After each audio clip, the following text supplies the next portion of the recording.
you fucking make? What the fuck? Oh, it just gets stuck forever. Okay. Infinity fucking damn it. Okay, great! Woo! I'm just more talented than you, Artosis! Ha ha ha!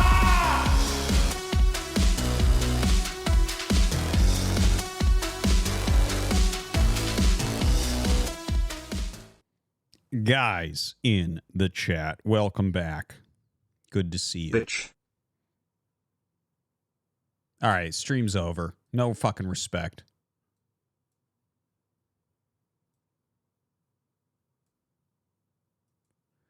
So today we're going to start off playing a little bit of ladder, go into some StarCraft 2 casting. One thing I want to encourage you greatly is to use the 2 commands that you see above the stream on the stream name. Uses the command StormGate and use the command SuperCup. I've been casting StormGate games. I've made some StormGate content that shows basically what everything is in StormGate. I released a Vanguard video today. The Infernal video will be out tomorrow.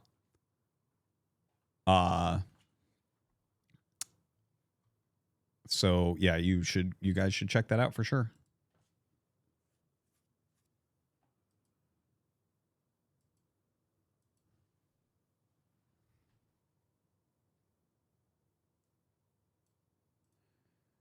So, one second.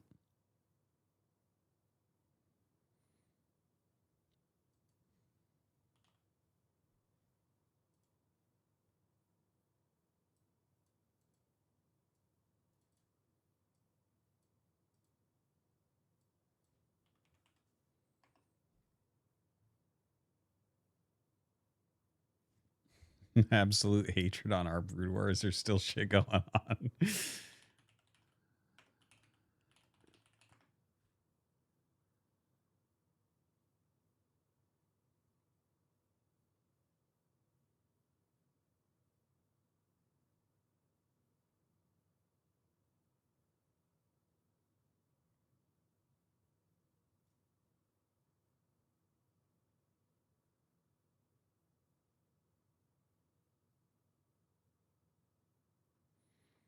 Oh, I know. Our Brood War is one of the worst subreddits I've literally ever seen.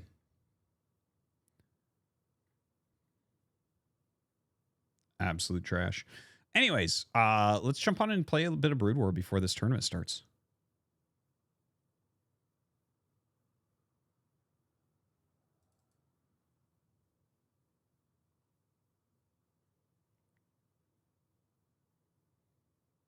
Terran 3 was played at the beginning. It's the best.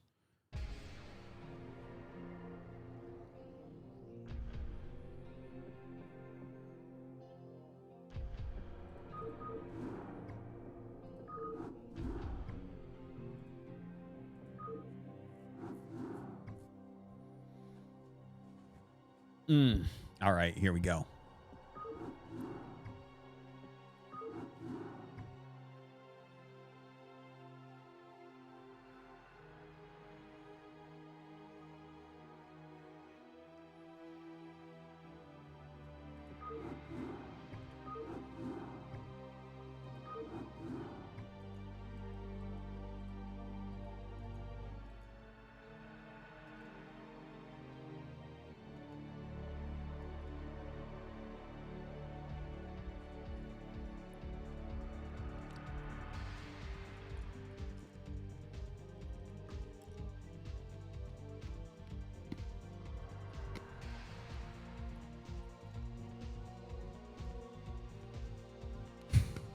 When did Artosis' Twitch chat become so unhinged?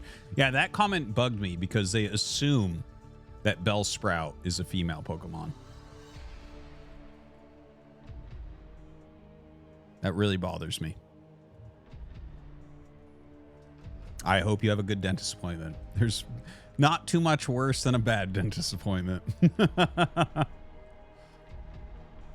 I'm going to have to eventually set something up, get the rest of my wisdom teeth out. I still have 3 of my wisdom teeth.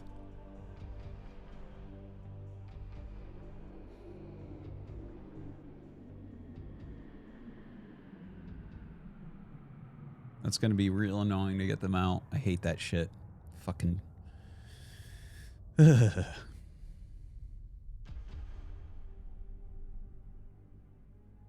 Damn. Almost 10 years of following me, Canvelo. Jesus Christ.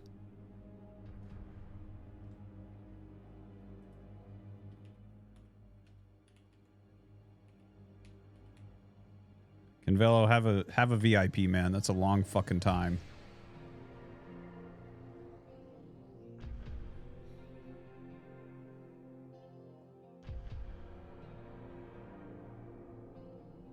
Fucking 10 years. And you didn't even unfollow when Starcraft Reddit decided I was the devil.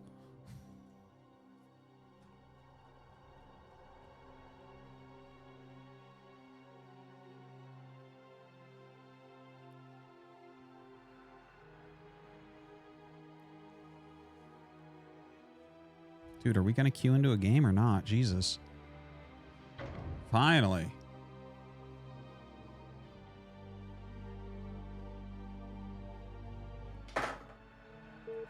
Fair play only.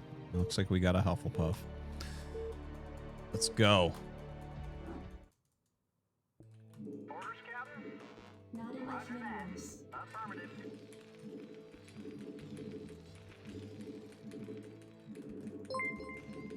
Dunebug, what's up, my man? Hope you're doing well. SCV good to go, sir. Not enough minerals. Not enough minerals. Excuse me.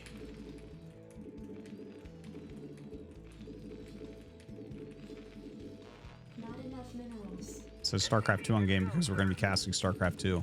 We're just playing a Brood War game while we wait for the bracket. Not enough minerals. It's 21 minutes until that starts. SCV good to go, sir.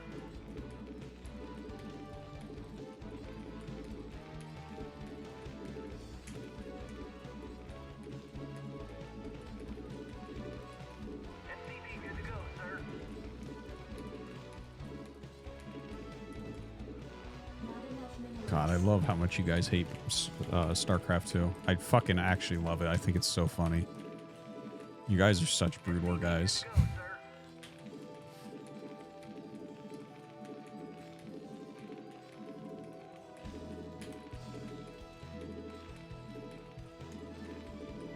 SCV good to go, Additional sir. supply depots required. I read you. Affirmative.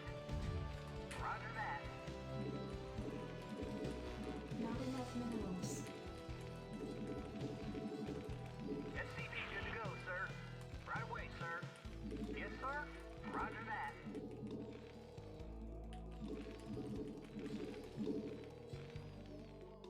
Orders, Captain.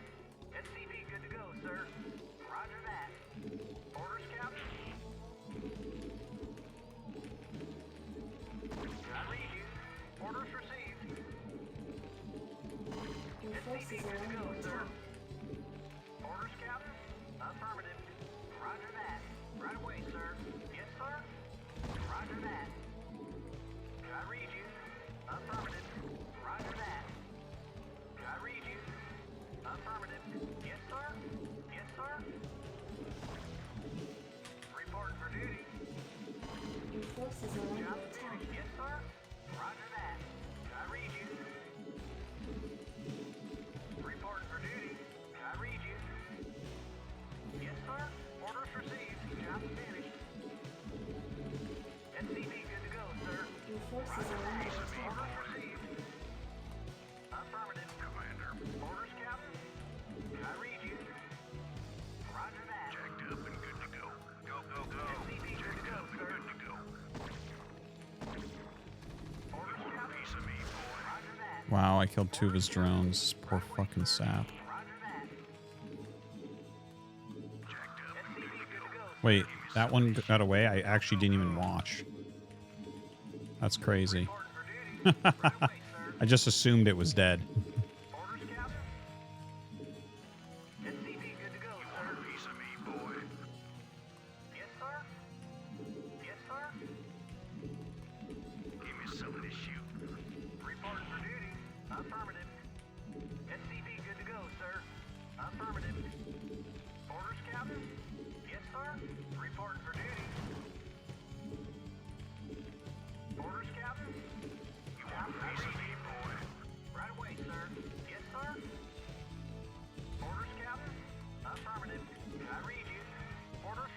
Wow, Morlings. Roger that. Right away, sir. Roger that. Your forces are under attack. Job, yes, sir. Orders, Captain. Standing by. Jacked up and good to go. I read you. Give me something to shoot. SCV, good to go, sir. Reporting for duty. You want a piece of me, boy? Affirmative. Yes, sir. Orders, Captain. Artosis_, donated $3, Artie. I have just one quick request of you _ Artie, would you mind bending me over and fucking my tight ass daddy Tosis? Would you consider punishing my title? You're so dumb. How is that a useful way to spend your money? Reporting for duty. Right away, sir.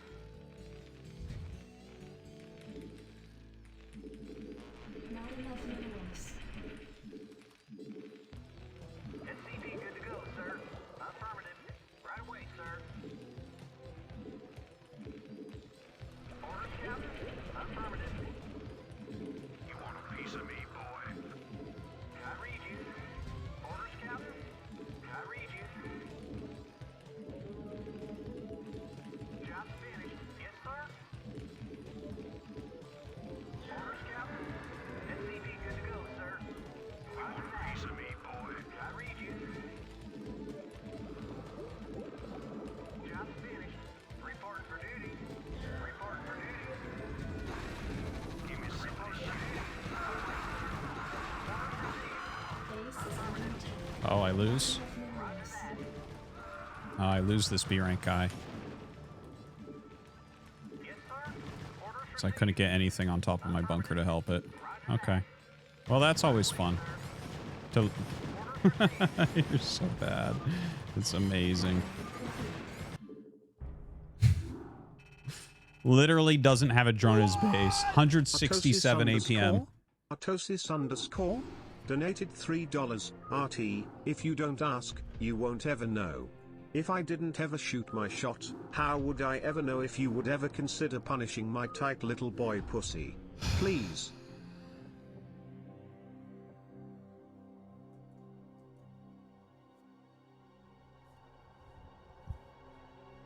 It's crazy, man. Literally 3 hatchling all in. People like that will just never get better. Literally never.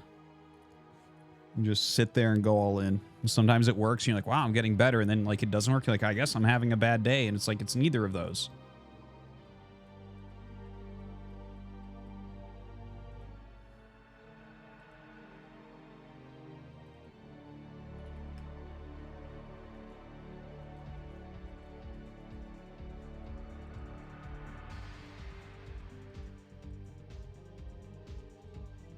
Do they have cancer? No, they are cancer.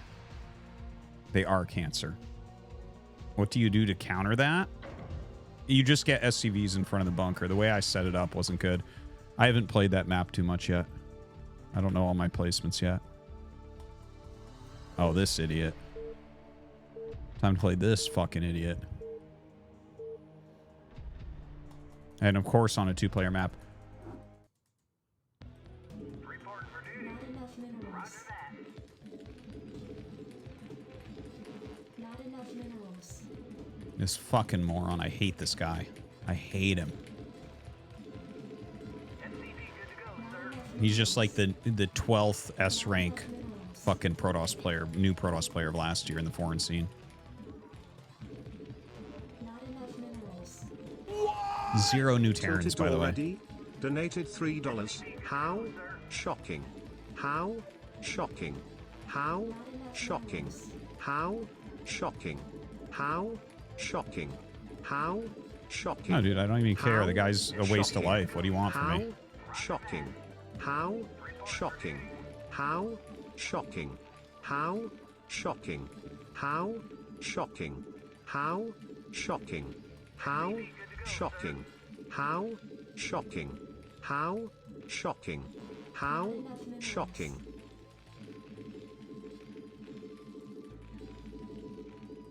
SCV, good to go, sir. Affirmative. Orders, Captain.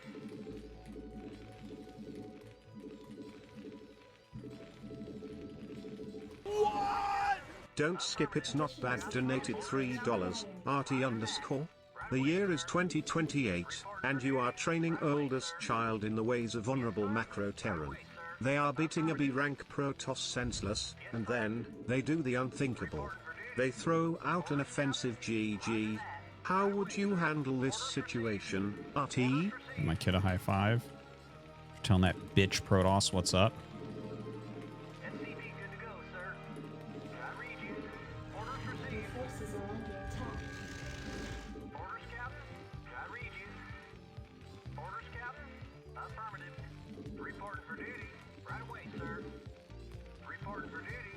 Right away, sir. I read you. Right away, sir. Orders, Captain. Reporting for duty. Yes, sir. Orders, Captain. Not enough minerals. Yes, sir. Yes, sir. Orders, Captain. Reporting for duty. Job, roger that. Yes, sir. Reporting for duty. Yes, sir. Reporting for duty. Affirmative. Roger that. Orders, Captain. Your forces are under attack. SCP good to go, sir. Piece of me, boy. Reporting for duty. Orders received. Right away, sir. Orders, Captain. SCP good to go, sir. Reporting for duty. Job Not enough minerals. Base is under attack. Yes, sir. Reporting for duty. SCP good to go, sir. Reporting for duty. You want a piece of me, reporting for duty there. I read you. Reporting for duty. Up and good to go. SCP good to go, sir. I read you. Roger that. I read you. Right away, sir. You want a piece of me, I read you. Roger that. Orders received. Yep. Right away, sir. Your forces are Too under smart for you, you fucking moron. Roger that. Orders received. Affirmative. Orders received. Roger Additional that. supply depots required. I read you. Yes, sir. Roger that. Job finished. Yes, sir. Commander, rock and roll. Go, go, go. I read you. Orders, Captain. Orders, Captain. Orders, Captain. SCP good to go, sir. Affirmative. Roger that. Yes, sir. Orders received. Right away, sir. Not Orders enough received. minerals. Not enough minerals. I read you. SCP good to go, sir. Not enough minerals. Not enough minerals. I read you. Checked up and good to go. Orders, Captain. They'll probably Don't just skip, walk it's around not here. bad. Donated $3, RT_. I thought offensive GG was literally the worst thing you could do to someone, on par with burning their house down or throwing a baby off a cliff. What happened to you, RT? Yeah, it Where is. is the honor? It is. Chivalry in Starcraft dead? Oh, I'm sorry. See, that's reserved for humans, not for Skip it. fucking It's subhuman really animal bad. Protoss Donated players. $3. Peach was shitting inside of Bowser's mouth while Luigi was feeding her Mario's smegma. No, none of that was happening, actually.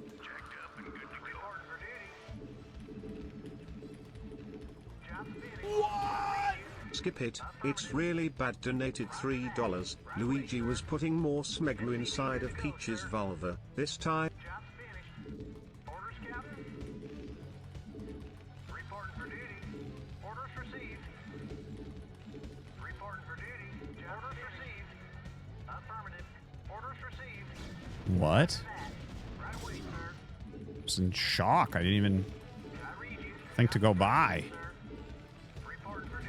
Because it should just never happen. Add-on complete. Orders received. Your forces are under attack. Yes, sir. Yes, sir. SCP good to go, sir. Affirmative. Job finished. SCP good to go, sir. I read you. Job finished. SCP good to go, sir. Reporting for duty. Add-on complete. Not SCP enough good to go, minerals. sir.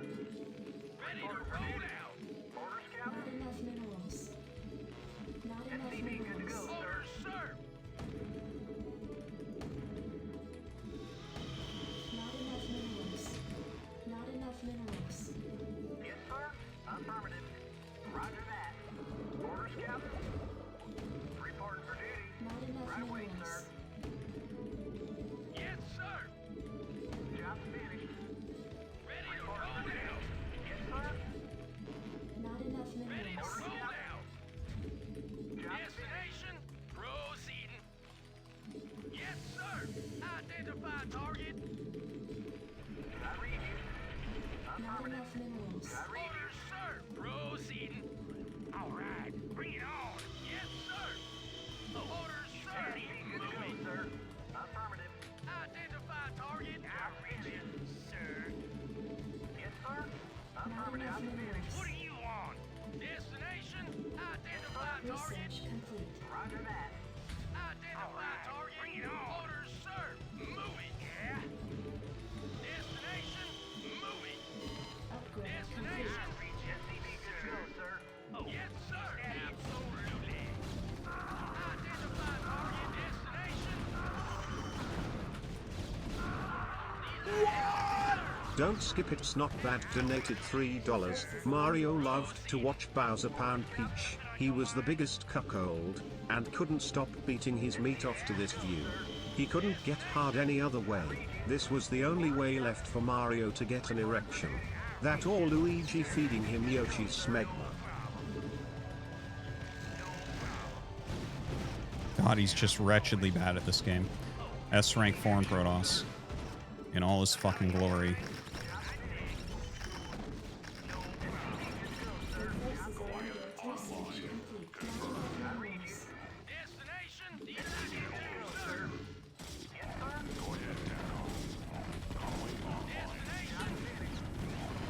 Yes, sir. Your forces are under attack. Good to go, sir. Identify target. Orders, Captain. Roger that. Orders, Captain. Orders received. Affirmative. Reporting for duty. Yes, sir. I can't see it. Identify target. Orders received. Yes, sir. Orders, Captain. Not enough minerals. SCV good to go, sir. Not enough minerals. Identify target. Proceeding. Yes, sir. Your forces are under attack. Sir. Absolutely. Good to go, sir. Yes, sir. Upgrade complete. Right away, orders, sir. Report for duty. Not enough minerals. SCV good to go. Wow, I already got the fucking Goliath range? Shit. Orders, Captain. Didn't even notice. Field there. Report for duty. Anyways, we gotta go really soon, so I'm just gonna go all in here. Orders, Captain. Has a reasonable chance of working. Job finished. Report for duty. Upgrade complete. Orders, Captain. Finished. Orders, Captain. Go ahead. Ready to roll out. Something on your mind? Sir. Destination. Yeah. No orders, Captain. Job finished. Systems functional. Confirmed. Destination. Identify target. Yes, sir. Sir. Comlink online. Reporting for duty. Yes, sir. What do you want? Orders, sir. Something on your mind? Sir. Comlink online. Acknowledge Orders, issue. sir. Sir. All right. Bring it Not on. enough Orders, minerals. sir. Identify target. Comlink online. Orders, sir. Bring it on. I reach destination. Delighted to, sir. Yeah, I'm going. Identify target. Orders, yes, sir. Destination. Bring it on. Identify target. Orders, sir. Yeah. No problem. What do you want? Oh, is that it? Roger that. What do you want? Yes, sir. Online. Yes, sir. Moving. All right. Bring it on, sir. What do you want? Finished. Comlink online. Reporting for duty. Something on your mind? Identify target. Yeah. Yes, sir. All right. Bring it on. Yes, sir. All right. Destination. What do you want? Destination. Orders, sir. Destination. Yes, sir. Not enough Something on your minerals. mind? Destination. Yes, sir. Identify Add-on target. complete. Bring it on. Add-on Orders, complete. sir. Orders, sir. Yeah. Yeah, I'm going. Yeah. Your forces are under attack. Oh yes, that's where I fucking told you to go. Destination. What? Clever Starcraft guy donated Oh, $3. yes. This all went Always exactly where I blaming told it to. toss. That's just a convenient excuse. Your tank placement was atrocious, and don't even get me started on your macro. Time to get back to the basics. Go fuck How yourself. do you expect to get better otherwise? Like, actually go Check fuck this yourself, man. replay You're when so you have annoying. lost. You are a dumb fucking bitch. Honestly, you're so stupid. I really don't like you. I really don't like you as a person. If I met you in real life, I'd fucking hate you. You have no idea what's going on. And I'm actually starting to become convinced that you think that you do. And you just fucking don't. Arto 1, Arto 2, Arto 3, Arto 4, Arto Agony, Arto Ben, Arto Chat, Arto Clown, Arto Cringe, Arto Crorb, Arto Dan, Arto Dance, Arto Face, Arto Feels, Arto Genius, Arto G, Arto Goon, Arto Keck, Arto Lowe's, Arto Naga, Arto Nick, Arto Pain, Arto Party, Arto Pog, Arto Pudge, Arto Protoss, Arto Pylon, Arto Rusty, Arto Salt, Arto Shrug, Arto Smug, Arto Stashy, Arto Terran, Arto Trash, Arto Turret, Arto Unban, Arto Usa, Arto Welp, Arto Woe, Arto World, Arto Out, Arto 1. Arto 2, Arto 3, Arto 4, Arto Agony, Arto Ban, Arto Chat, Arto Clown, Arto Cringe, Arto Croak, Arto Dan, Arto Dance, I have to Arto go Face, cast. Arto Feels. He is a terrible player. He is a terrible fucking player.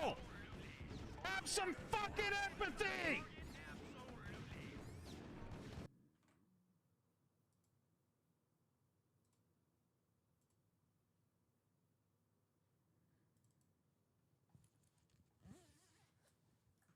I literally was so far ahead and said, okay, we have to all in because I have to cast. So go fuck yourself. Honestly, go fuck yourself.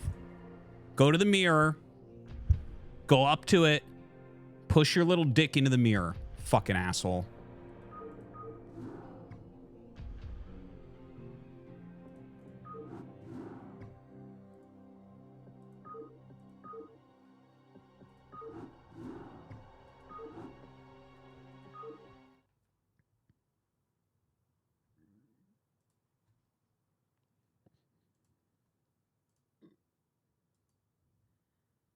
All right, here we go. We got the bracket.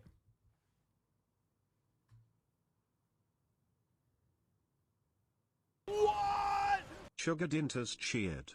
X300, front-facing baby All right, chick. Clem. Front-facing baby chick. Apple Front-facing Juice, baby Gerald, chick. Euthermal. Front-facing baby chick. Front-facing Holden, baby chick. Skillis, Front-facing Rayner. baby chick. Front-facing baby chick. McRact. Front-facing baby chick. Front-facing baby chick. Maples. Israel did nothing wrong. Bjorn, Solar, Jason, Estrella, Hero. Got our boy Don't Defense. We have Up a Tree, Vindicta, Parting. Not any great early matches for sure.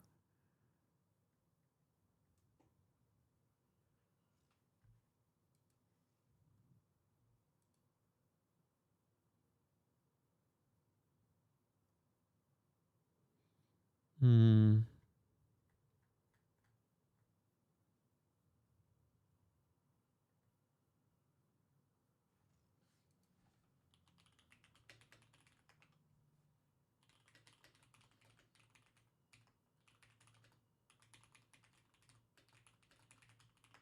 think we might go with Euthermal versus GeoKilla.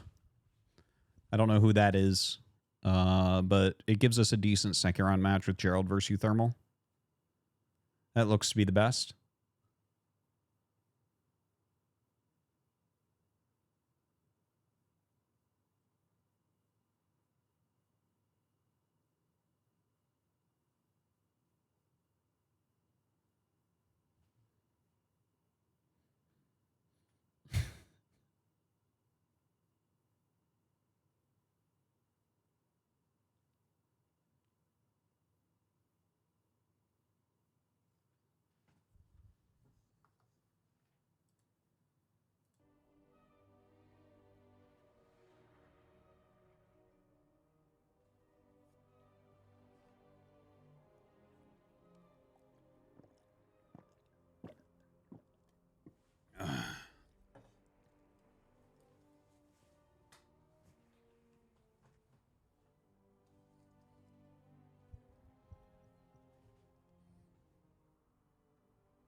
Oh.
Have I read any good books lately? Yes. I'm almost done. A Memory Called Empire. I'm going to finish it tonight before bed. Very good book. Very good book. It took 80 or 90 pages to get into it. I almost quit it a few times. And now I'm at the end and I have not been able to put it down for a while. It's just sci-fi. Very far future sci-fi. But really fucking good. I was actually... There's this funny thing. I think anyone who reads a lot probably has noticed it. That women characters in sci-fi books... Like, you can tell they're being written by men because they're just like... they're like... They got, like, just basically masculine qualities that, like, make... It's just... I mean, it's men writers writing them, right? So it makes sense. So anyways, I'm reading this book, A Memory of Empire, or A Memory Called Empire. And I look at it, and I'm like reading, I'm like, these are the best written female characters I have ever read in my entire life. This is actually, they're so much deeper and more interesting than the female characters in other sci-fi books I read. And I'm like, who wrote this? And it's someone called Arkady Martine. I'm like, Arkady, that's like a Russian man's name. Okay, whatever. You know, there's a lot of Russian writers in sci-fi. And so I'm reading, and I'm like, wow, this fucking, it's so good. And then I just happen to flip to the back of the book, like look at the back page or you know, the back of the cover, and it's a pseudonym for a woman writer. So, yeah. It's like, damn, look at that.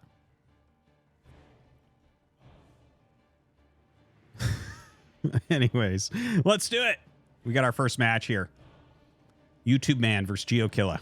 So GeoKilla is going to get geo-killed. Basically, the Zerg, the red Zerg, is Euthermal. Euthermal makes YouTube content nowadays instead of be a pro gamer. He's still very, very good. You know, he was one of the best Terrans in the foreign scene for many, many, many years, but works on YouTube. So he's playing Zerg here against someone who's like a diamond level player. So we don't know what he's going to do. And it should be good. All right. Well, anyways, I'm not going to cast this super professionally or anything because, you know, it might just be trolling. I don't know. But the level is so different. There's no way for Euthermal really to lose this. But anyways, hope you guys are doing well. Hope you're ready for some StarCraft 2 casting. I'm going to mention it a few times throughout the night. Use the command StormGate. Use the command SuperCup. I have a bunch of StormGate content coming out. Today I released 2 videos. Tomorrow I'll release 2 videos. And then for the next 4 days, I'll release 1 video. And yeah. Anyways, there's going to be a lot of StormGate stuff coming out. And I'm going to be making some Zero Space stuff too. As me and Invisible Men finish up what we're doing on StormGate right now. So, yeah. And no, it's not sponsored. It's all stuff I made out of love. Is it healthy to release 2 vids to the algo? It's 2 different channels. So I have a secondary casting channel, and you can see that on the screen over there. Artosis Cast 2. So I have Artosis Cast, which is just Brood War, and Artosis Cast 2 is going to be all the other RTS games that I'm casting, right? So StarCraft 2, we have a ton of StarCraft 2 casts up there from the weekly cups and whatnot.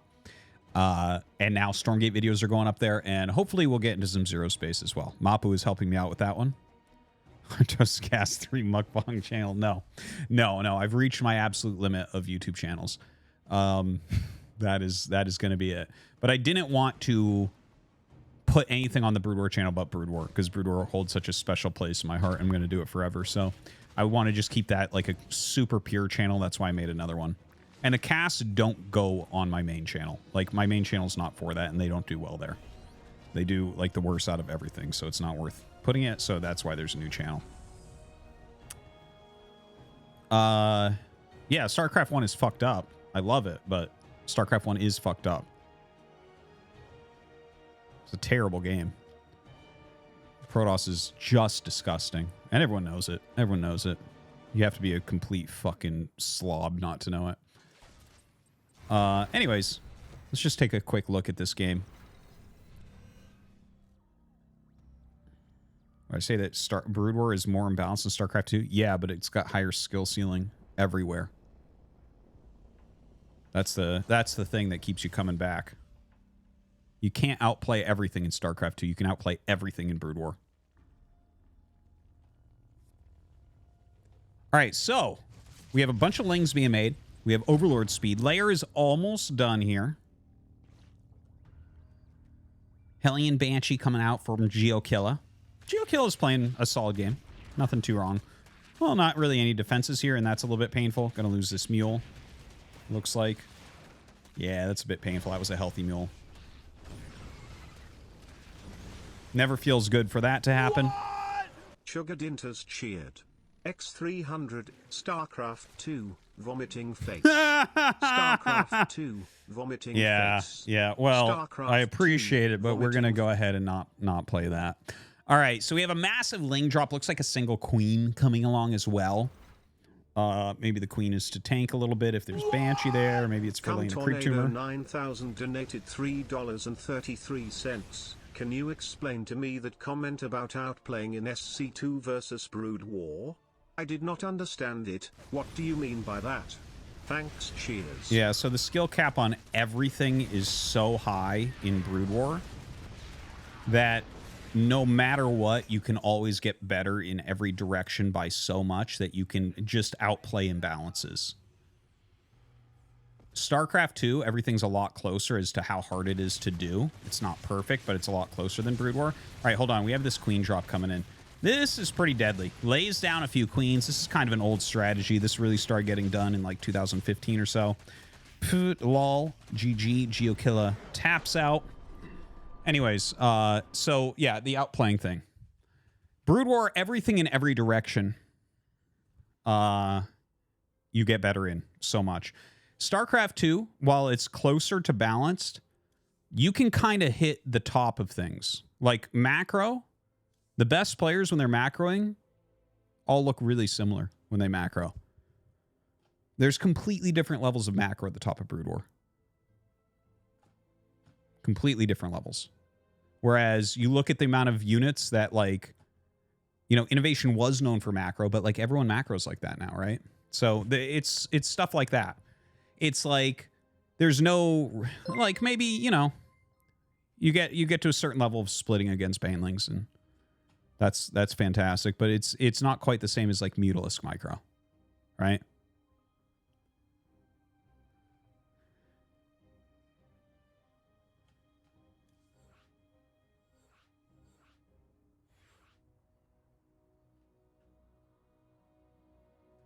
Is it because of the mechanics or the features of the game? It's both. It's both. Just it's a different game. Why don't you ever play StarCraft 2 on stream? I did play StarCraft 2.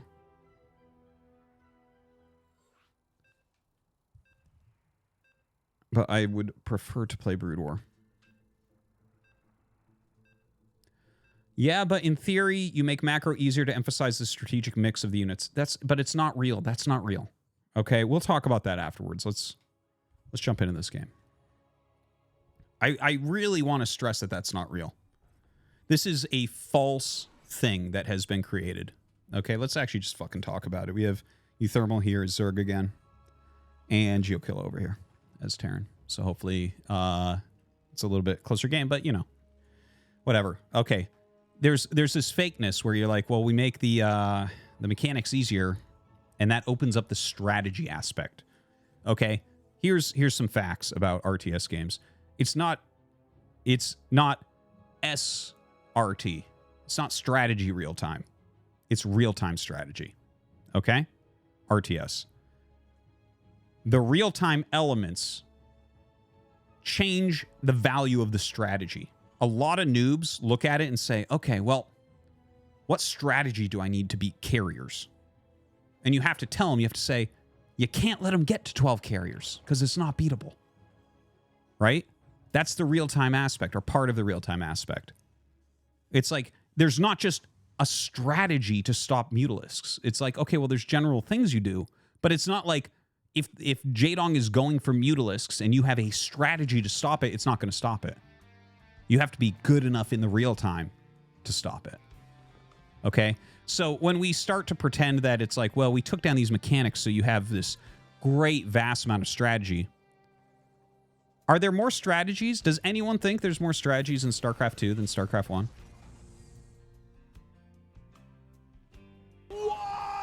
Sugar Dinters cheered. X300, stop trying to make StarCraft 2 happen. It's not going to happen.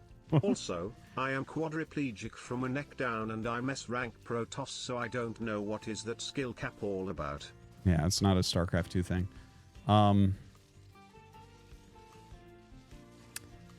No, the strategies change less and less frequently in StarCraft 2 than StarCraft 1, I'd say. The StarCraft 1 evolves at like an insane pace at this point. It's like, I don't even get how it can evolve that fast. So we have a proxy hatchery coming up from Euthermal here. I'm going to throw down some spines.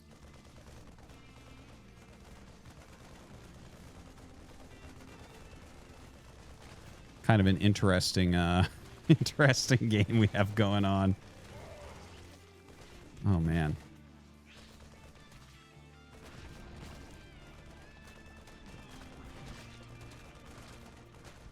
Ah, he doesn't lose it. Nice.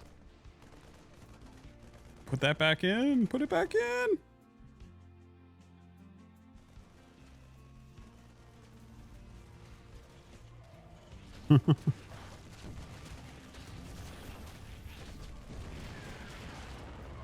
Well, he is continuing this push. It might work. Yeah. The Lings get up. Ah, poor GeoKilla. He's having a hard time.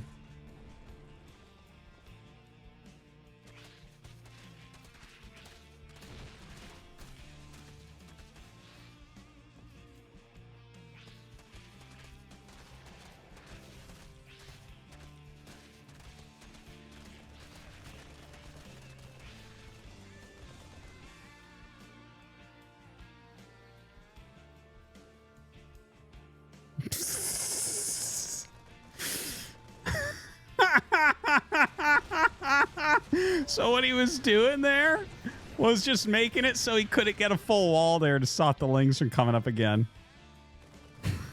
It's so funny. I can't even. I can't even. Oh, man.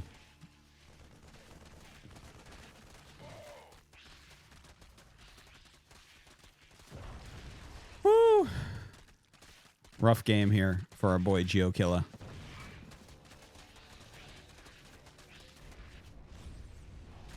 Guys, this is a pretty different level in skill. Okay, anyways, it's not like there's more strategy in StarCraft 2 than StarCraft 1. That's just not the case. Anyways, actually, here's a funny thing. Tesa started playing StarCraft 1 again, probably a couple years before StarCraft Remastered came out. And he and I actually had a big argument on an airplane to a flight to an event once, where Tasis was like, "No, like StarCraft 1, man. And I was like, "Well, yeah, it's mechanically hard. It's mechanically harder, but there's more strategy in StarCraft 2." I was sold on that. I was sold on that narrative. Okay, Now, I was a very good StarCraft 1 player. I became a very good StarCraft 2 player. And I was arguing with him that I'm like, no, that's not true, man. Like, there's more strategy in StarCraft 2 for sure. And we argued and argued and argued, and neither of us changed our mind. StarCraft Remastered came out, and I started playing again. And I was like, oh, he's actually fucking right. There is not more strategy in StarCraft 2 than there is in StarCraft 1.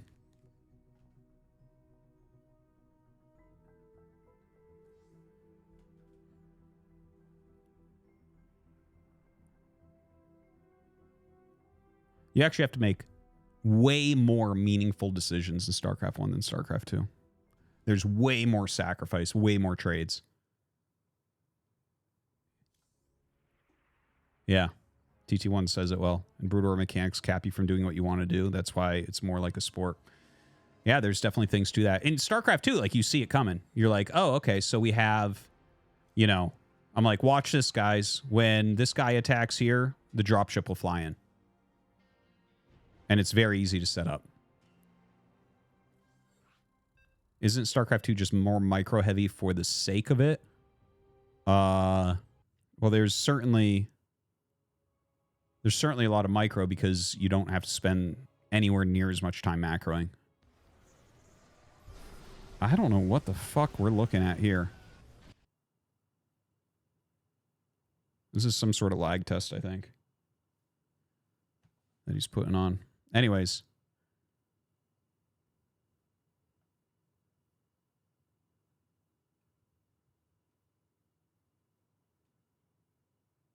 You're not actually fighting a 30-year-old broken engine. This is something we should have never sold to people. It felt like it was an interesting way to describe playing the game back when we were trying to get people to visit StarCraft 1 again. That's not what it is. It's not fighting the engine. The engine actually gives you way more to work with. Way more to work with as far as unit movement goes than StarCraft 2 does. It's just like, it's up to you how much you want to work on that.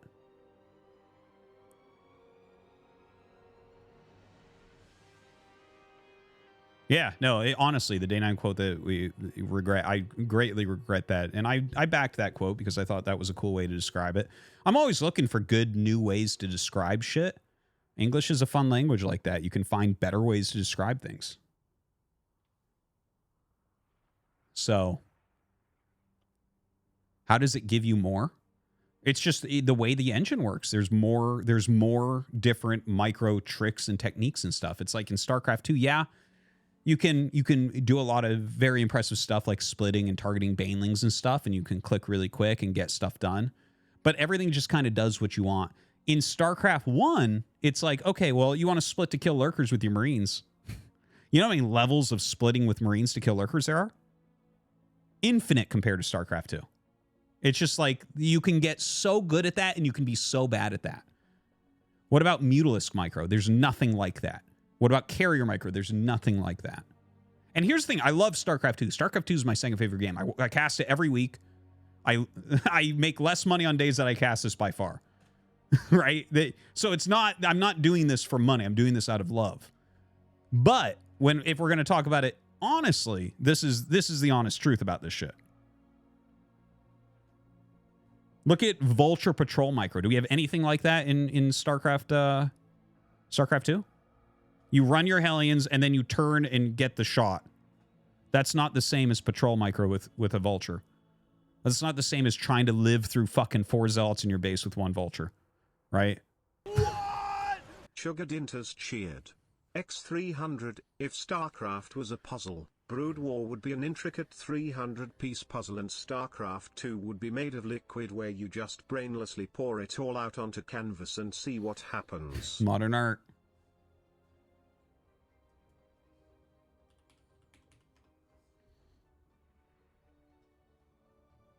You cast StarCraft 2 because it's part of the guy in the chat weekly torture. I would do something specifically to torture the guys in the chat. Feels like Zero Space has 24/7 fights. Yeah, Zero Space is very active. It's very, very active. The activity feels a bit different than StarCraft 2. I don't know how to describe that exactly. It feels a bit different from StarCraft 2, though. Maybe it'll all align eventually. But, like, right now, I just kind of Yeah, I don't know. It's like scuffle then run away. It doesn't feel like anyone can box anyone in super Profane quick. donated $3. 4 hours until Zerg campaign BW speedrun over at Games Done Quick. Nice. Support the game and charity. Sub to Games Done Quick using Amazon Prime sub and spam Dick Birdaski in chat until ban. Mario Erotica spam. Just me? Okay, come see me get banned in 4 hours chat. All right, Profane. We'll try to, if it's in 4 hours from now, we should be able to probably host it. Maybe I can send you guys over there, like send a raid.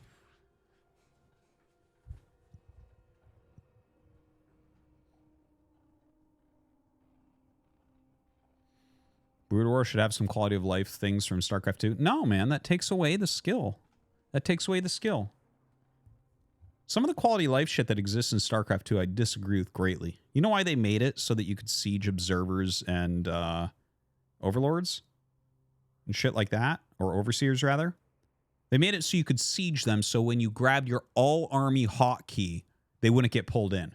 Do you know why they gave High Templars an attack that does almost no damage? They gave them an attack so that when you use your all-army hotkey to attack move, your High Templars don't run into the army. They stop and they fire and they stay with your army. Shit like that, I think, is gross. I think it's gross. Does that get us more new players? Or more new players like, well, shit, look at that. I guess I'll start playing RTS now. I don't think so. I don't fucking think so.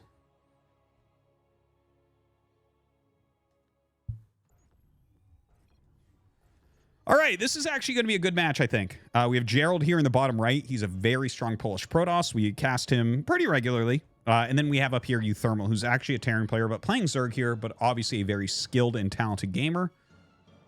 And we're going to see what his Zerg versus Protoss is going to look like. Now, he's, again, a YouTube guy nowadays, so he might just be looking for some content. I don't think he's here to win the money tonight, because he's not good enough, even if he's playing Terran. But who knows? We'll see what he wants to pull off here. He might have some fun stuff that he wants to try.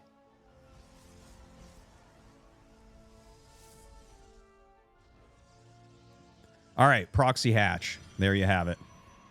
Gerald's sending out this probe. I feel like I would just scout for proxy hatch. There's like no way Euthermal's not going to troll you. He needs something to go on that thumbnail. Put some arrows, fucking soy face or whatever it's called.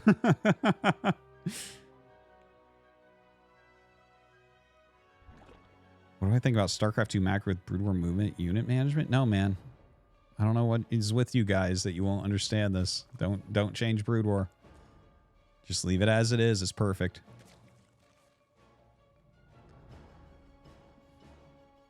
All right, so he sees that obviously that there is an offensive hatchery here. Let's see where he goes tech-wise. All right, throws on Cybernex Core and Second Gateway. Makes sense. Starts a Zealot immediately. Going to start searching for that hatchery. He checks the most obvious place first. And then he'll probably check the second most obvious place second, which is where it's at. And yeah, he's going to check that out. He's going to find it. And we're going to see if he has what it takes to hold against this all-in. Definitely a very cheesy play. If Brood War patch allow F2 select, would you quit? It would be impossible to balance the game with that guy in the chat. You can't have all unit selection. Can you imagine Zerg being able to select like 200 supply of Zergling Hydra against Protoss? Do you know what that would look like for all that to attack move at the same time? Nothing would stop it, literally. Nothing would stop it.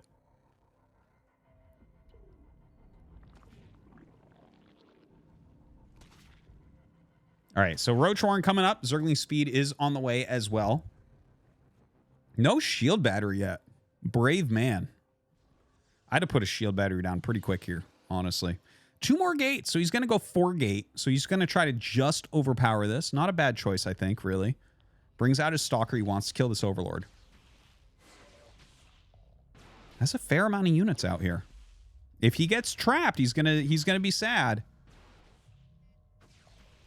Yeah, he's going to get that Overlord. That's a very good pick off. Gerald should be pretty happy about that.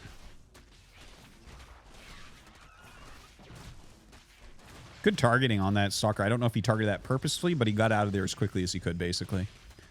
Yeah, will end up dying. Unfortunately, he loses 3 units there for a few Lings and an Overlord. Was it worth it? I would say probably not.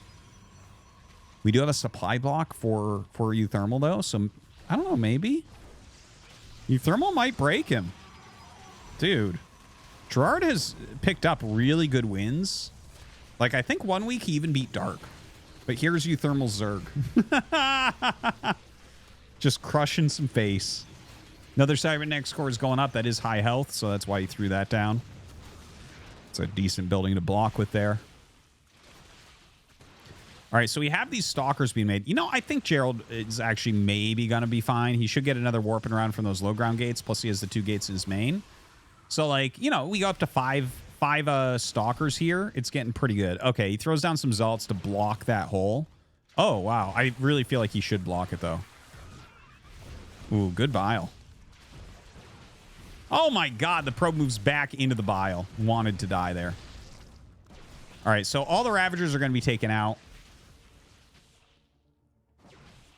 And the Overlord flies in there. Oh, oof. Big oof moment.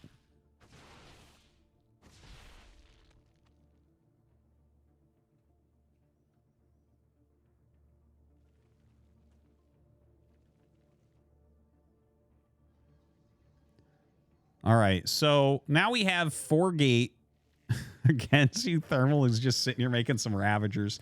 Man. I don't know about this game, man. I think Gerald's pretty close to taking this one home. But I guess we still have some fight left in us. It is 1 base versus 1 base. And honestly, you could put a couple drones on the minerals there and actually be ahead. As far as economy goes, that's kind of funny.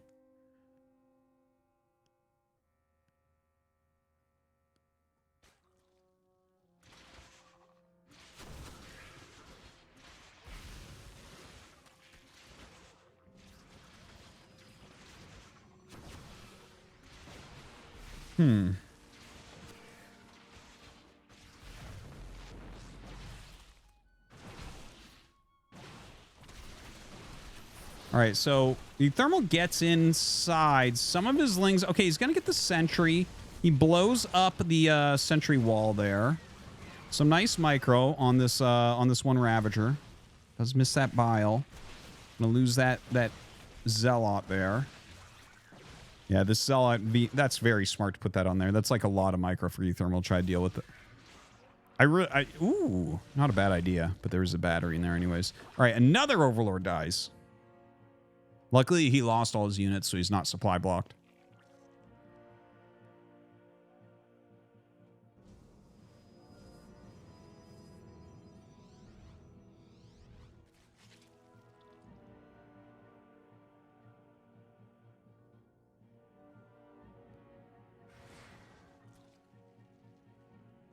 So, yeah, some more Ravagers coming down. This is a very, very weird game. It does feel like overall Stalkers are going to give you the best bang for your buck here. But this could be scary. Look at this. He has him on the low ground. Dude, Euthermal's going to win. Are you kidding me? Are you kidding me here? Oh, my God. This is not something you see every day. Oh, never mind. Never mind. I thought Euthermal's going to take this, and there's 2 Adepts in his base. Well, I guess that's it. I guess you're a better player, Gerard. Or Gerald. Gerard, Jesus. Actually, he blocks that, like, pretty well. Pretty well. Dude, what if he blows up the pylons?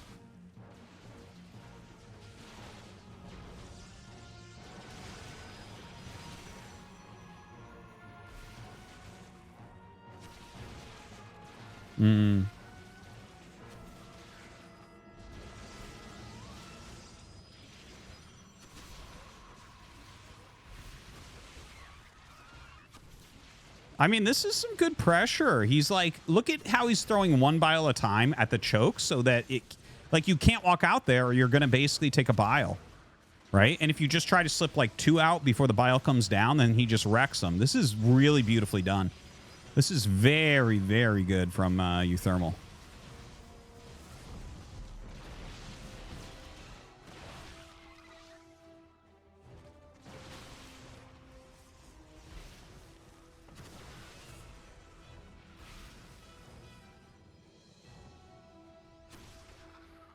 Dude, he's going to kill the cybernetic score in a minute here.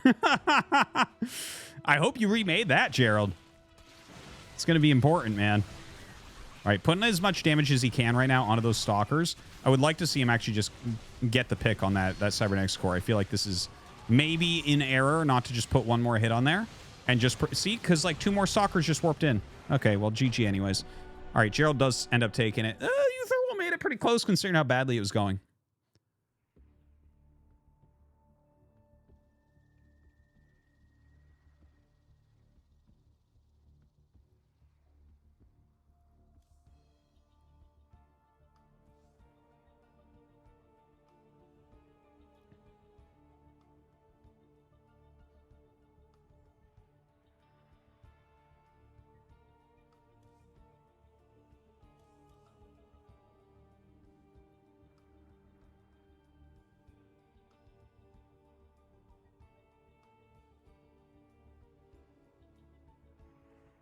By not being able to do everything flawlessly nor easily, infinite nuance is born. Yeah, that's a good way to put it.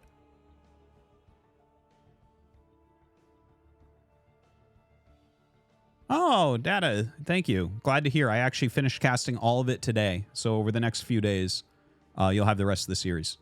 I'm not switching because there's not that many games left, right? I think the 5th game was released today. So I just finish them up. So next, like, 4 days. Hope you enjoy.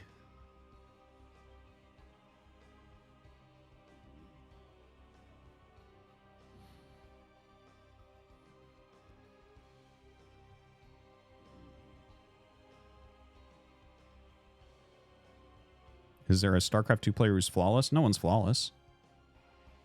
No one's flawless. But, I mean, you get games that are, like, really unbelievably well played. I mean, the thing is, by definition, there's always mistakes happening in Brood War. You can't help it because you can't do everything. Like, you can watch Flash stream, and while he's attacking with like a 2-factory pressure, he'll go back and he'll have 8 SCVs not mining. 8. Fucking crazy, right? But if you want premium damage, that's what happens. There is no flash of StarCraft 2. There's no flash of anything. Actually, no. I think there's actually a flash of Madden, I heard. But I'm not sure. Okay, we're going to the next game.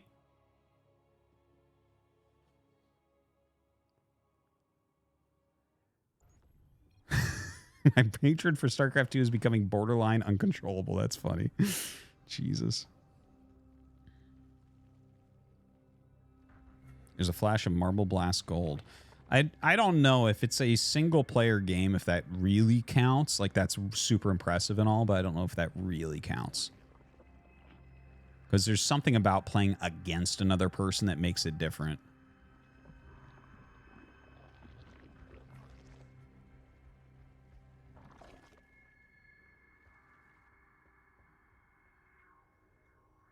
My hatred for StarCraft 2 is becoming medic movement uncontrollable.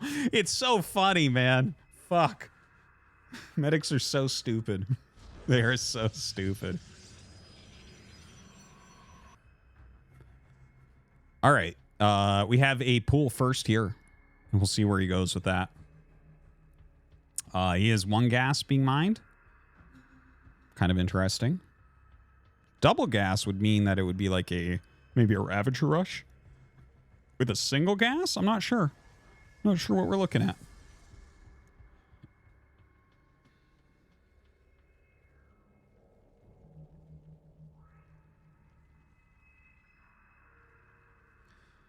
Someone says, Happy is making a pretty good case for being the Flash of Warcraft 3. I don't know if I can agree with that. I don't keep super track. I do know about how he's dominating the tournament scene. But I think it's... I don't know that you can really call it that, right? Because, like, his domination... First off, it is following, like, a patch, right? Which is... I'm not saying that... Like, it always felt like when I watched that Undead was having a very hard time and everything. But also... Flash, during the highest peak, was the best player. The highest peak of Brood War was the best player. And still is.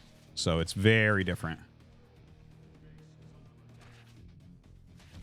This is, I would say that it's probably not the highest peak for Warcraft 3. The players, of course, are always better because we're later in time. But that's not what I'm talking about. The most competitive moment, right? Warcraft 3 equivalent would be Moon. Yeah, I would probably guess that, but it's not equivalent as well. People who try to compare their gamers to Flash really don't know what they're talking about generally. Flash really has done more than everyone.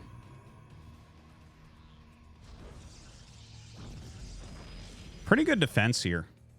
Gerald looks like he's not really going to be broken. It's a 1-base Euthermal. I don't know what... It's like these Ravagers are going to have to break a hole in the wall for the Lings to get in.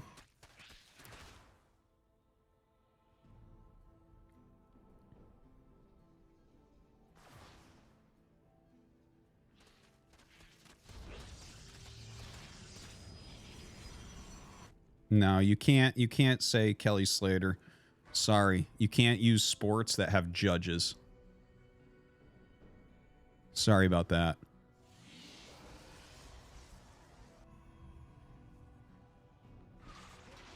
All right, so here come the Ravagers.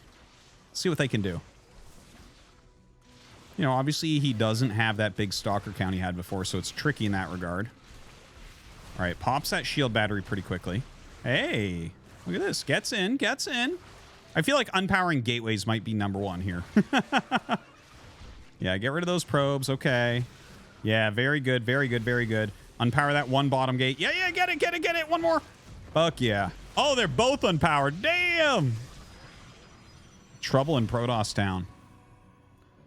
Probe's really trying to get this around. Oh. The strength of cheese, guys.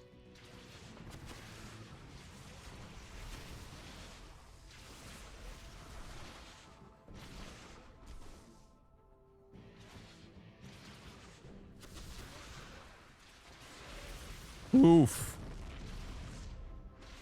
Yeah. Euthermal's doing like sick damage here. Don't forget he doesn't have another hatch, though. That's an issue. It's certainly an issue. Yeah, I think you just GG here. There's just nothing left. There's a... Yeah. Out comes the Oracle, but is the Oracle going to be able to actually do anything here? Don't think so. Oh, God. That could have been sick.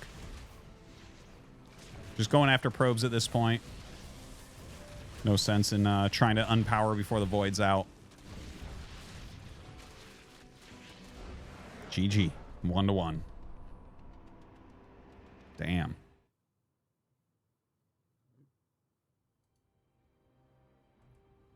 Cheese is pretty good at StarCraft, man.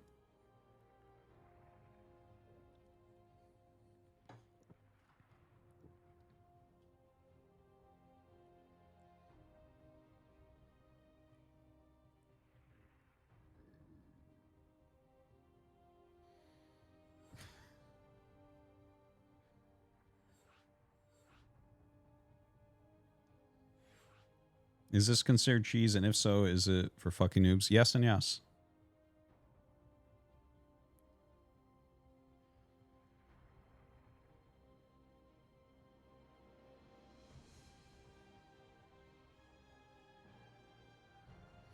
All right, we'll be going into game 3.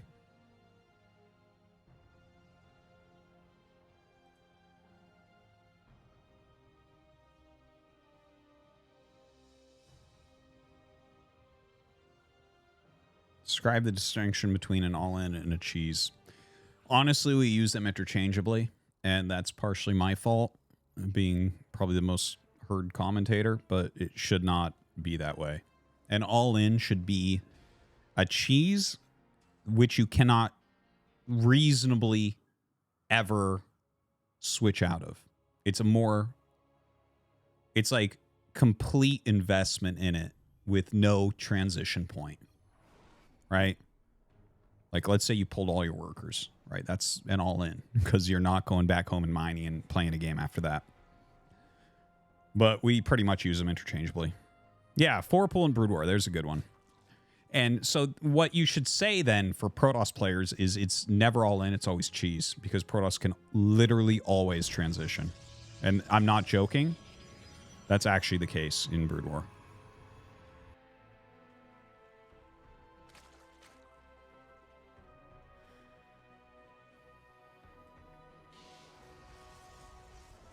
You Zealot Rush Terrans in StarCraft 2? No.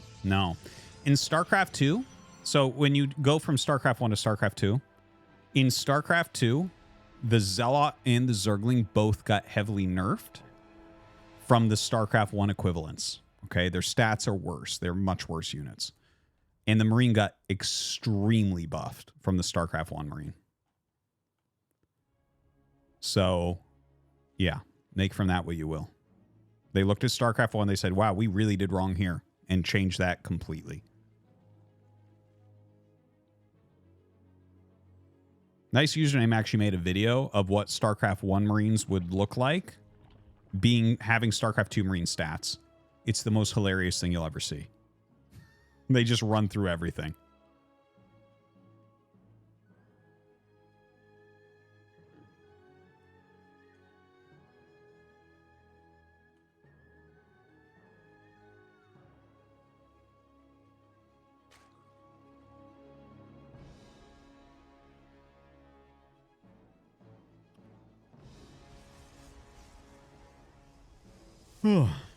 All right.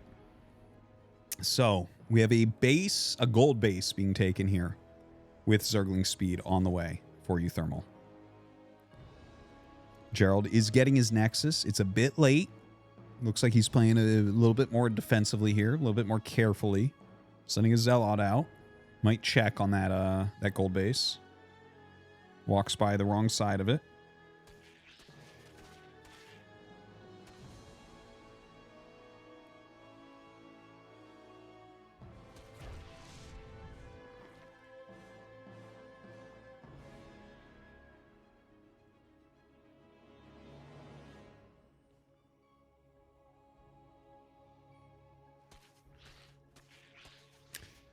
All right, so yeah, the Zealot is sitting there like it's a Bisu Zealot right now.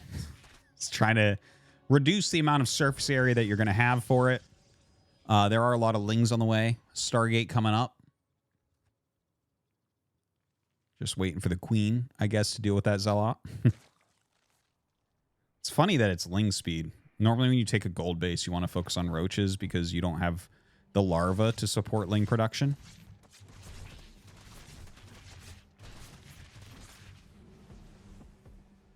So here go the Speedlings across the map. And again, Speedlings are not generally a good play here. Double drop Overlord. Okay. A lot of sneakiness going on by you, Thermal, here.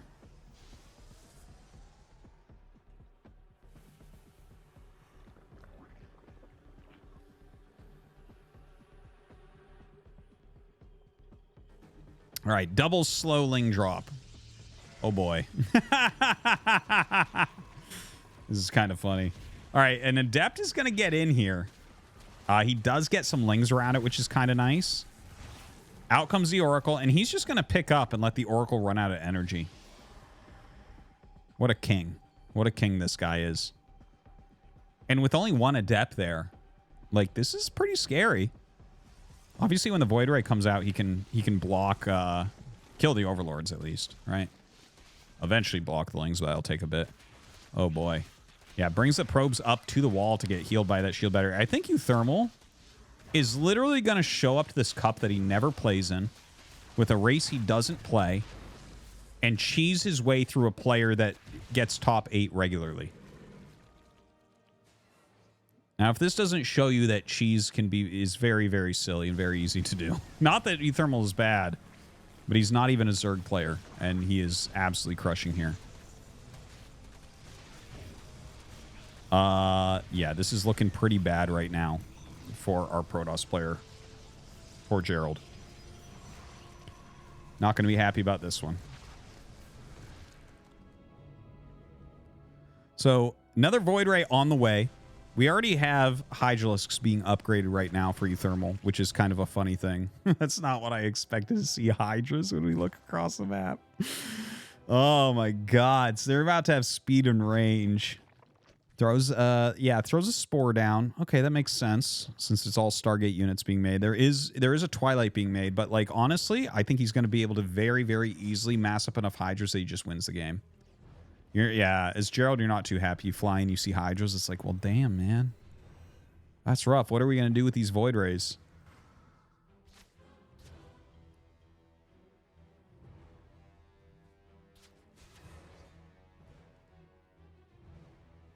All right, so one adept kind of shading across the map. The double voids are going to try to hit the main. I don't know if you can even hold on against these Hydras. It's just you don't have any high-quality units right now as Gerald. His high-quality units are these two Void Rays, and obviously they don't counter them. Okay, goes after the Hydralisk Den. And he can get that, right? No? Yeah. This is a very funny-looking game right now. Now, Euthermal is hitting with these Hydras. Oh, okay. The Stasis Ward was a good idea. Ling runs in, so he doesn't really fall for that. 3 shield batteries, not a bad idea either. I just want him to kill the wall, honestly. I think that's a good, solid play. Pick off the wall, and then pick off units. Or shield batteries. You can just jump in and kill a shield battery if he's backing up too far. Dude, the DPS of these Hydras is actually pretty crazy. Oh, he's killing him so quickly here. And there's an Immortal being made, which is not really what you want, but you need something. Like, you have to produce stuff. Right? He lost his Cybernetics core. Yeah, that's going to be it. Euthermal's going to take this down 2-1. Well, GG. You can see the pain. The absolute pain you could see typed in that well. Gerald right now is shaking his head. He's so fucking angry. I would never have said, well, GG there. Never. Never!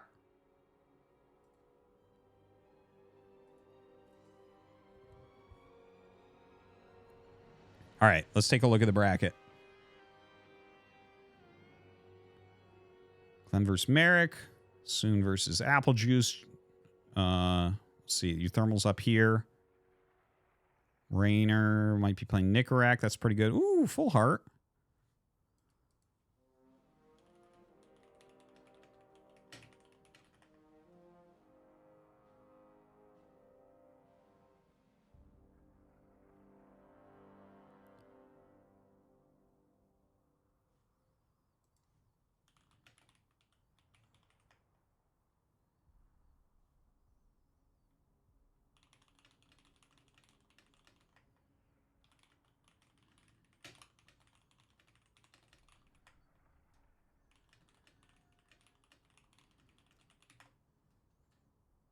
All right, what I'm looking at right now is maybe Vindicta's done his match and can play hero. Maybe we can see Bjorn Full Heart. Full Heart's a fucking NA super cheese Protoss, like cannon rushes and shit, so that would be fun. Yeah, Rainer Nicorak is bad. Not bad. Nah, Rainer Nicorak, though. Like, I like Nicorak, he's good, but actually Rainer is like maybe a little bit too good for that.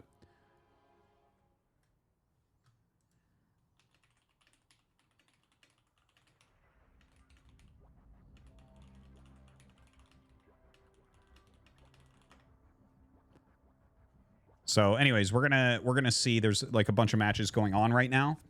We'll jump into another one soon. Oh, we have all the good cannon rushers. There was one guy from Iceland that was good at cannon rushing, TT1 Galsey. I don't know if you remember him from when you played. But he's been retired forever. But we got all the good cannon rushers in NA. NA is the filthiest, man, always in StarCraft 2. Which is funny because in StarCraft 1 we're the fucking macro players.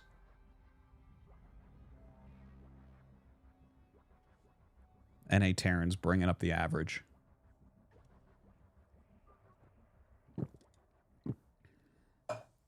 Print F, man, the legend. The GOAT.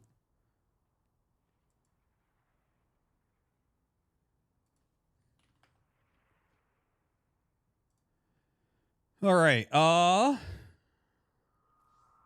again, I want to mention to you guys that you should use the commands that I have here, StormGate and SuperCup. I'm putting out a bunch of StormGate content. You guys should check it out. Subscribe to the channels.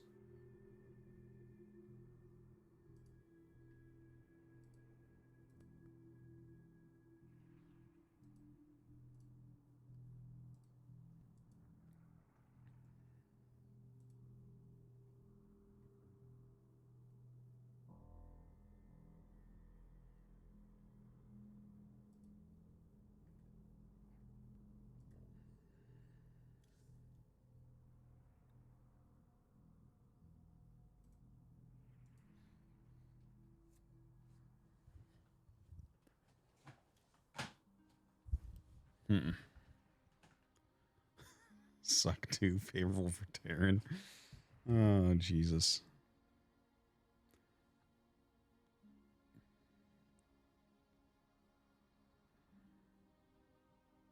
It's true you had a fight with Hydra back in the day? What?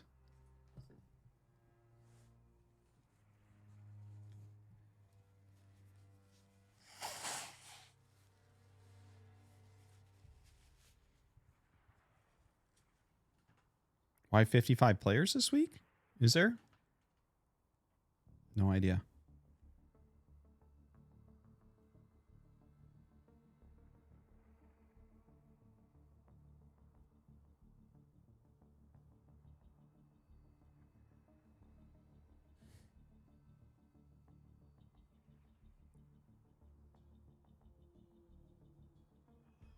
Am I worried that there are no new unit concepts?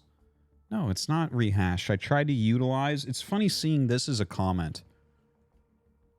It's funny seeing this as a comment where people are like, oh, it's just the fucking units reskin. It's like, no, I made the video to make it easy for you to understand generally what they do.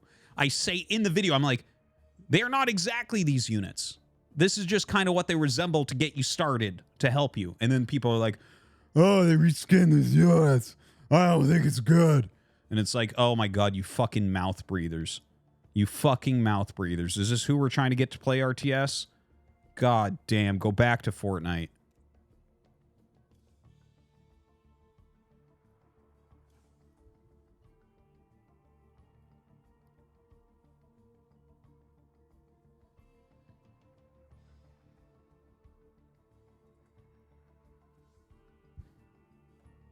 I'll be right back, guys. We're waiting for our next match. It'll be up in just a minute. Just waiting for someone to get out of the game. BRB.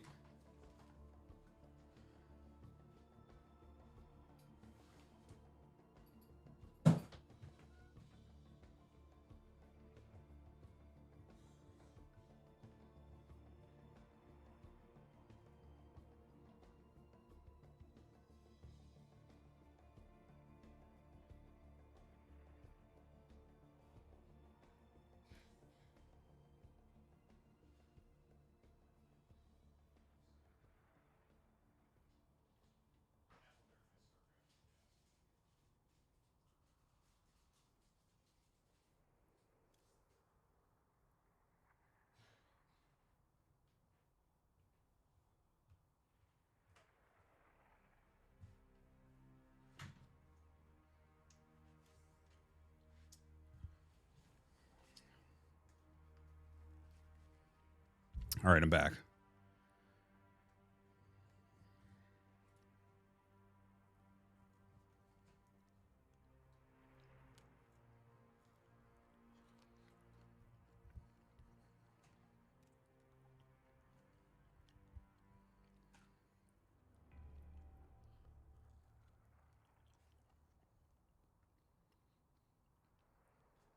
Was the StormGate video scripted? Yes, I wrote the script. If I sit there and just riff, then I'll just have to redo it like 50 times to get it right. No, this is the same mic I always use.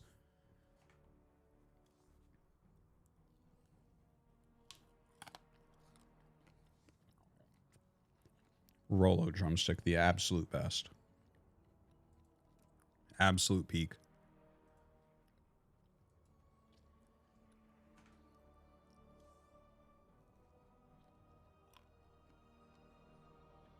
Should matter. Your other account get banned again?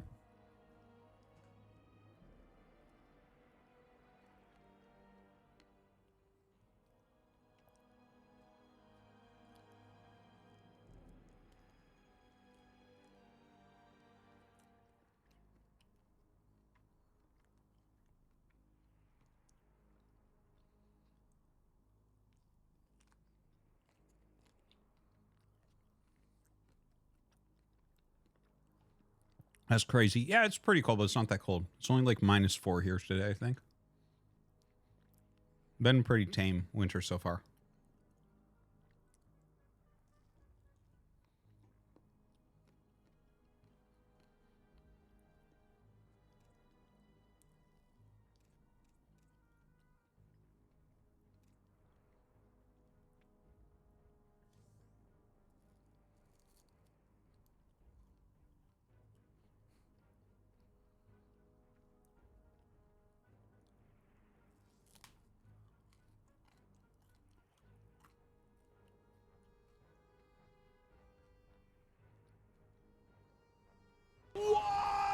Sugar Dinters cheered.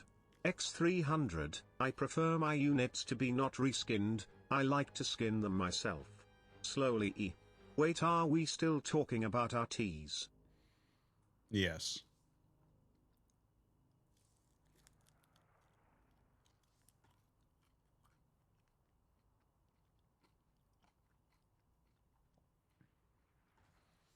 I don't like Rolo the candy, but the ice cream is literally the best ice cream I've ever had.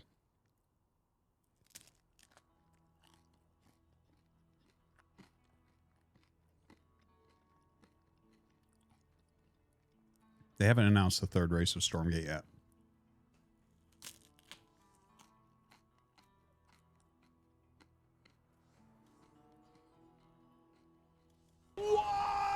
Clever Starcraft guy donated $3.33. You said you were reading something.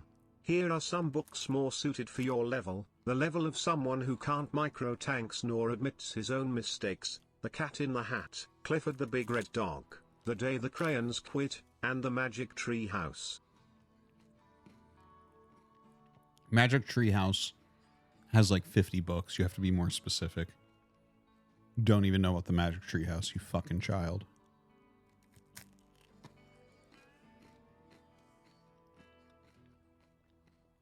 My youngest daughter really likes the Clifford movie.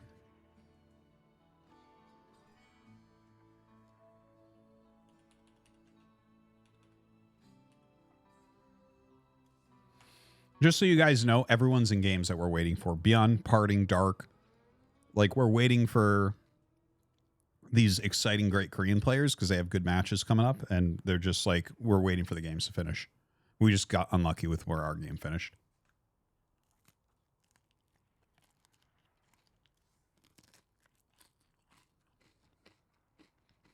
Yeah, I played a lot of StormGate.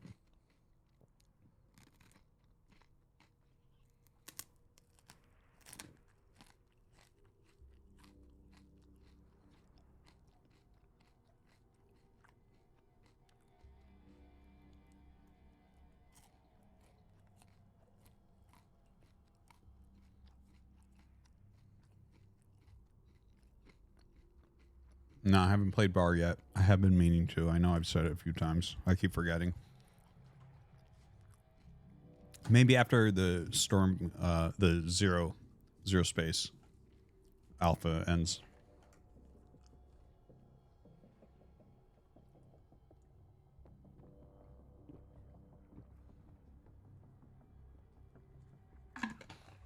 No.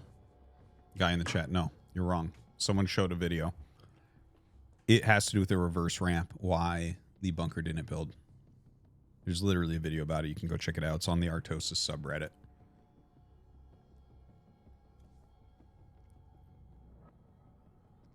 How many drumsticks can I eat in a row until my tummy hurts? It would absolutely hurt after 2. 1,000,000,000%. Those things are fucking big.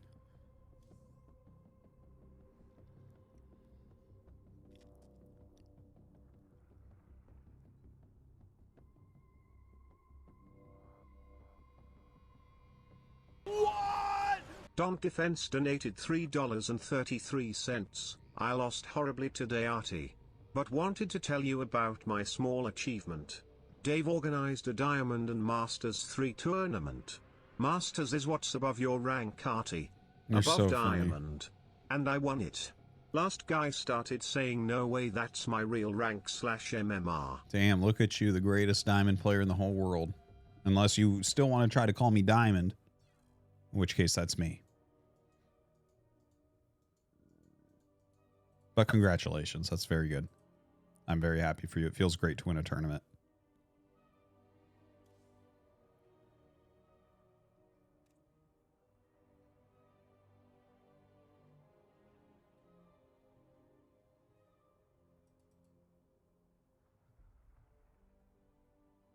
Oh, I do hate Reddit, Granham. I do hate it. Just some shit posting on that one. For the guys in the chat. I figured that it would take us about 12 seconds to make something better than the Brood War subreddit. Yeah, the other Artosis subreddit is our Brood War. That's just for hatred, though.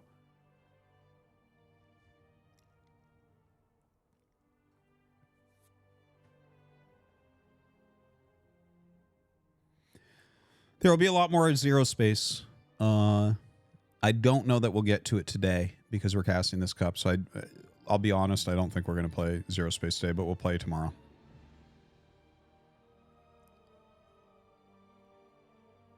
TTS is not off. Just no one's TTSing. ST4 and Kai Hanglo cheered. What's up, Stanky? X300, RTI had the most amazing thing happen to me today. I told my kids they would have to stay in their shared room in my apartment until they stopped calling my by my first name, and the weaker one, my son who can't throw a football, finally gave in and said, "Dad, can we get some dinner? We haven't eaten all day." I thought it was the coolest damned thing. I almost feel like you're describing my childhood a little bit.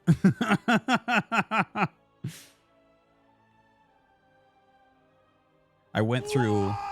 Jeremy donated $3.33. Artie, I am not the best in anything, but I wanted to tell you about my achievement today, which made me proud. Okay. I hope you can be happy for me. I could jerk off without coming for 37 minutes. It is my best record yet. Your stream was in the background for a bit. That's probably why. Thank you, Jeremy. Congratulations. Almost as impressive as Don't Defense. Yeah, anyways, actually, I had a similar occurrence when I was a child, okay? So when I was a kid, I tried calling my dad something that wasn't dad. It wasn't his name, though. I would have been in fucking so much trouble if I called him his name. But I tried to call him as like a nickname. Back to the Future, Biff Tanner. I tried to call him Biff. And I think I can't remember how long it worked for. It worked for like a very short amount of time. And then my dad was like, stop. But I tried to call him Biff for a while. That's so funny. Jesus Christ. How bad was I? Trying to call my dad Biff, like the dumbest villain of any movie ever. What a terrible kid I was. Fuck. Anyways, that's kind of funny, I guess, looking back at it.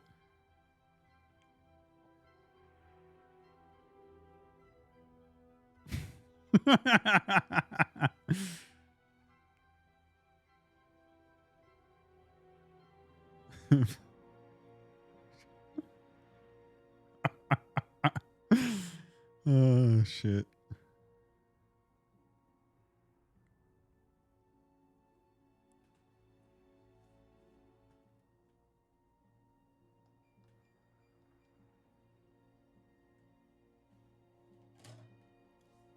Do I miss casting GSL games? Well, yeah, that's kind of why I cast this each week. Because I still want to cast Starcraft 2, Tell you, today we're getting unlucky with these fucking brackets.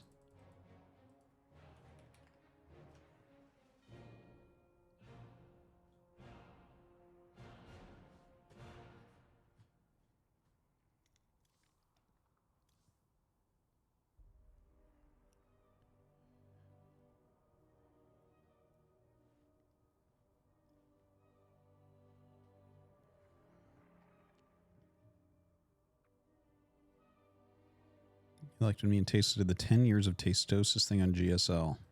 I kind of vaguely recall that. Guys, sorry this is a little bit slow right this second. Still waiting for these guys. Parting has done his game. We're waiting for Dark to finish up his. Because that's actually what we want, is Dark parting. That's like the best match from this this round of 16. So it looks like we are going to be able to get into that.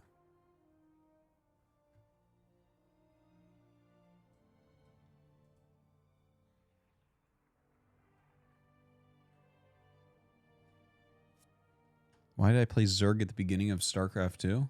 Because I could tell that it had the highest skill ceiling of the races. And when you're coming from StarCraft 1, and thus mechanically superior to everyone else who will be playing, other than the other StarCraft 1 players, it's a smart thing to use the high skill cap race. It did have the highest skill ceiling. Bofamoth. So do you think that you know more about the beginning of StarCraft 2 than me? Truly. Write out your resume. We'll figure this out right now. I'm actually I don't stand for morons. Yeah, no, you're a moron. I don't stand for morons trying to remember the past in different ways, because I've seen this, like when StarCraft Remastered came out. What? Hold on, Tunger. When StarCraft Remastered came out, a bunch of morons started trying to remember the past differently. They're like, oh, I was a top player. No, you weren't. No, you weren't. Right? We talked about this a lot at like the all those special tournaments that me, Jeff, Day 9, and Tasteless went to. Anyways, this is the same type of thing that I think is going to start happening as StarCraft 2's gotten very old at this point, where people are going to try to remember history differently than how it was. So when a moron like you tells me, no, it's not, it was Terran had the highest skill cap at the beginning. No, it didn't. No, it didn't. And there's not even any question in the universe that I know more about this than you. Zero question. Between the time StarCraft 2 came out in 2015, I literally watched every single pro game. So anyways, wrecked. Hex donated $50. Artie, back when the first golf up? GSL was happening with MKP and Fruit Dealer and Shit You and Tasteless were my absolute goats. Thank you. That whole year for me was so shit. You guys seriously helped me during depression. Now I am fine and happy, as you know. Love you, my goat. Thank you, Hex Hex. donated. Hope you're doing well, Hexeract. Tonga We look forward to your 111 return. cheers. The guys in the chat miss you. You should have seen X300. yesterday. Hey guys. It's all I hashtag just free Hex. landed a good job today after a few months without one. Wanted to thank you guys for helping me get Congrats, through Tunger. my neat phase, and also helping me go the past 100 days without drinking. Nice. Here's to replacing beer in my mouth with cum in my ass. Oh, Jesus, Tunger. What's your job? Congrats, though, man. Happy for you. Anyways, it was completely obvious between the active units available for Zerg, as well as Larva Injects and Creep Spread, that this was the highest skill cap race. It was completely obvious.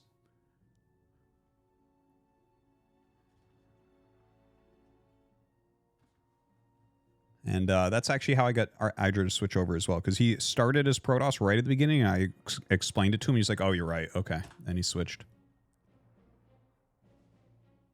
Again, Bothemoth, you think that you're smarter than me, and you're not. How is Broodlord Infestor high skill cap? Please tell me. Broodlord Infestor did not exist at the very beginning of Wings of Liberty. It did not exist. The first time that the very first day, I can find the day that I figured out what Broodlord Infestor was. When the GSL versus the World tournament came on, the World players came. They were staying in an apartment in Seoul. The day before, I was over there watching replays, and I was talking with Sen, who was a good friend of mine. And so he showed me this like Terran composition that was killing him. He's like, how do I stop this? And so I looked at it. I'm like, yeah, this is really hard. I was like, okay, you need to go Broodlords and have Infestors for Fungal. And that is the first time I know of for Broodlord Infestor. There might have been an earlier time than that, but that's when I thought of the combination myself.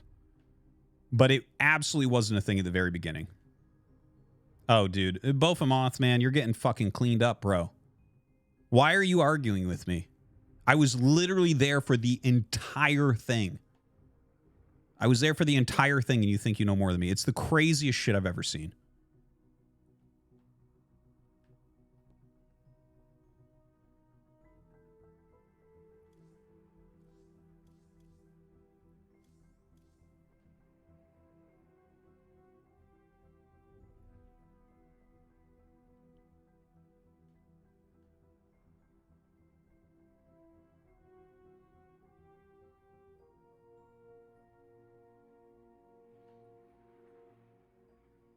Oh, dude. Bothemoth, stop, man. Stop.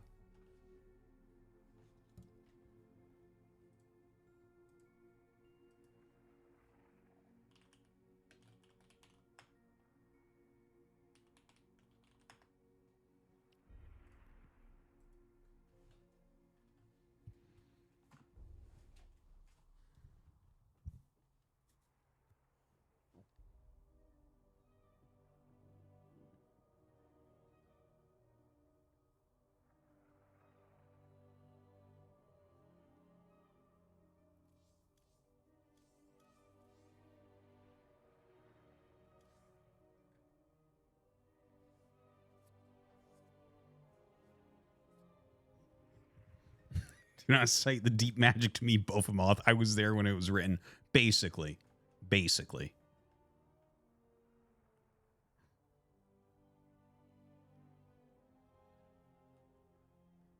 Damn, 9 years, 11 months, 30 days. Protoss Weedlord.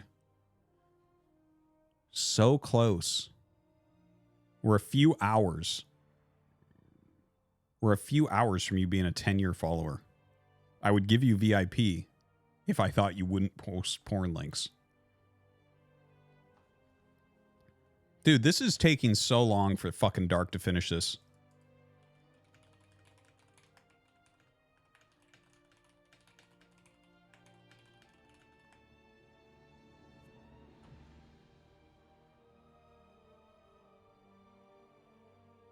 When did I start streaming properly?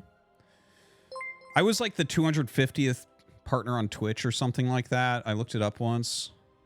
Like I streamed during like right when Twitch came out basically.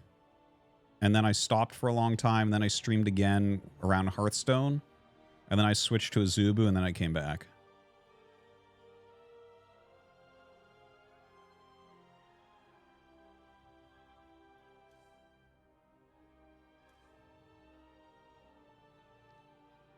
Was I on Justin TV? I can't remember.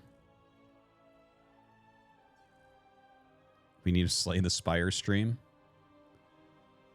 I do like... Slay the Spire I had to uninstall from my phone. Because I liked it too much. I played it too much.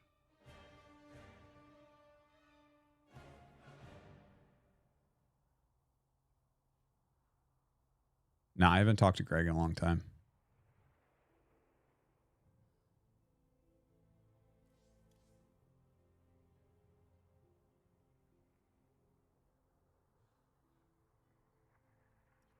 Do I have a day one Wings of Liberty replay? No. I don't have any of my old hard drives or anything like that. There was a point in time in my life where I like saved every replay and made sure I had everything, but that time is long ago.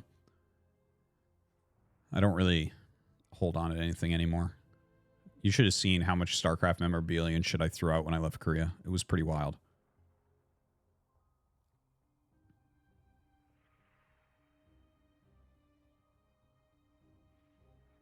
How much time did I spend at Rockingham Mall? Not much, man. I wasn't a guy that went to malls. Yeah, I don't know. I just started playing Slay the Spire on my phone, so I never really played it on PC.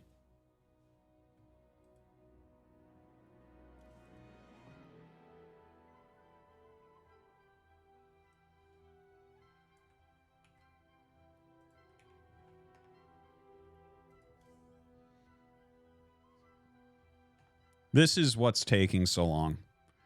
Fucking Dark.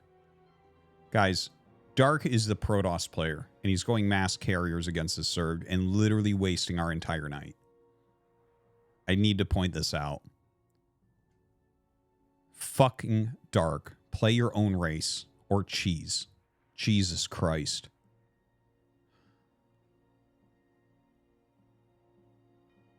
Game time 15 minutes. Yeah, if a game looks like this in StarCraft 1, it's 45 minutes in. That's so funny.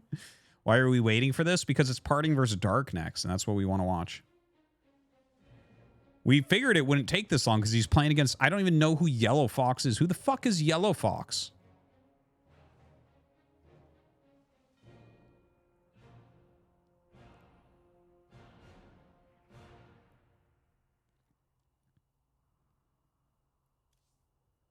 What is that?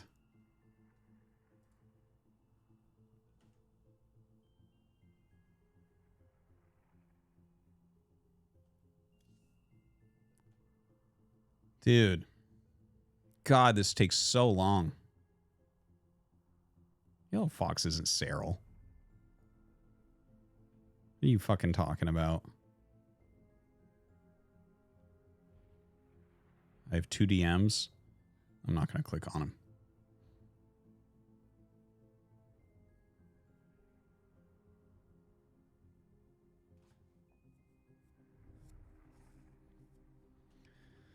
Oh! Why is tonight being ruined? Fucking Dark. God damn.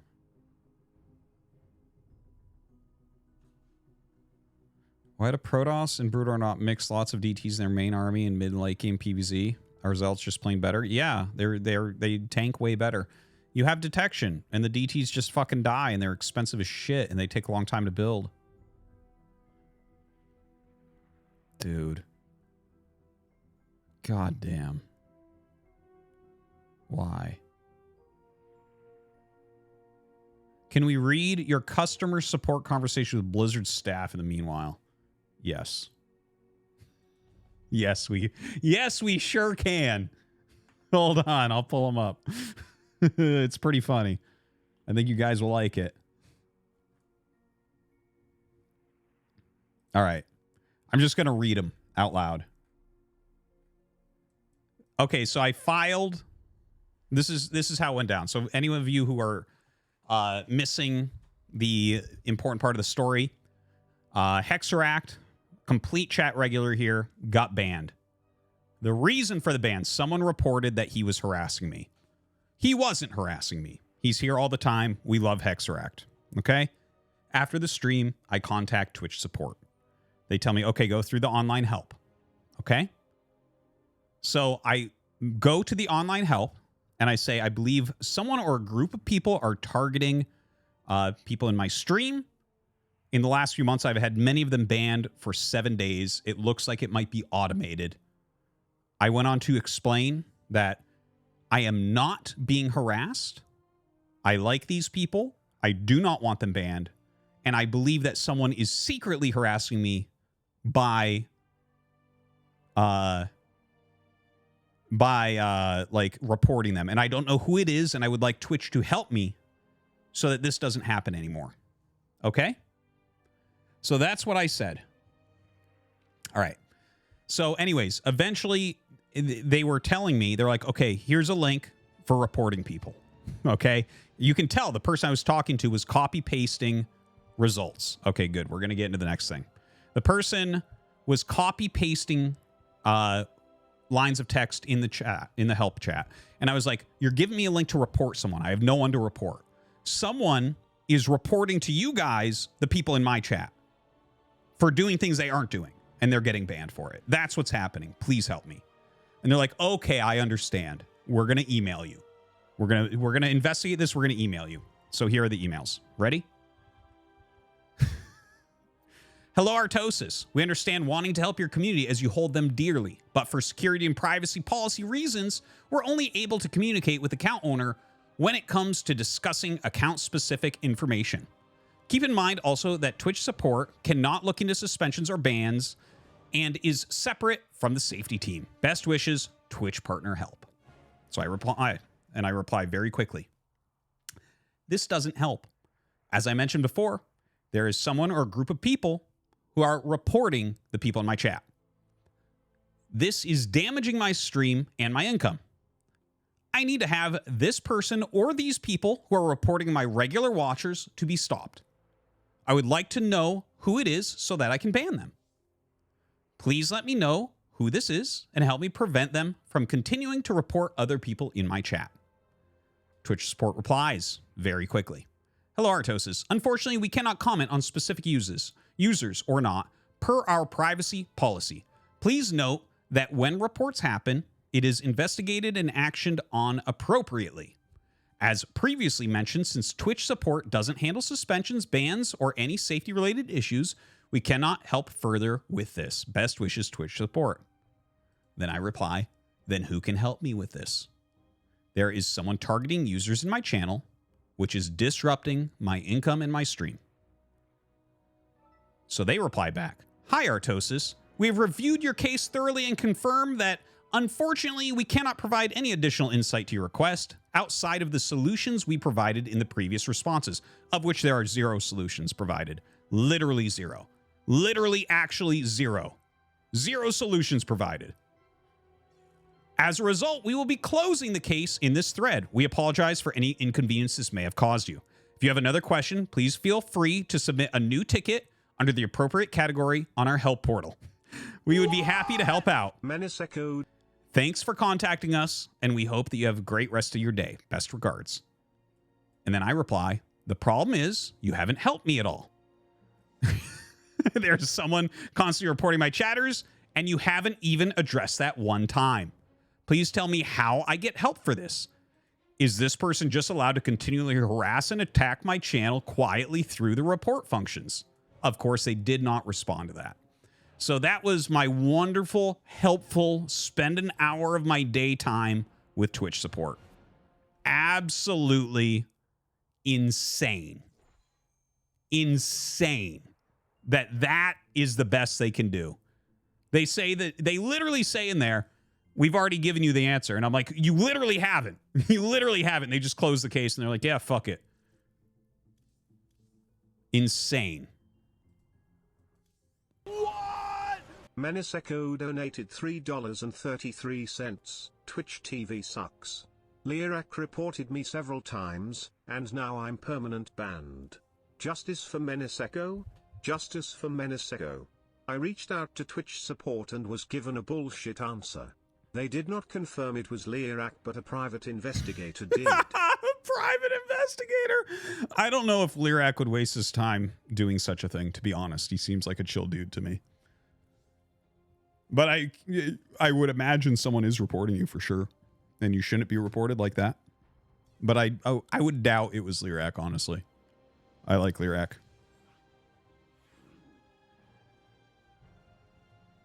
Yeah, dude, it's fucked up.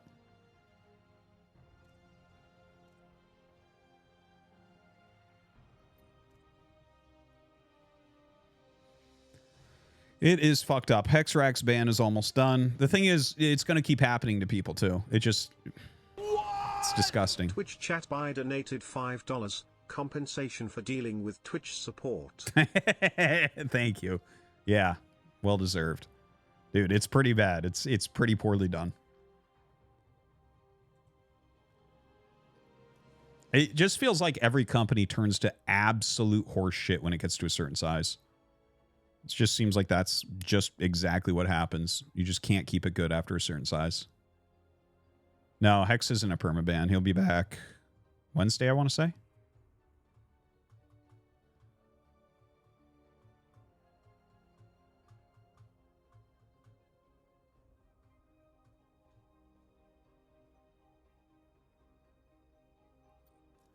Yeah. No, I know. That's what I'm saying.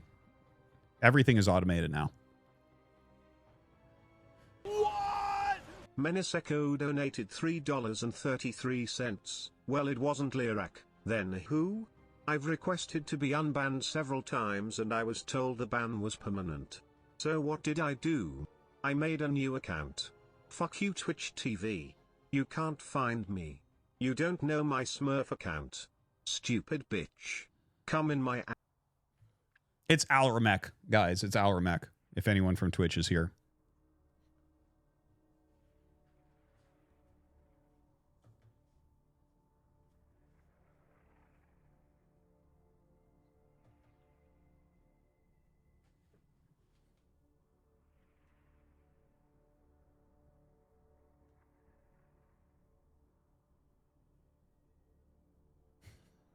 What's up, Champagne Kenny? Good to see you.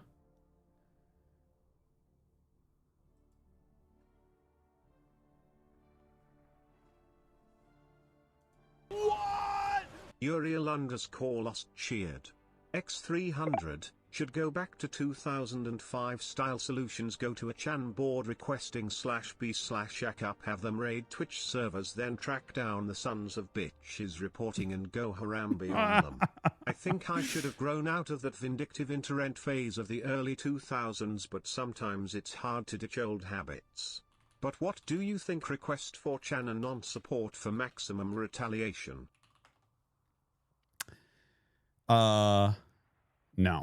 No. I am not interested in something like that. It's all fucked up, and I think maybe there might have been a time in my life, but honestly, the fucking insane shit, I'm not ever going to do. All right, guys, we're loaded into Parting vs. Stark. A person sitting at a computer desk in a cubicle. He is asleep and out of shape. There is a sign on the wall that says Twitch support.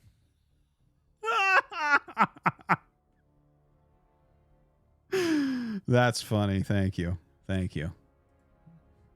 I appreciate that. The only way to gain Twitch's favorite show your booba in a hot tub. Yeah, at 4,000 subs, I'm going to a hot tub. Nambona donated $3. Typical Twitch support. LLLL. Still haven't received a word on my appeal after nearly 2 days, unlike my temporary suspensions that received a denial in less than 30 minutes. But always remember, Mario chomped down onto Luigi's anal pustule. Yeah, for those of you who don't know, Nambona was banned for being a bot.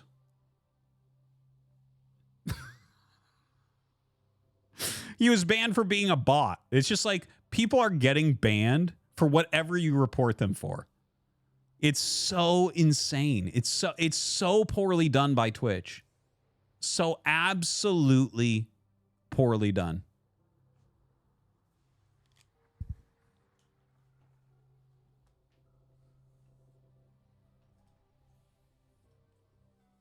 No, I think we've cleaned up a lot of the anti-Nambona in the chat. All right. Here we go. Finally. Finally.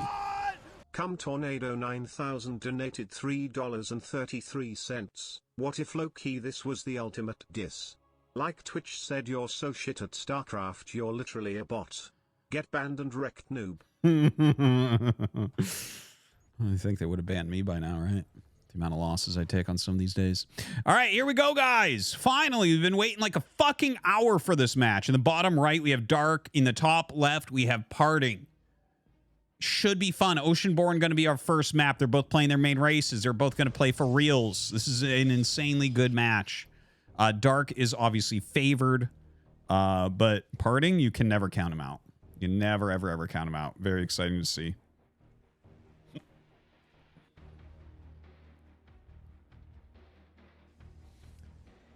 Of course, it's PVZ, though, so... yeah, the probe will come up and be annoying. Maybe he can get Dark to expand elsewhere. Dark has a big range of things he does here. Sometimes he brings the drone back. Sometimes he makes the hatch. Sometimes he goes offensive hatch. Okay, he's just going to make the hatch of the third base. He's not going to do anything silly here. Menace Echo donated $3.33. What was I banned for? Because Twitch wouldn't tell me. No, I have no idea. Can you tell me? Is it something I said? Something I did? Was it the cum? Or in the? Or ass? Was it cum? In? My? I don't know what it was, Menacheko. I do not know. All right. All right. So... yeah, well, we still have to wait for the Cybernetic score, as always, man. Oh, my God.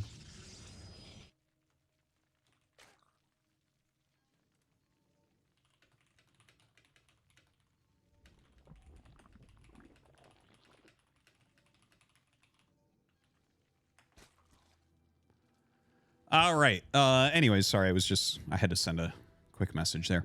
Yeah, Parting is back from the military. Parting, some of you might not know. Actually, I don't know. This is a great time to mention this, okay? Parting, guys, is actually right now considered the best StormGate player in the world. I don't know if you guys knew that, but he's played a lot of StormGate. And I actually just casted and uploaded today him playing a match. So you can use the command SuperCup, and you can see Parting playing some StormGate, of which he is considered the best player in the world. He literally won the biggest tournament in StormGate that was like behind closed doors. So you should check that out. All right, so Stalker here pushing back this Overlord. He is getting a Twilight, so Parting going to be putting some pressure on. Overlord will get away, at least for now. Obviously, there's going to have to be something that comes out, like probably a Prism to go with this Twilight. Yeah, there's the Robo. So should be able to pick up that Overlord kill a little bit later.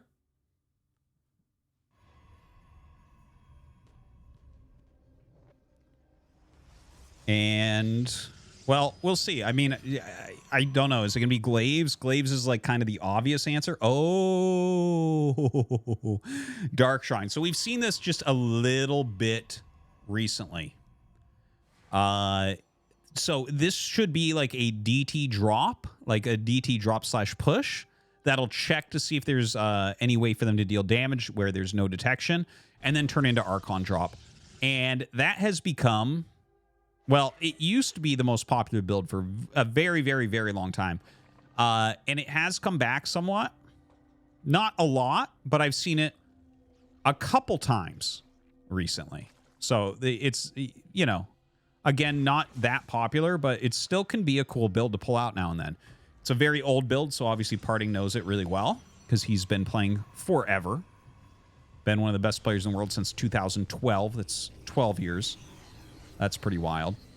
And yeah, here we go. His Prism is about to finish. Hopefully he will get that Overlord as well that's out in the front. That's too juicy a target not to get, I feel like. All right, Shades out 4 Adepts. Now, this is a little bit of a tricky move, right? You're moving out with the Adepts, you're moving out with the Prism. And what this makes Zerg think is that this is going to be some sort of Adept pressure, in which case they may be missing a Spore somewhere. Now, we just saw 2 Spores made by Dark, so I don't think that's going to be the case.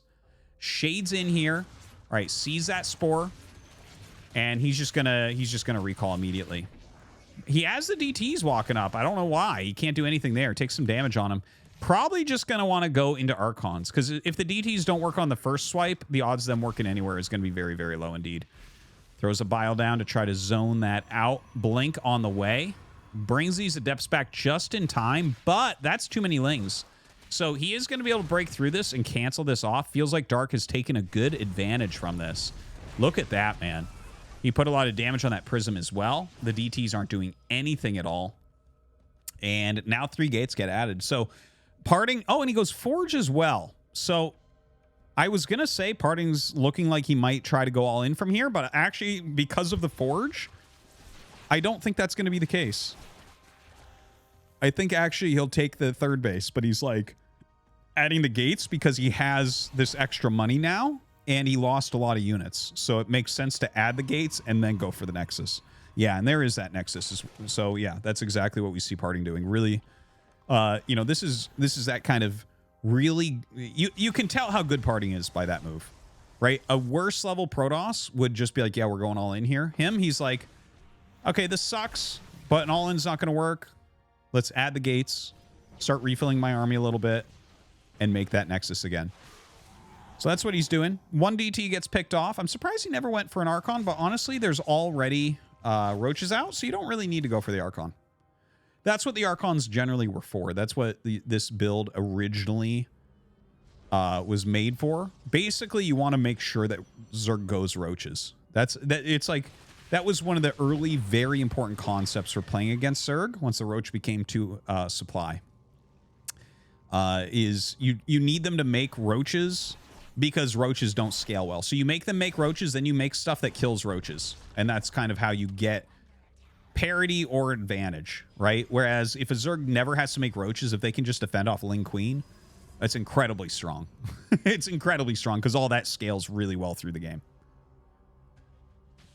All right, so this Overseer flies through, but he will pick that off, or at least attempt to with those Stalkers. Looks like it does just barely get out.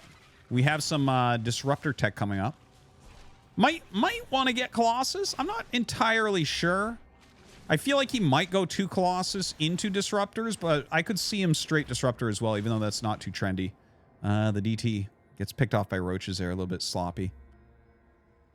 No real value in that, unfortunately. So there's that tech. Let's see if he starts a Colossus. It could be the single Colossus into Disruptor play as well.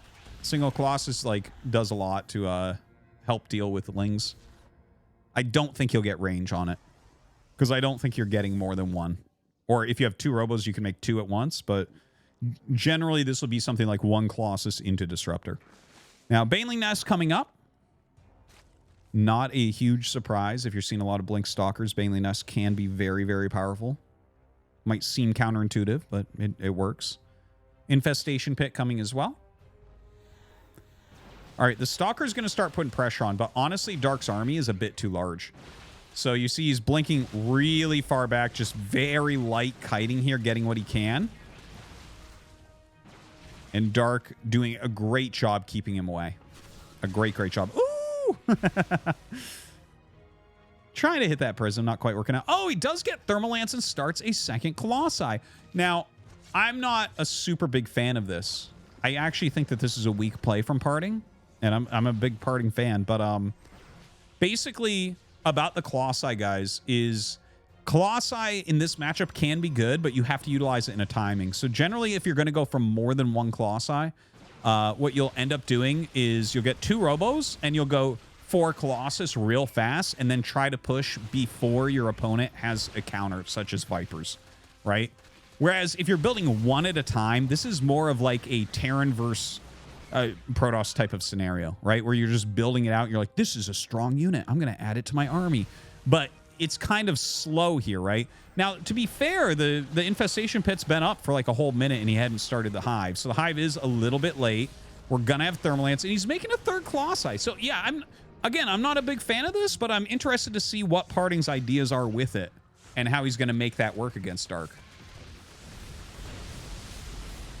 All right, blowing up quite a bit here with Lingbane. Very, very annoying to deal with. Oh, wow. Really, really inefficient right there. Super duper inefficient, but does get the Nexus. So that's kind of the important part here for Dark. Definitely the Banelings, though. He could have pulled those away and felt much better about this. Parting now going to have +2, 3 Colossi with range. Hive is almost done. So your time period where these Colossi are going to be useful is almost gone. Basically, as soon as the Hive finishes, you make Vipers, you get energy, and then Abduct destroys the Colossi, and there's not really very much counterplay to that. You can try to do something like swoop in and pick it up with the Prism with the range. Maybe if you pre-commit the Prism to the front, something like that can happen. I've yet to see someone do that. Like, normally you have it in the back, and then you'll bring it up, right? Anyways, we actually don't have any Vipers on the way, so he's going to get a decent engage here with these Colossi. Dark really needs Vipers right now. Look at Parting, man. What a killer. Using some very old school styles here. And still no Vipers? Damn, dude. Kind of crazy. The Colossi are getting insane damage here. Okay, preemptive force field goes down. Little flank coming up here from Dark. Dark's going to try to come in from multiple sides. Not sure how much sentry energy we have. Actually, those force fields in the front doing a good job of slowing everything down. Parting, microing back here.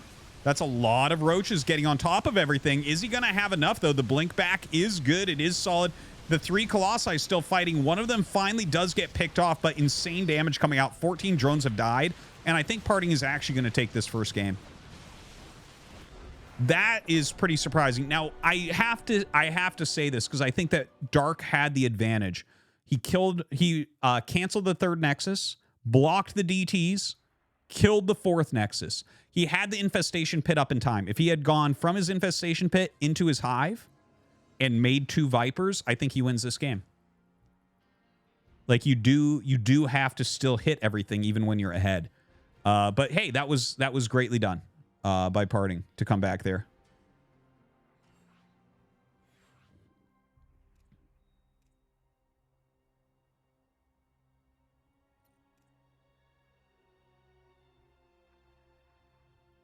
Yeah, he wasted some Banes as well. Yeah, I mean, there was other things in there, but I think specifically, if he had hit his Hive timing correctly, and you have 2 Vipers, you have 2-3 Abducts there, the Colossi added so much damage over time. Big issue. All right, game 2 coming up.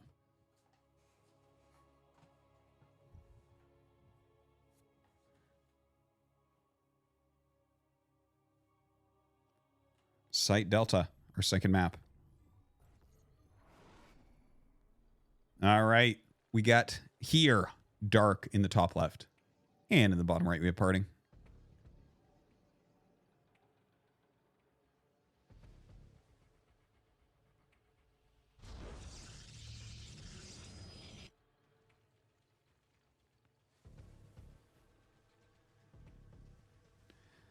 Well, yeah, I mean, obviously this is early game PvZ, so There's a bit that we have to just kind of sit and wait. I'm going to grab water 1 second.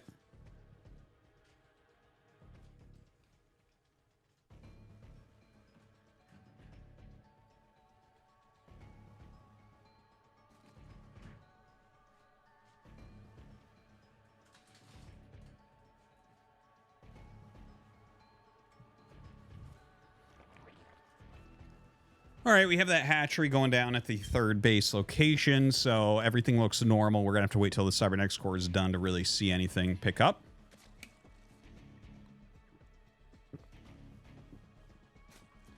Game sounds? I don't think they're high compared to my voice.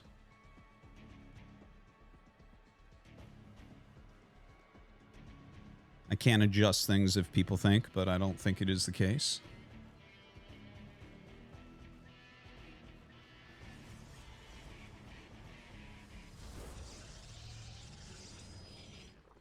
Oh, you can't hear the game sounds. What about now? My magic volume button.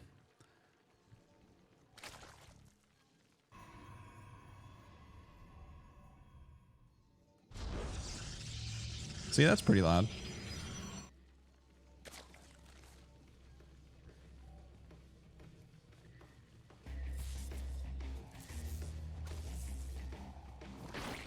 All right. Anyways, back to the game.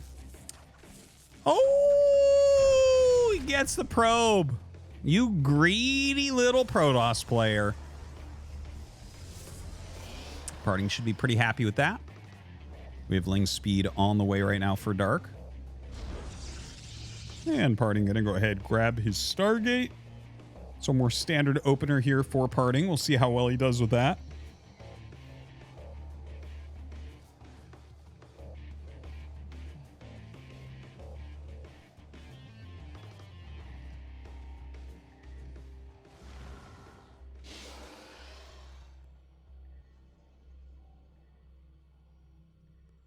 Now, with the Stargate, we're just going to have to see exactly what he wants to make out of it. It'll probably be oracles. I think it would be fun to see something else. Parting's take on Void Rays or Phoenixes right now would be an interesting one to see, but it should probably be the Oracle. It's going to give you by far the most flexibility here. Ooh, a Void Ray. Now, it might be Void Oracle, right? It could also be Void Oracle Void, which would be more interesting. A Void Oracle Void here would signal to us that he's likely going for Sky Toss, right? Whereas Void Oracle is just him cleaning things up with the Void, making the map a little bit darker, and then harassing with the Oracles as per normal. So we'll wait a moment and see what the follow-up is here. There's one Void. Okay, Void Oracle. That was very expected. Void doesn't even make sense. The second Void doesn't add anything this early on. And a Twilight comes up. Okay, so this is... The Twilight tells us that this will not be a Sky Toss. So he'll be making another Oracle after this, almost certainly, but you could cut it if you wanted to. I don't think that there's a good reason to cut it. I think you should get the second Oracle. And we'll see if he does. That Oracle finishes up. Now, the interesting part here is, will this be Glaives or will it be Blink? Now, it probably should be Blink. Honestly, you could go Charge here. But I think Blink is what makes the most sense. He goes Glaives. He adds 2 Adepts and he goes Glaives. Now, here's where this is a little bit different, a little bit interesting. If you see Third Nexus into Glaives, that's a very funny build because you need Glaives to hit early so that they can't drone too much and they can't go Roach easily because Glaives loses to Roach. This is why you generally see after a Third Nexus Blink. Blink is going to be your later game type of upgrade because you can utilize Blink Stalkers kind of throughout the game and you can definitely hold on against any sort of Roach builds. So here, basically, if Dark just makes a reasonable amount of Roaches, the odds of Glaives doing anything are very low. Now, it feels like Parting has pre-hedged this by making the Void Ray. The Void Ray will make it very hard for Roach-based attacks to come over here and bother him. But again, to get damage with this late of Adepts and this small number of Adepts, I'm not sure that that's going to happen. And that, you know, you look at all those different kind of aspects I'm trying to describe together, and it's really interesting. And, well, actually, he has a really fair amount of adepts. That's a surprising amount. I did not think he had that many. And Dark is going to be surprised as well. Dark, I think, doesn't have that many roaches right now. Blink on the way as the follow-up. And here comes the train of adepts. Dude, look at them in the line. I feel like he should have clumped them before they got there. There you go. I don't think so. Oh, really? Okay, okay. Well, the queens are helping to block a lot of these from getting up. So the roaches come in, and like this smaller group down here is getting pretty annihilated. The ones in the main, I don't know how much damage they'll get. See, this is why I was saying you should probably clump them instead of have them in a line there before you enter onto the creep. Because when you finish in a line, it's not nearly as powerful as in a clump. So anyways, the adepts are getting a little bit of damage. Okay, there you go. This might be the moment. 6 drones, 7 drones, 9, 11, 13. All right, we're getting some reasonable damage there. It looks like the adept harassment is very close to over. Yeah, he's going to end up killing all the rest of these. So that makes us wonder, what does the actual army look like? Because Dark, I think, should counterattack here. You just killed 1 million adepts. It's oh, he's droning. He's droning. Well, he wants to refill that economy, but not moving out across the map. I wonder if he could have moved across the map and did something. I really think he could have. So we have 12 Blink Stalkers, 17 roaches. Maybe not. Maybe not. Maybe that was a good call. My bad. So some good macro here from Parting. Has a very healthy amount of units.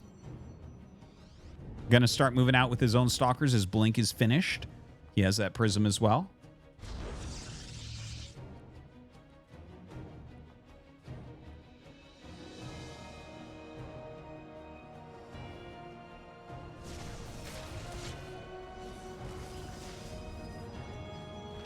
Okay, so coming forward right now, has that Void Ray turned on as well. The Queen's trying to target that down quickly. It is adding good damage here, and it will get picked off, but a good swap there by Parting.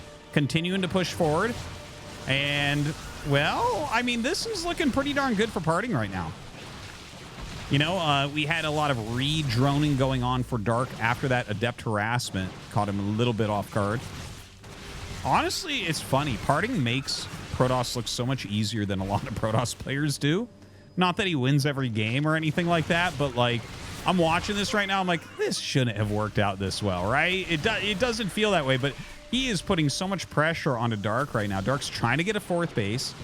He's kind of frantically making as many Ravagers as he can. Look at this, he's bringing forward a Spore here, trying to push back that Observer so there's less vision of what's going on. Parting continuing to micro so well. So well.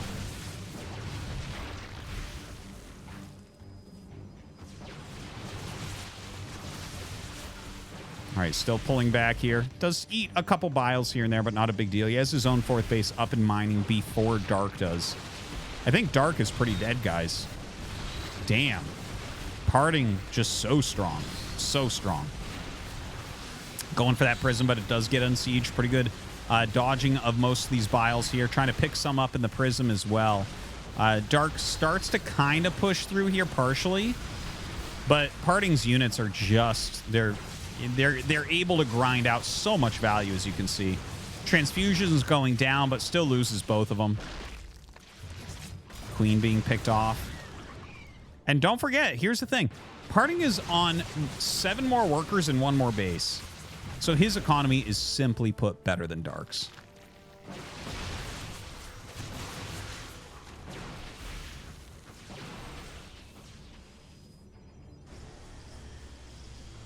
Yeah, Dark is in a deep dark hole right now. This is very, very tough.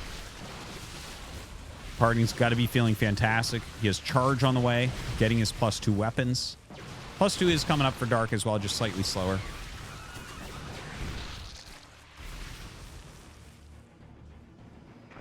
And, I mean, you can see here, Dark is, like, just barely having enough army to hold this entire time. And, like, you never have to stop this. You never have to stop his parting, basically. Okay, that fourth base finally starting to send some units around from its hatch. Doesn't have any drones there, though. So painful. Hydralis Den coming up. Okay. Wonder if he's going to try to slip into Lurkers. Lurkers would be one way that you can actually stop this many Stalkers. I don't know if he can actually afford getting Lurkers out, though. You can see his bank is down at, like, 0 the entire time. An Infestor coming out. Okay, an Infestor, I like that. That's a cool play. Don't forget, Infestors start with Fungal now. If he can pick off 4-5 with the Fungal, that would be nice. I could see it happening. 10-gate Blink Stalker. 2 more gates coming up. Just non-stop here for parting. Dark unable to put any pressure on across the map as well.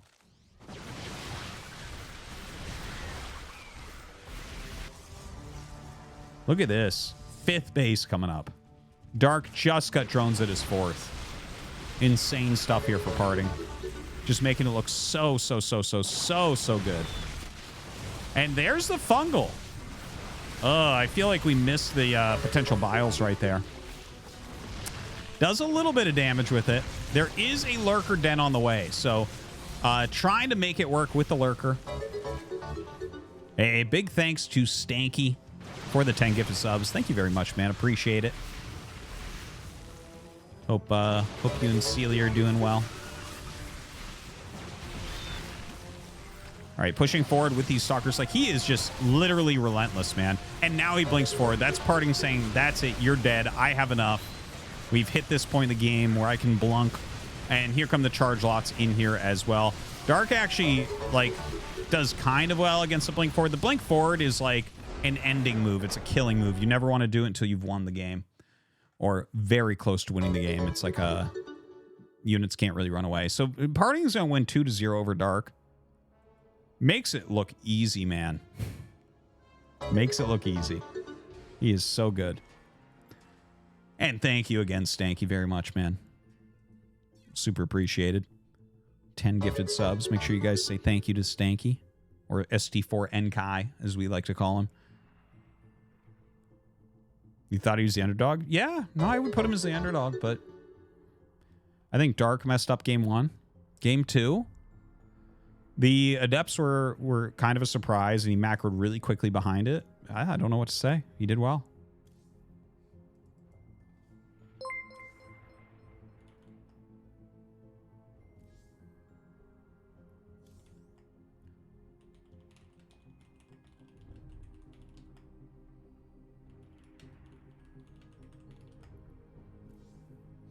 All right, so looking at the bracket right now, guys. Okay, so Parting goes up here. He'll probably play a PvP next. Estrella is still playing Solar. I really would like to do Estrella Solar. I love Estrella's style. Rain or Bjorn are playing, but they're in a game. Would love to see that as well. And winners against Clem, so that's insane. Yeah, some great matches here. Great matches. We're just waiting for someone to finish a game, and we'll get in. Thank you, everyone, for coming by. I hope that you're enjoying. Right now, Mapu is keeping an eye on everything. As soon as we get a match, we'll be in there. I do want to mention that you can use the command StormGate. I'm making StormGate videos, so you should definitely check that out. I likened StormGate's Vanguard to StarCraft units, basically. I think it will really help you to learn about StormGate. Also, you can use the command SuperCup if you want to see Parting playing StormGate. And Parting is considered the best player in the world at StormGate. So you should definitely check that out. So Protoss of StormGate hasn't been shown yet.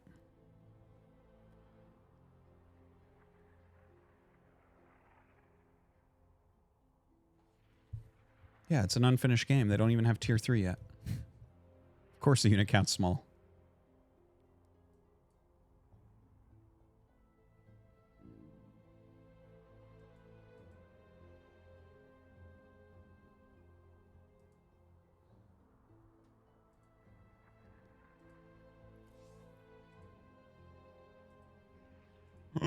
Excuse me.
Oh, all right.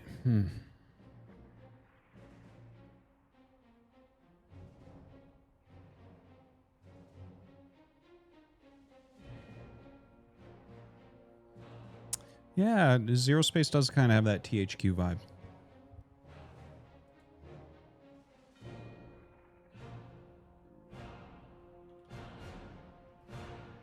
Oh, Byun beat Raynor 2-1. So that just finished, guys. Byun took out Raynor 2-1. Pretty sick result.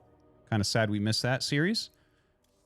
So we're gonna hold for Estrella Solar. Estrella Solar looks really good.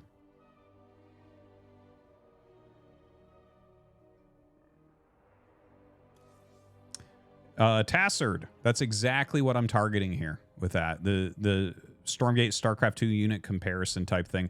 I have one for Infernals coming out tomorrow. I don't want to release two on the same day, so that's going to come out tomorrow. Same channel. But yeah, it's like I want to make some content for people that like know something about RTS, but I know how hard it is to get into a new RTS. I know because I do it very often, and it's a pain in the ass. I'll have Zero Space stuff coming out as well. It takes so much time to figure out what everything does. It does. This has been talked about as one of the problem points in RTS games. RTS players don't like switching RTSs very much because it takes a lot to switch. FPS players can just switch. Because it's like, yeah, you aim. Yeah, this is the shotgun and this is the missile launcher and you just aim. And this is the sniper rifle, right?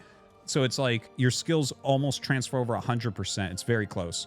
In RTS, it's like, well, you're pretty good at multitasking and like you're pretty fast at clicking shit. But it's like, well, fucking everything's different. Everything's different. So, anyways, yeah, I'm kind of targeting making some content for, I think most of the people that are going to play these new games are people that have played other RTSs. I hope we get new players, and that would be great. But like, you get a player that hasn't played an RTS. I hope so. But I'm kind of targeting the people who have played some RTS in the past. So glad that you enjoy it. That's what I want to hear. Yes. English casting for ASL this season. Yes. And we're going to have the camera for Tasteless as well. And it's going to be our quickest release season from beginning to end. No need to shit talk about the FPS genre to discuss how awesome RTS can be. Are you fucking low IQ? Oh, you're an FPS player. That's why you didn't understand the easy English words that I used. Saying that the skills transfer from one point to click and shoot someone game to another is not shit-talking FPS. Now, I can shit-talk FPS. Not hard. Not hard. But simply stating that your skills transfer better in an FPS than an RTS, that literally if you have 70 IQ, you can figure that out. That's a whole different matter. Don't need to shit-talk the FPS genre to say how great RTS is, Artosis.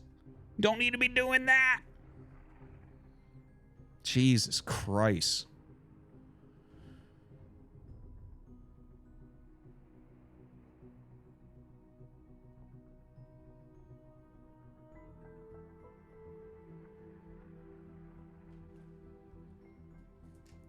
It's just fucking... Dude, I don't know. It's like... I'm trying to think of a metaphor for this. I'm trying to think of a metaphor right now about how much smarter I am than you guys. You know the Prime Directive in Star Trek? I feel like I'm breaking the Prime Directive, okay? I'm from the fucking future. We have all the technology and spaceships and shit. And you guys barely have fire. And I came to your fucking planet and became your god. And everything you guys say, I just have to shake my fucking head at. I'm like, God damn, I'm so much smarter.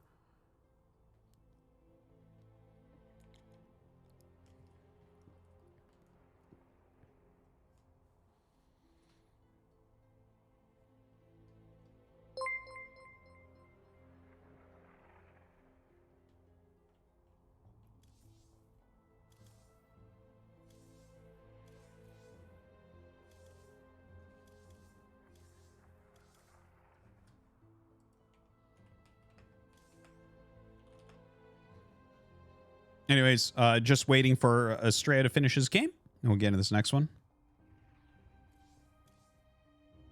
Have I ever Googled images for average StarCraft player? I have not, but I will. Average StarCraft player. Images.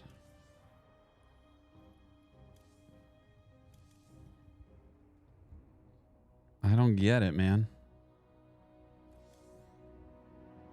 We got up a tree. We got Snoot. I don't know who that is.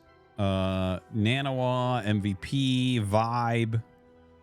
Yeah, these are StarCraft players. I wouldn't call them average, though. These are mostly Gosus.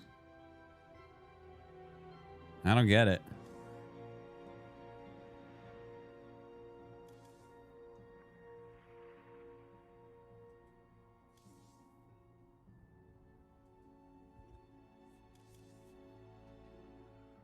Third one is you right now. You're sitting on your monitor, touching it with your finger while you wear long rainbow tube socks. Sick.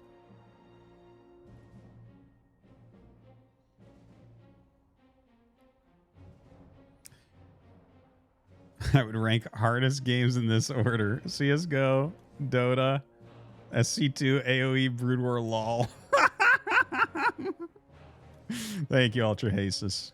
This is a good place for you.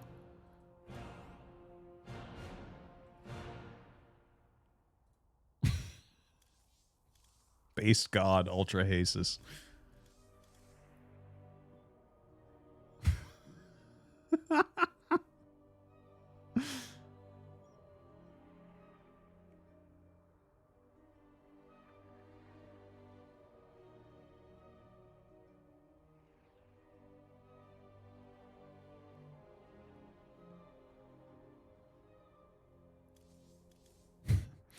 The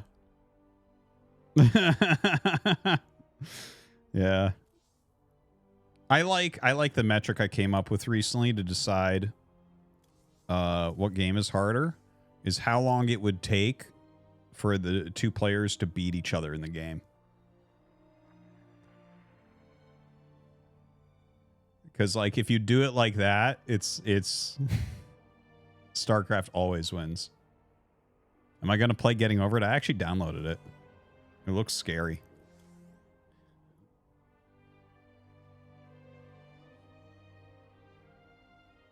No, Go wouldn't be the hardest. Still, it would still be StarCraft 1.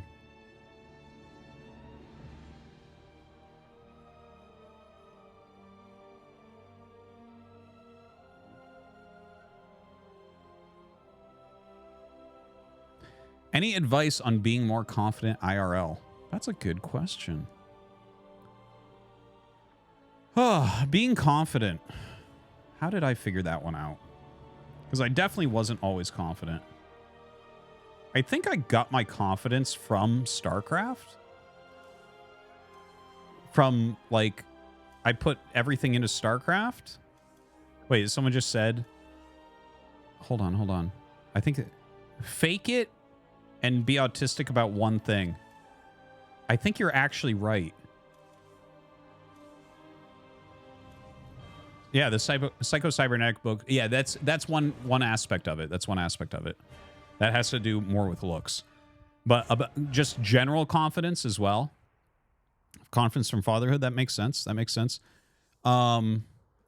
Yeah. So yeah, I would say read Psycho-Cybernetics. It's a great book. And yeah, actually what that guy in the chat said is actually pretty accurate. Like, I mean, faking anything you want to be, you can fake it till you make it. Like, that's a real term. Like, that's that's a saying, obviously, but like that actually does work. Like, however you act and however you make your brain think, you will become. But also, like, I think I gained all my confidence via StarCraft. I just put everything into it for a long time, became really good at it. There are issues that can arise with that too, where you attach too much self-worth to that, so you do have to break that apart as well. But it does create confidence as well. If you know for a fact you're really, really competent in something, that helps confidence. It's when you kind of don't do anything and you're a fucking slug that I think it would be hard to be confident.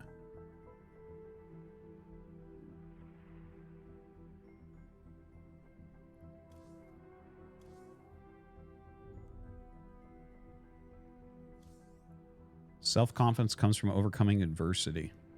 So you play TVP.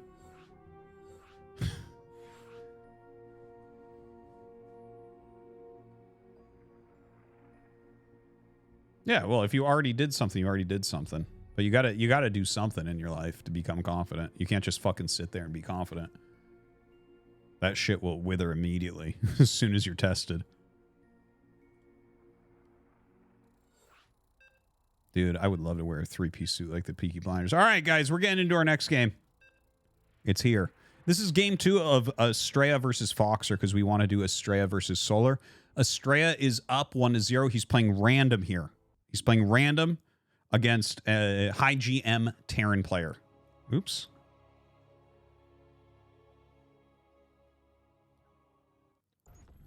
Ooh, Estrella Zerg against Terran. This should be like his weakest matchup.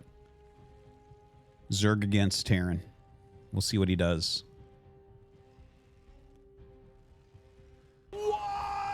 Menace Echo donated $3.33. Okay, I'm back. Okay. I was just at Lirak's house where I had sex with his mom.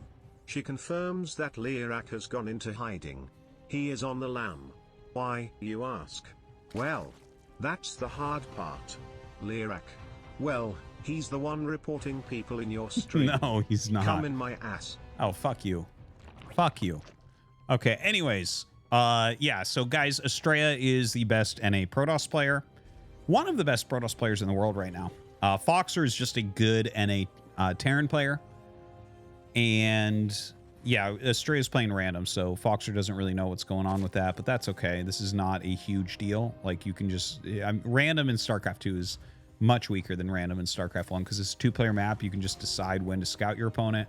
Also, you start with enough workers that it's hard to lose to anything right at the beginning of the game. So it's not like a huge issue that his opponent is random here. Foxer's going to send his SCV, and he's going to find that Overlord in the center, and now he knows that he's playing TVZ. He already got double gas, so this will be a factory opener. He actually turns around here, so decides, you know what? We don't need to scout this. Now, if this was a Lings first, he might have been in trouble. If it's the Lings to run around the Reaper, but it's not. But you know what? He's going factory anyway, so who cares? Factory in that main base. We'll see if he goes reactor right away or he pops a Marine. I think he'll go reactor, if I had to guess.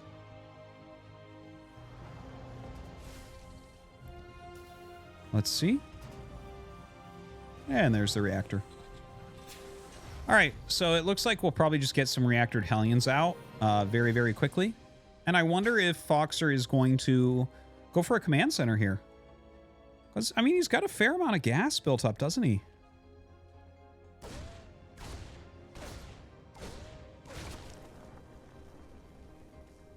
All right, kills the Ling off. And the Queen is out, so no issues here. Down goes that Reaper. Oof. That's a bit painful. Command center up in the main base, as well as a starport coming up.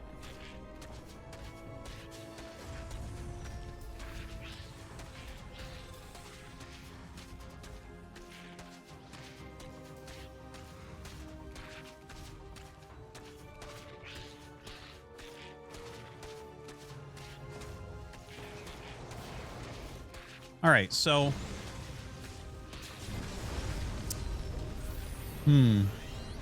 I mean, it's...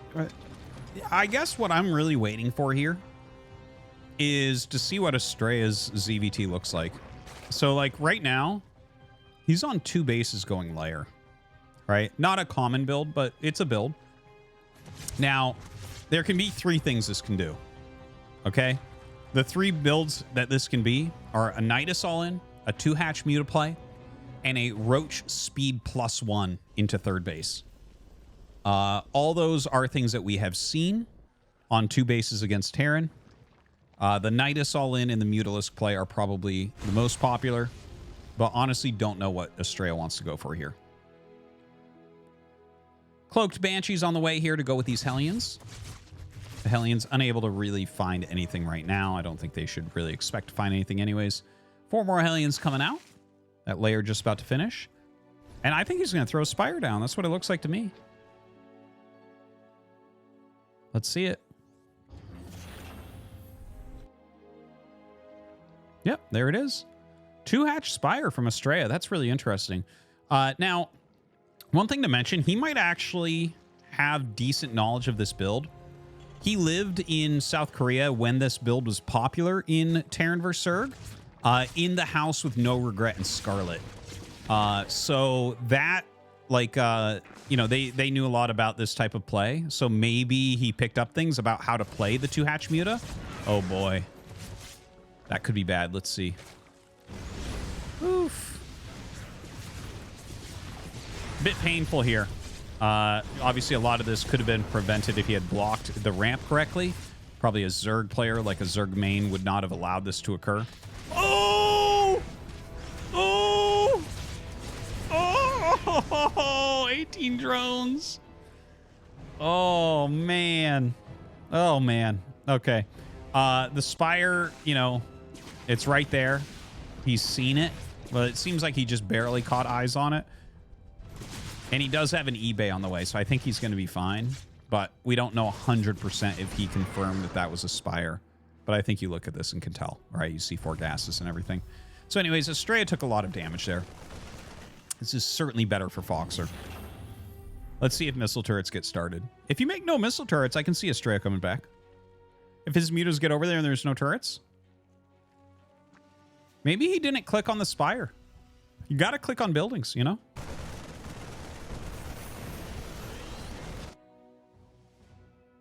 Okay, there's a turret.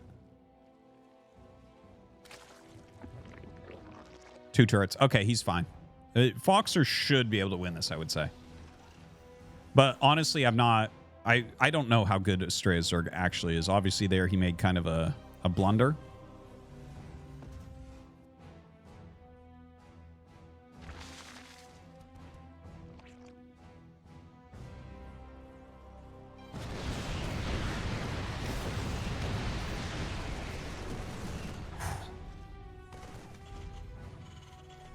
Yeah, not much damage as of yet.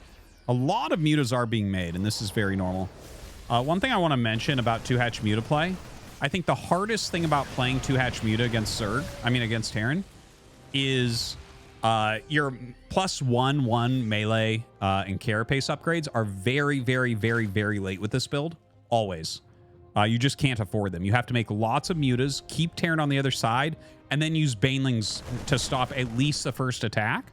Because you simply don't have good upgrades. You should basically be down 2 upgrades for most of the game with this build. And that's something that can be hard to play with, right?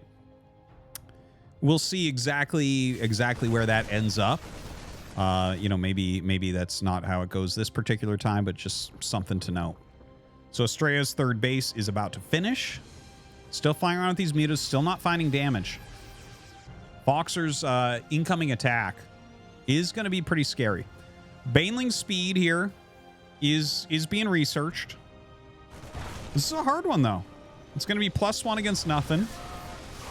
And that's the most important upgrade there. Ugh. The muta's just really not doing anything. This does make me wonder as well, because I think he's going to lose. Does Estrella switch to Protoss for the 3rd game to make sure he gets a win? Or does he man it out and go for random again where this could occur? Oh, the muta's picking off some medevacs. That's kind of cool, I guess. Baneling count is at 8 against 48 Marines and 3 tanks.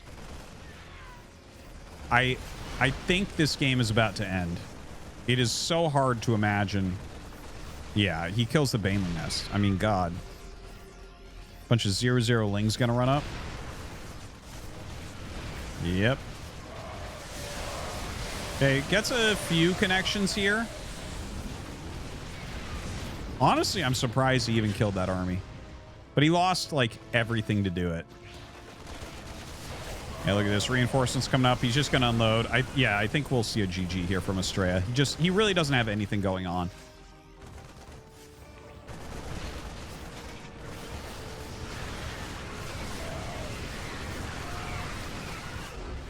GG.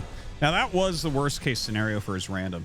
Estrella is actually like top of the ladder with Terran on NA. So he could probably do fine against Fox or TVT. And obviously if he gets Protoss, he's way favored.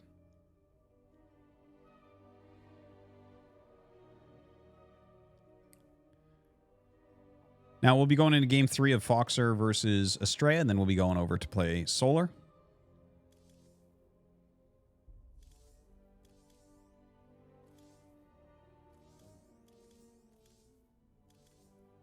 I don't know what he played as game 1. I assume he went random. We didn't get to see that one. I don't think anyone was casting it.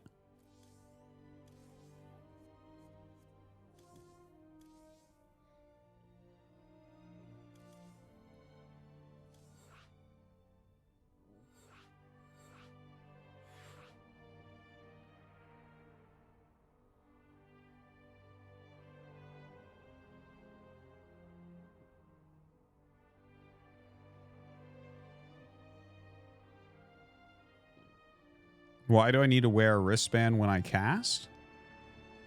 My friend, I am an athlete. I played a Brood War game before this.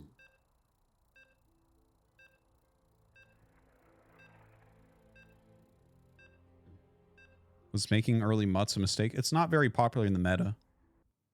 It is a build, though. I think he's just not that good ZVT. All right, Estrella's going random again. So he's manning it out. And he gets Zerg again. Are you fucking serious? Okay, I have to mention. Okay, Dark was playing Protoss earlier. Made us wait like 30 minutes to get into our next series. Estrella is going random every game and getting his worst fucking race. We have been waiting this entire time, skipping other good quality matches because we wanted Estrella versus Solar. And now Estrella is sitting here getting Zerg over and over. Jesus.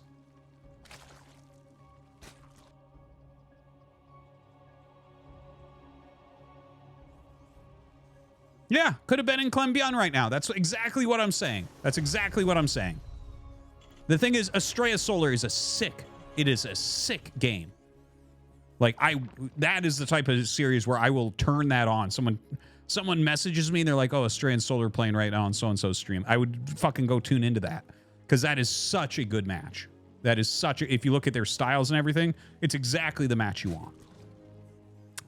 So, let's hope that Estrella can take down Foxer here. But Foxer really destroyed him that previous game. SCV Scout is coming out. Overlord going through the center, so it will get scouted. We'll see if Foxer turns around once again.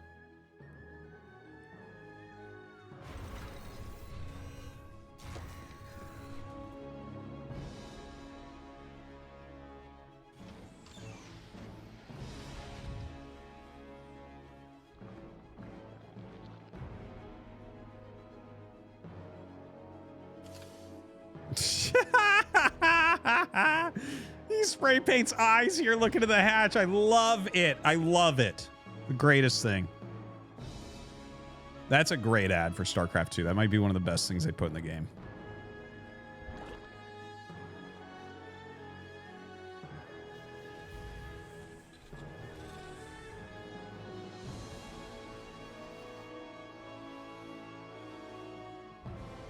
All right, so Reaper coming across the map.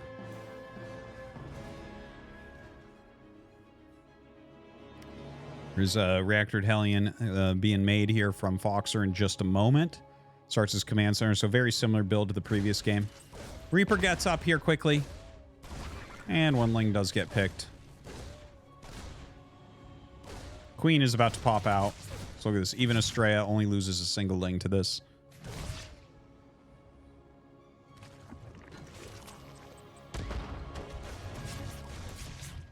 Ooh, saves the creep tumor. Nice. And obviously that's pretty much the end of what the Reaper can do here. Starport on the way. And with the 3 hatch play, at least Astrea is going to give himself equal macro to what he should have, right? I think if you're going to play a 2 hatch Muta play, you got to really be on top of that build. Because, again, that build was popular for a little bit and actually phased out pretty much entirely. It's pretty rare to see nowadays. So for him to be doing that, it's seems like a hard one to pull off. Right? Like, I wouldn't want to see, like, Solar or Dark do that against Maru. I wouldn't bet on them. Ooh, nice slings there. Nice slings there. Very, very good. Yeah, don't forget last game as well, he let a bunch of Hellions in and lost like 13 drones or so, which is obviously a huge, huge thing to go along with the toughness of the strat he chose. Now, picks off those Hellions. Surprised that Foxer dived so early. He's going up to 6 Hellions anyways. I feel like maybe he should have waited. We have a Viking coming out. I don't know if we're going to see a Banshee follow-up there. Or, excuse me. Or maybe we just want to go for a medevac. It's a possibility. A Liberator? Yeah, Liberator after Viking isn't bad. Push some Overlords away. Sneak the Liberator in. It can happen. Yeah, there it is. All right. Cool play from Foxer. I like it.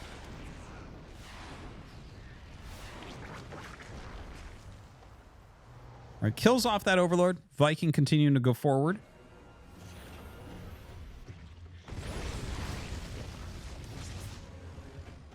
Attacking this Queen. Has 6 Hellions right now. 3rd command center gets started in the wall there. Foxer just harassing lightly with these Hellions right now. Where is that Liberator going to go, I wonder? Probably the, well, left side or right side. I'm not sure. He's checking left side with the Viking, so probably around that way.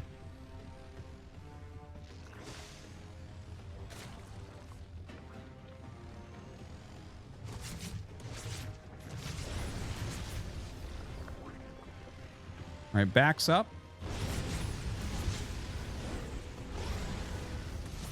We have a pretty quick carapace upgrade here. Not sure actually what Astrea's real plan is, honestly. Like, he's getting a quick carapace. Okay, there's the layer. He has a 4th hatch on the way. Nothing looks bad, but I'm having a hard time figuring out exactly what it is. Oh, that's a funny place to siege. Siege is over nothing. Okay.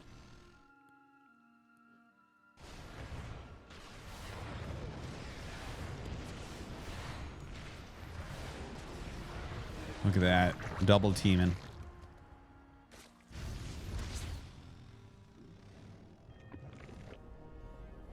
Now Foxer floating out that 3rd command center. Getting 1-1. Stim as well. Lair going to be finishing up here. I think Astrea should go Hydralisk Den. I think it should be Lingbane Hydra. Oh, he has a macro hatch in the main? My bad. So this is going to be pure Ling. I thought you were supposed to get 2 Evos at once with this. I believe you actually technically are.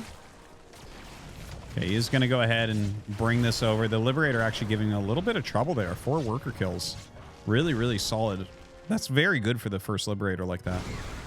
Oh, look at that. Ooh! Run out of there. 10 more drones on the way. He does get that +1 melee started. Can start +2 carapace pretty quickly here as well. So yeah, it looks like it's going to be pure Lingbane for Astrea. So he's going for something that is pretty mechanical. Not a bad choice for him. He should be a slightly better mechanical player, I would say, than Foxer. And yeah, I mean, if you go Lingbane like this, you do have to kind of get your +2 carapace started. That's one thing he's missed a little bit here. Wow, he is really shoving these Lings through a meat grinder and actually ends up killing everything. But one thing to keep in mind, excuse me, is you definitely need to get up to your hive in reasonable time. You definitely are going to need that Ultralisk Cavern to hold the bigger pushes from Terran, because just pure Lingbane, if you macro it well, if you take engages well, if you have decent creep spread, you can hold off a lot, but you can't hold off stuff forever, and you're going to need to be able to get into ultras later. Right, so this Queen kind of out in the middle, going to be able to get picked off as Foxer moves through the center and starts picking off creep. You know, I think Astrea is actually, like, I kind of like where he's at. I like where he's at. Like, I don't know how good he is with this, but he's got a good drone count. He's got a good hatchery count.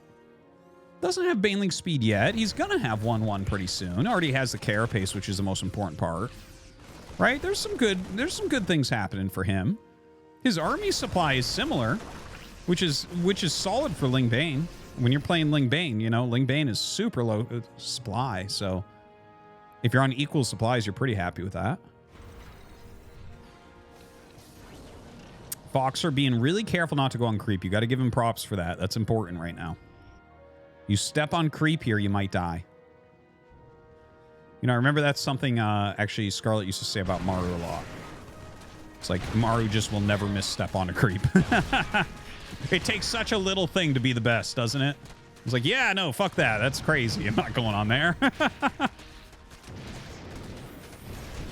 right, some very good harassment from Estrella. Look at that. Ling run by is getting 20 plus SCVs right now. Really, really annoying. And Foxer basically has to pull back. A move like this oftentimes can result in a victory. 25 worker kills, plus you get your opponent completely off your back.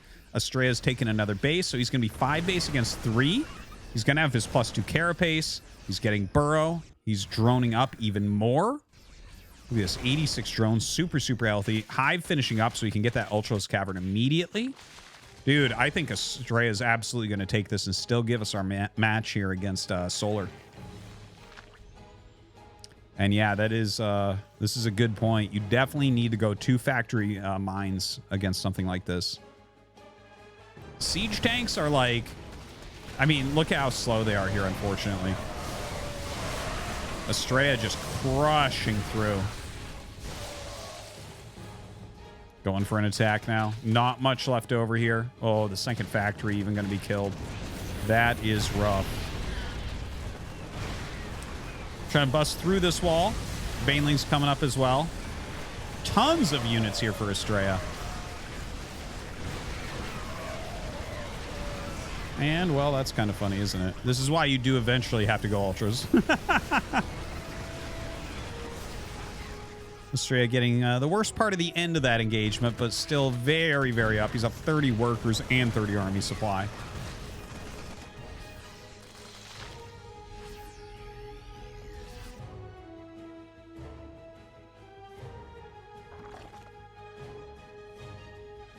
So Ultros Cavern is done. Adrenal is on the way. +3 carapace as well. +2 melee just finished. Yeah, Estrella is definitely going to win this game. This is a tough position for Foxer. He is getting his 4th base, so that's really good. But as the Ultras come out, like, Foxer doesn't have a very good position here. Estrella's engages are a little bit sloppy. Like, he's not really running in for his attacks correctly. He's not really microing the Ling Bane on, like, a Pro Zerg level. But he's just got so much at this point that a lot of it doesn't matter. Look at that. More SCVs going down. Foxer with very little left over.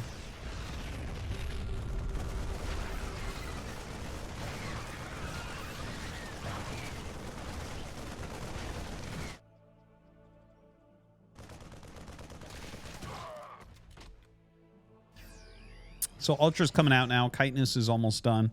Look at that, the gold base. I actually forgot that that was a gold base there that he had taken. His economy pretty insane, honestly. Probably should even add a couple macro hatches on to what he's got already. Estrella's economy just nutso right now. More tanks coming out, +3 attack on the way. Tons of Ling Bane. If Estrella just maxes out and attack moves, he'll win the game. That should be it, really. I don't think he has ultra speed, so probably wants to get that. Yeah, it just starts it now.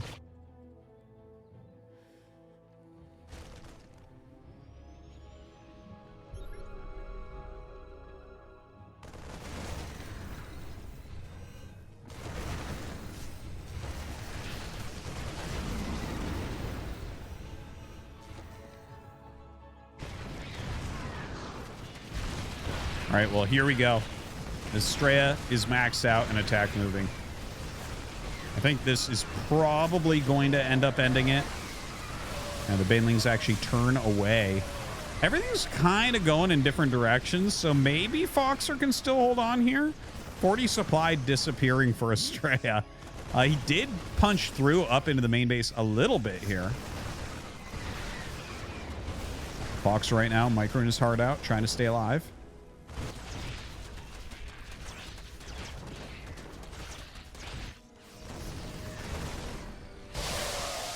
Oof.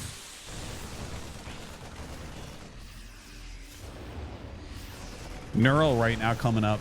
The fact that he's getting Neural, I think we're going to see some trolling. Look at this. Loads into Overlords. That's pretty funny. Look at this. He's going to chase it down with Medivacs and try to pop him. Drops the Ultras out to deal with that. Super fast. GG, well played.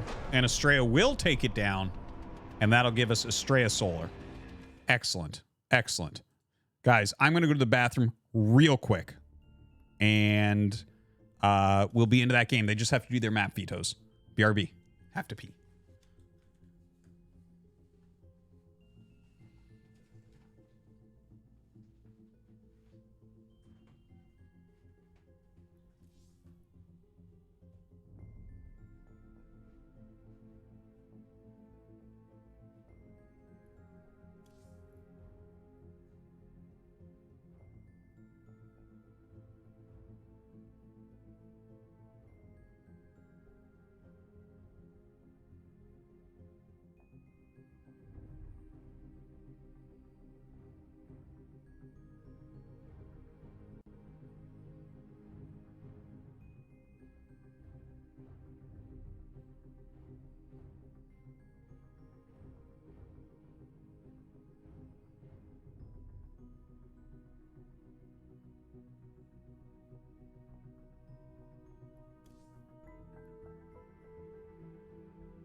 All right, I'm back and in time. The game has not started yet.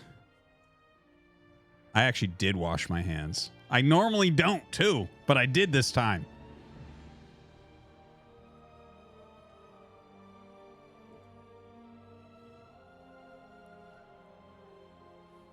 Let's take a quick look at the bracket.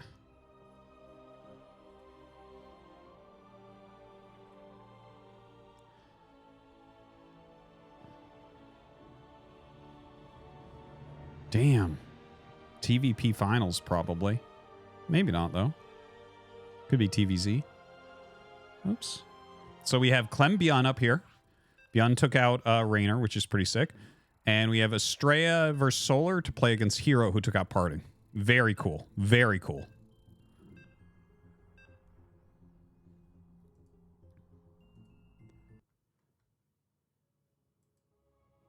Let's go.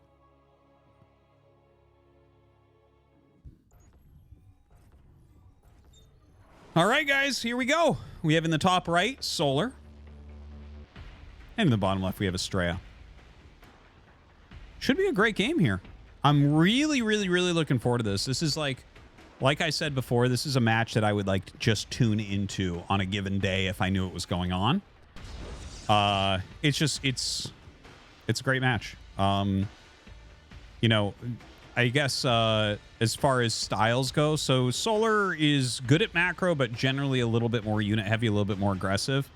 And then Estrella plays really his own style more than anybody else, probably. So I think that makes it more interesting in a lot of ways. Like he really has a lot of his own builds. Like he did a bunch of his own the other week and almost ended up winning the cup. Was winning.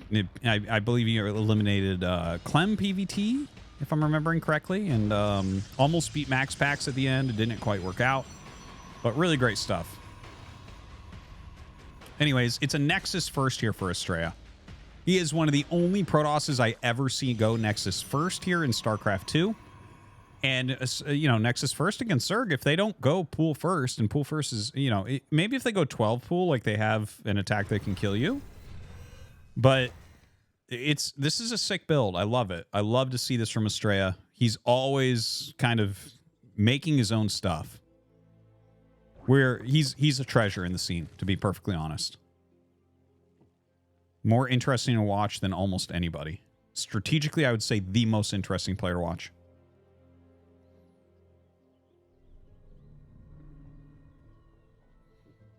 So a lot of drones going down to that gold base. Estrella's going to see it. Now, Estrella did the greediest build he could. So I think you're probably looking at this and saying, okay, well, I mean, you did the greediest build you could. So I guess we're even, right? That has to be how you look at it.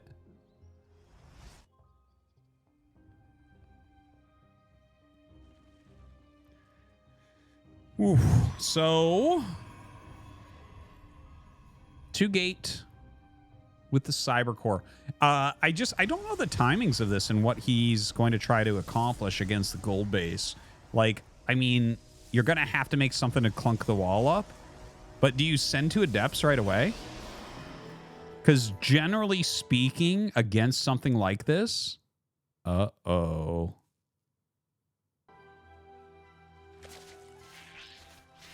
Generally speaking, against something like this, against gold bases, the counter to gold bases, generally speaking, is like Adepts and Oracles, right? Because there's like less drones there and they're worth more, so you need to kill them.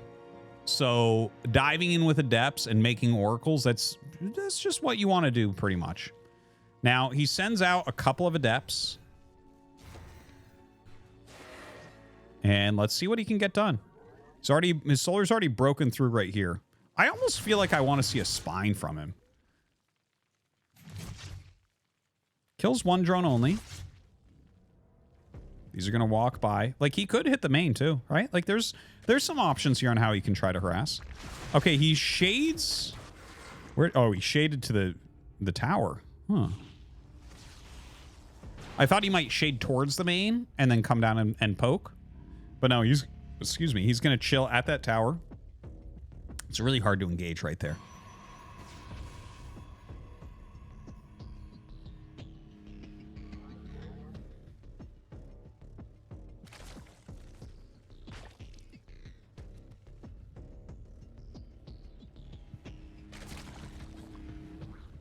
All right, we got the Oracles coming out now. And we'll see if the Oracles can maybe add some drone damage. You can see that income differential here from Solar. Economically looking so good right now. Roachhorn is coming out. Good flank. So these will get knocked out. The Oracle comes across. Does he want to sit here and chase? Kind of interesting. Oh, okay. So he's trying to line this up actually for his Adepts doing damage, it looks like, but he actually parks on top of this watchtower. Really interesting stuff from Australia. Like, I don't see him diving as hard on those gold mineral drones as I thought we might see. Now, if you don't deal with the gold mineral drones pretty early, you kind of have to play a defensive game generally. Now, that being said, he's going into double Stargate plus Fleet Beacon. So, a very, very, very quick sky toss. Third Nexus starts. Okay, carrier. Our carrier's going to be fast enough. We have Queens marching across the map. Speedlings coming up. Roaches being made to some degree, at least. Generally, it is roaches that you want with these gold-based builds. Okay, he's going to be able to shade out 2 of these at least. Okay, 3 of them make it. 5 at the third. I don't know, man. I think that Solar might have this timing down. Estrella might be screwed here. Yeah, Ling's in the third. He just has to cancel. Not looking particularly good. Oh, wow, the Queen's turn around. Okay, so with the Queen's turning around, he's definitely not going to die. Okay. Like, in fact, Solar might just turn everything around at this point. You get the third. You got what you came for. And Solar should probably throw down a 4th hatch now. I actually really want to see a 4th hatch between the gold and the natural. I think that that would be a very good play. He's got great creep spread in front of it. Honestly, like, he's got such good income right now. I would like to see that. We'll see. Solar not really knowing yet, I don't think. Here we go. The carrier's coming out. The carriers are going to... Well, that's a lot of queens. I think he does have an idea of what's going on. Trying a different location for that third base. And the Roach Ravager going across to attack it immediately. That third base is going to get canceled again. I think, right?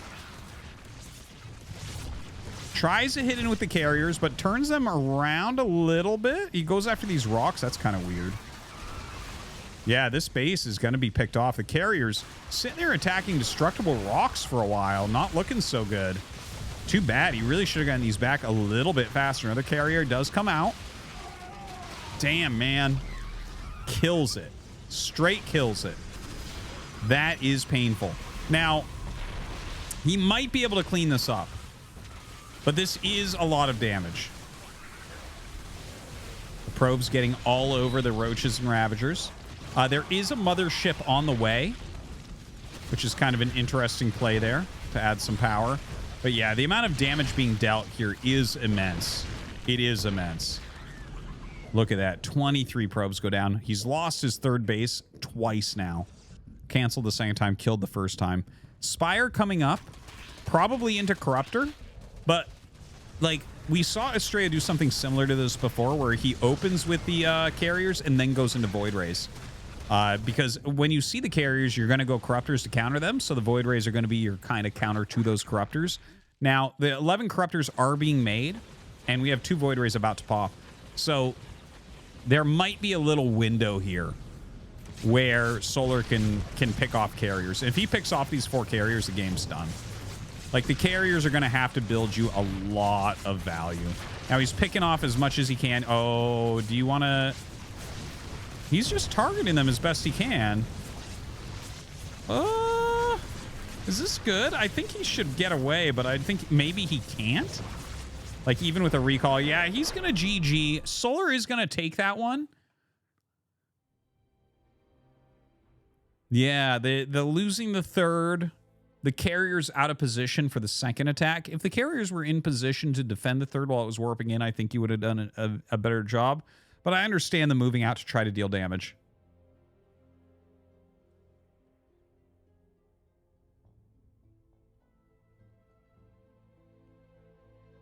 Caster Muse, what's up, buddy? Hope you're doing well. Hope everything's nice in Korea. You're having a good new year. Whew.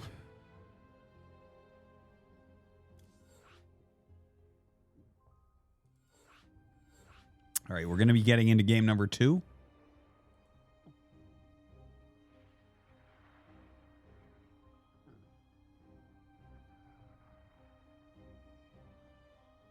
$45 probes. Probably should have taken third earlier.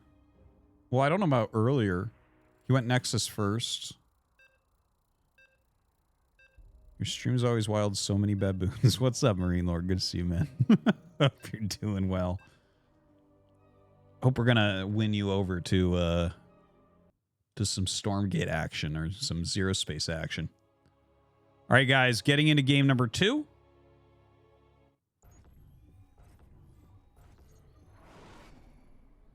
And we have Solar in the bottom right.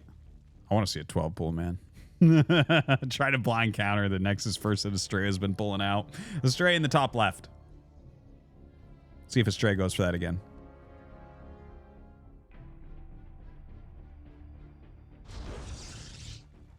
Yeah, Caster Muse. Good stuff, my man. All right, Pylon goes down. Gonna scout across the map. Block that hatch, it looks like.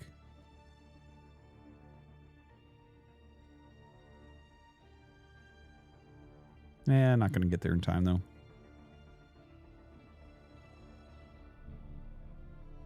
Or maybe he is. I think Solar actually screwed that up. I think he got nade. All right. I think he screwed that up. Like, he had the minerals to make it. I made hat. And didn't work. NA'd. Oh, okay. NA server, guys. Fucking lag or something. It didn't build. Who knew that Solar was a StarCraft 1 Terran? Who knew? Hat didn't make. Honestly, I saw it. I saw it. He had the money and it didn't make. And he's a fucking pro gamer. He's a GSL champion. He told it to make. Fuck this shit, man. This isn't fair. Look at this Protoss player just sitting there. All of his stuff makes when he tells it to. Poor Solar.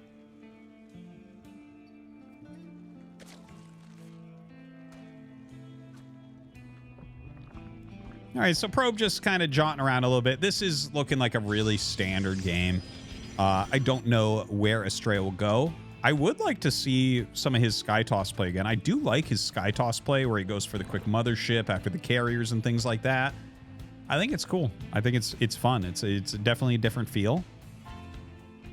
And honestly, it's really hard to kill someone doing stuff like that.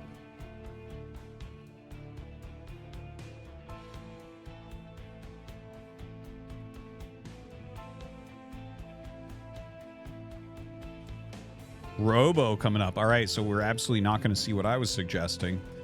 Okay, so Robo first is generally Disruptor drops, but it's Estrella, so I'm not gonna call that completely.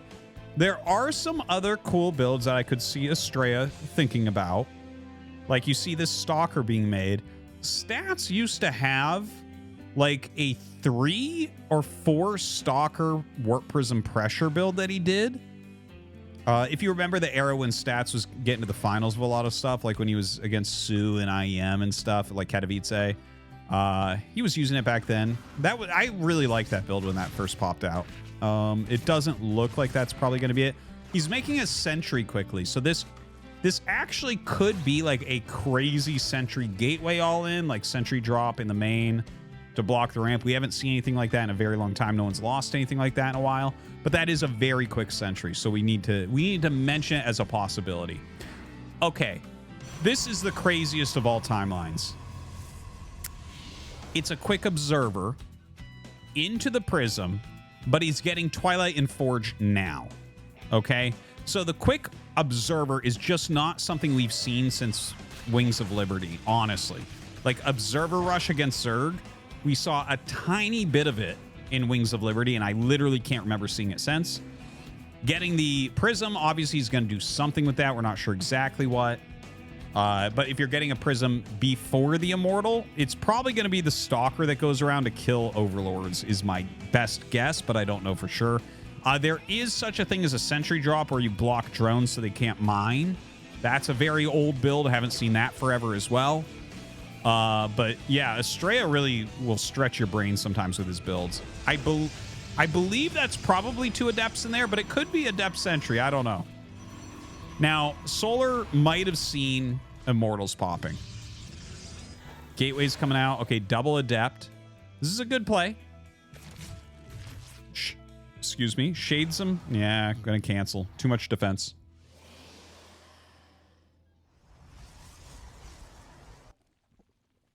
Honestly, this is looking pretty good for Solar right now. Getting that +1 melee. +1 melee can be pretty good against these types of builds.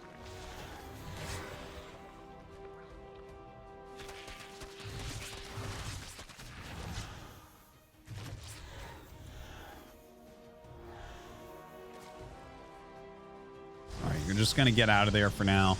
You know, with the 2 Adepts and the Prism, you're just trying to have some activity. You're trying to see if you can get damage. It's not the end of the world if you don't get it. Yeah, I don't even know why he's letting that finish, honestly, but... gonna go ahead and fly into the main base. I transfused the drone! Hell, I'd use 50 Queen energy for a drone. That sounds sick. Look at this. He's gonna have 4 Immortals in charge. 4 Immortals charge and +1. Okay, so I do want to point out, it's something we never see, but +1 Zealots will shred these Lings. The Lings are going for +1 melee, which is a good build in general. Like, it can be really good for a lot of things. It used to be more popular when +2 Banes one-shotted probes. That's not the case anymore. But, like, still, it's good. Lings are mostly damage-oriented. But if you're going mass Zealot here, and they have +1, the Lings are going to get fucking destroyed. Now, that being said, of course, Banelings are going to be a strong counter against Zealots. So, we'll see how this engagement goes for Estrella. It's a very weird build. 4 Immortal mass charge lot +1. Very, very strange looking. Banelings could destroy this. Now, the Immortals look like they got stuck for a bit, maybe? Or maybe he was trying to hide them. I don't know. Maybe right now he's trying to say, hey, you should be making roaches, right? That could be. And if you're making roaches and 4 Immortals come out, you feel pretty stupid. But there's a lot of Banelings out now. Some more sentries coming in.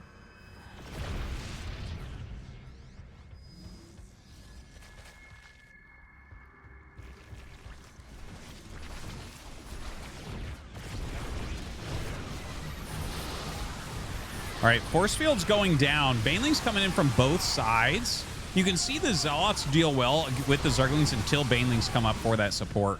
So we have like a full engage there, but Estrella probably has to pull away. Now, a lot of Zealots being warped into this main base. Obviously, they're going to kill those Zerglings very, very easily. They go after this lair for a moment. I don't think they're going to get the lair. The Banelings coming up should help enough. Having a hard time actually getting in there with those Banes. And yeah, he's getting a lot of great connections, but another attack in here from Estrella. So he's just going to dive onto the 3rd base location as all the Banes and Lings went up into the main to deal with those Zealots. The backbone of 4 Immortals dealing so much damage. The 3rd base is going to go down, but there's a decent chance he ends up losing 2 Immortals here. In fact, he's going to lose the Prism. But does it matter? Recall. And actually, we'll just lose 1 Immortal. GG is called by Solar as he loses that 3rd. And I tell you, Estrella really plays his own way. He really plays his own way.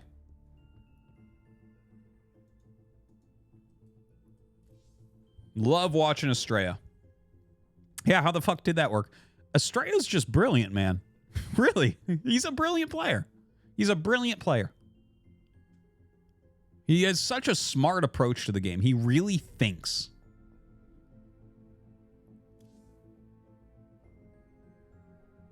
One and one. Tied up.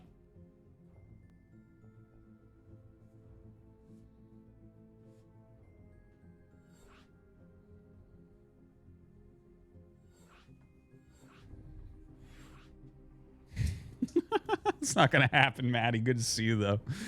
Oh, shit.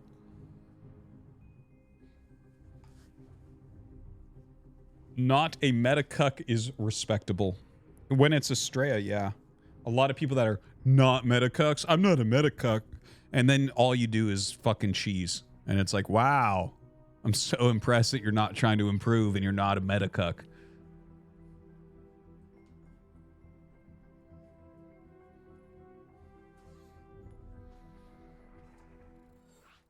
All right, we're going into game number 3 now to decide who goes up against Hero in the semifinals.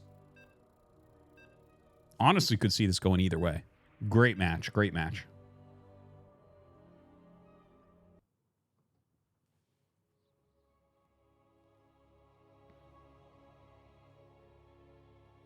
in honor of Hexeract. Artosis was fond of Wario shit. Logs as they were a bit less sour than the ones from Yoshi. Not happening. Not happening at all. Thank you, though, Uriel. All right. We are going into Site Delta. Top left is Estrella. Bottom right is Solar. And yeah, this is a very quick probe. So this probe specifically is designed, if you send out a probe that early, it blocks the hatchery. There is one build where you get the hatchery right away that it doesn't block. I think Eric came up with that one, if I'm not mistaken. Look at this. Drone comes out. Woo! Just gets it. That was so close. Not NA'd. KR'd. Wow. The meta of jokes.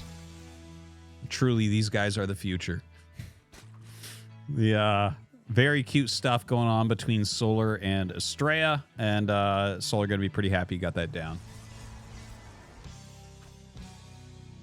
So, just like probe harassment, obviously we're going to see a Nexus, we're going to see the Cybernetics core, and then we're going to see what Estrella is going to do. It's going to be really hard to even guess because he's got so many different builds.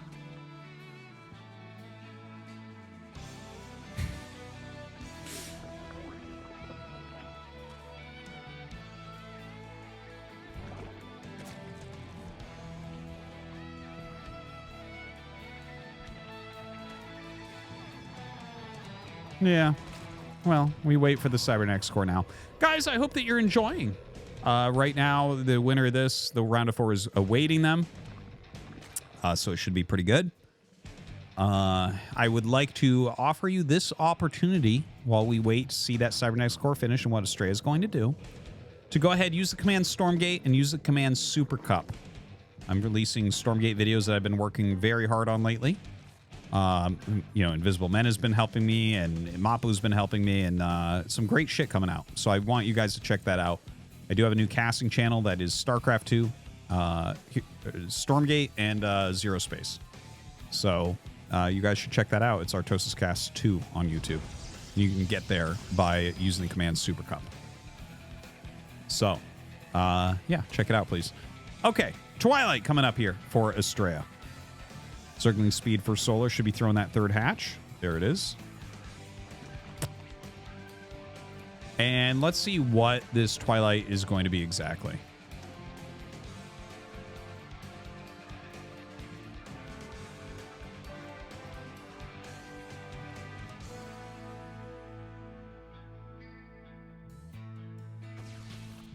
Now,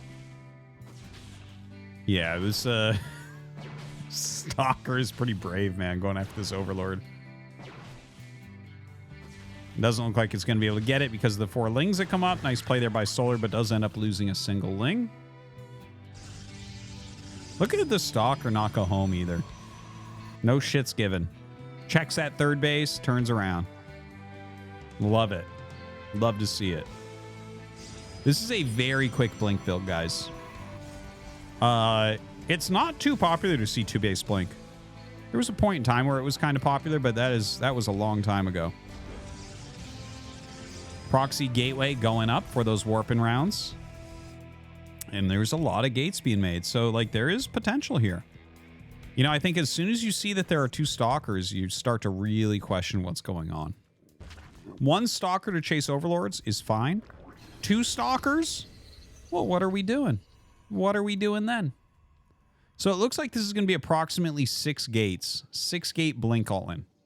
Not a bad choice. A decent amount of lings being made by Solar. The creep spread, not fantastic yet. Overlord does not see that proxy gateway. There's no vision of that proxy gate yet. A spine goes down. That's interesting. Where is that spine? I wonder where that spine is. I think he might think something else is happening. It almost feels... Okay, he sees 2 Overlords there, so... It almost feels like he's prepping for, like... No, he's putting that spine to the front. Okay. Okay, no, he knows some sort of frontal attack's coming. I was going to say, it might have been something against Shades, so it put it in the mineral line or something, screw up the AI a little bit of extra defense. Either way, the Stalkers are coming out. And they're about to hit, and there's no good vision. All right, the Overlord sees some of them coming down to join from the main. And I think now he's going to realize, like, uh-oh. This is going to be kind of hard to hold. Ling's coming in. Now, immediately, Estrella gets up here. The Lings are actually going after pylons, and that's an issue because he wants to push. Dude, this is great by Solar so far. This is fantastic. Killing that pylon is huge. Now, a blink forward does allow him to kill off most of these Zerglings. He loses an extra Stalker there. The idea was great from Solar, and it also bought time for Solar's other units to make. Because Estrella wanted to just start his micro and not stop it, like non-stop down here. Now, he targets at that spine, does a lot of damage to it right away. Ooh, some good Ling surrounds. Roach Ravager coming up. Yeah, Solar breaking through pretty quickly. Ooh, gets another Stalker kill. This right now looks good for Solar, I think. He's got a great arc. He even transfused that spine a couple times. Ling plus Ravager, just a couple roaches in there as well. Look at these surrounds. Kind of nice. But you can just gain value over time with Stalkers, so that's what Estrella is going to attempt to do here.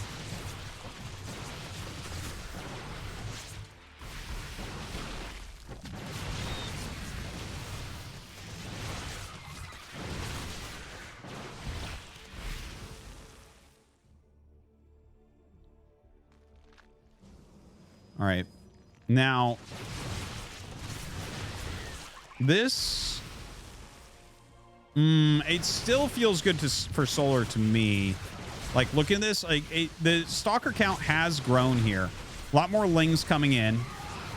You know, the Ravagers haven't really fallen. That spine just keeps putting out damage really, really well. The Transfuses have done a pretty darn good job here also. The Queen's doing their own fair bit of tanking. Transfuses kind of keeping them going. Ooh, good biles. But, you know, the Stalker count just keeps growing here. Estrella definitely catching up. Solar is really low on drones, right? He's 38 drones. He's barely mining his third base. Little Ling counterattack, so not a bad idea. But this might open up because that's less units on the front. Estrella pushing even harder. Obviously, he's got to warp a few units back. Okay, recalls 2 Stalkers to help deal with that wall. Pulls back completely. Dude, did he just warp in Zealots there? That has to be a mistake. That has to have been a misclick. There's no way you want those Zealots over there. Those Zealots you wanted over here. Like, that's actually something you do a lot of the time when it looks like this. You put a bunch of Zealots in the front line to tank damage and deal damage. The DPS of Zealots is very, very high. So starts to push forward here.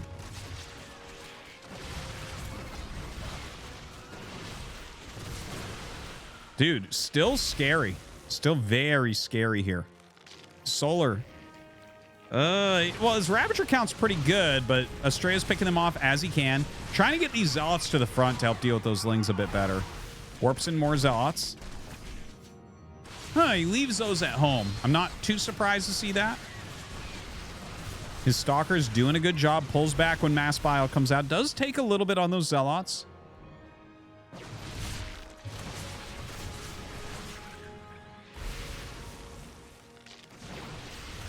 Estrella continuing with this micro. Doing definitely a very good job with micro. Not the best micro Protoss in the world, but definitely good and solid at it.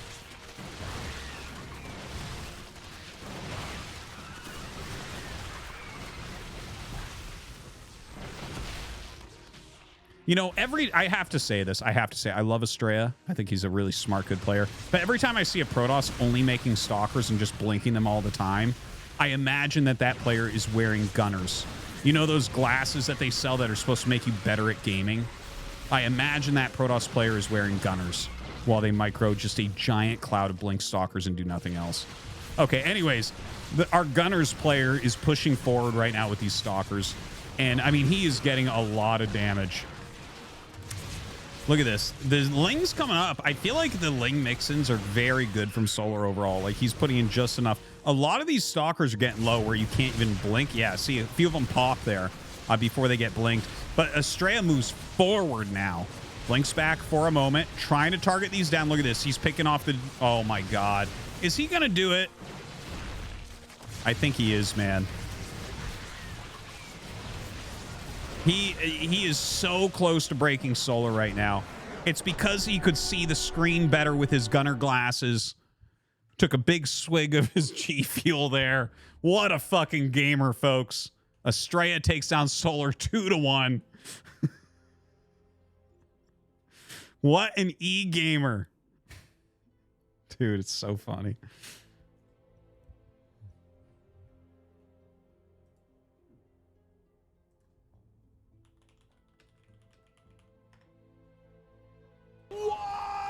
Itano Circus cheered. X300 liked the Stormgate video. Are your messages open for a content question? Sure.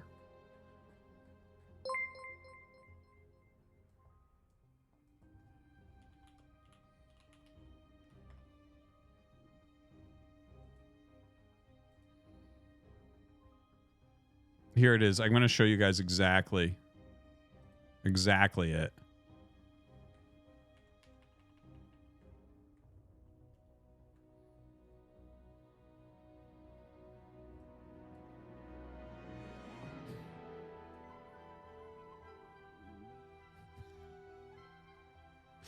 All right, hold on.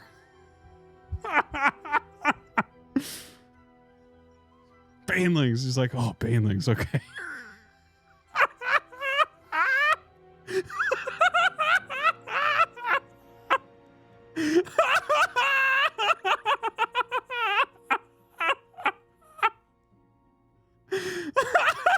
I think of this every time, man. Look at his gunners. He's got gunners on. Oh, shit. What? Tunga 111 cheered. X300 arty. My main jam was FPS, namely Quake and CS. When I watch people play Overwatch or Fortnite, it feels like watching Pee-wee soccer. Is that how it feels when you watch Starcraft 2? No disrespect, but seeing that guy move one big ball of stalkers like that feels so brainless compared to Daddy Brood War. Yeah, no, I know what you mean. There's certain things that are like that. The thing is, I have nothing but respect for the strong StarCraft 2 players. Like, strong StarCraft 2 pros, I actually respect more than most of the Brood War pros. Like, I actually think they're just better video game players. They're smarter and shit. Not in every case, but like in a lot of cases. But yeah, the game is obviously Brood War is harder, but StarCraft 2 is obviously very respectable. It's unbelievably hard and a beautiful game. But like, this is just fucking, dude, this is the funniest thing ever. I think about this regularly. Anytime I see someone using too many blink stalkers like that, because it's like so stupid. The fucking gunners on, man. I fucking love it. I love it so much.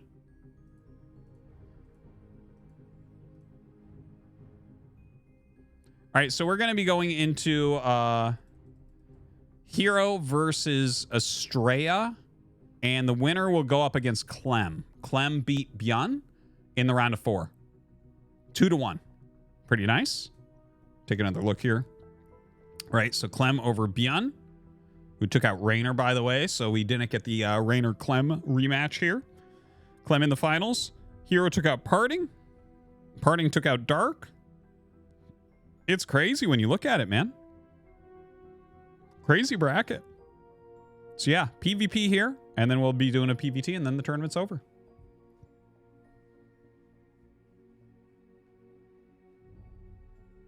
You could actually try them before saying they are pointless. I've been offered sponsorships for that type of thing before. And I'm like, I can't. I can't do it. I can't do it. Can't do it.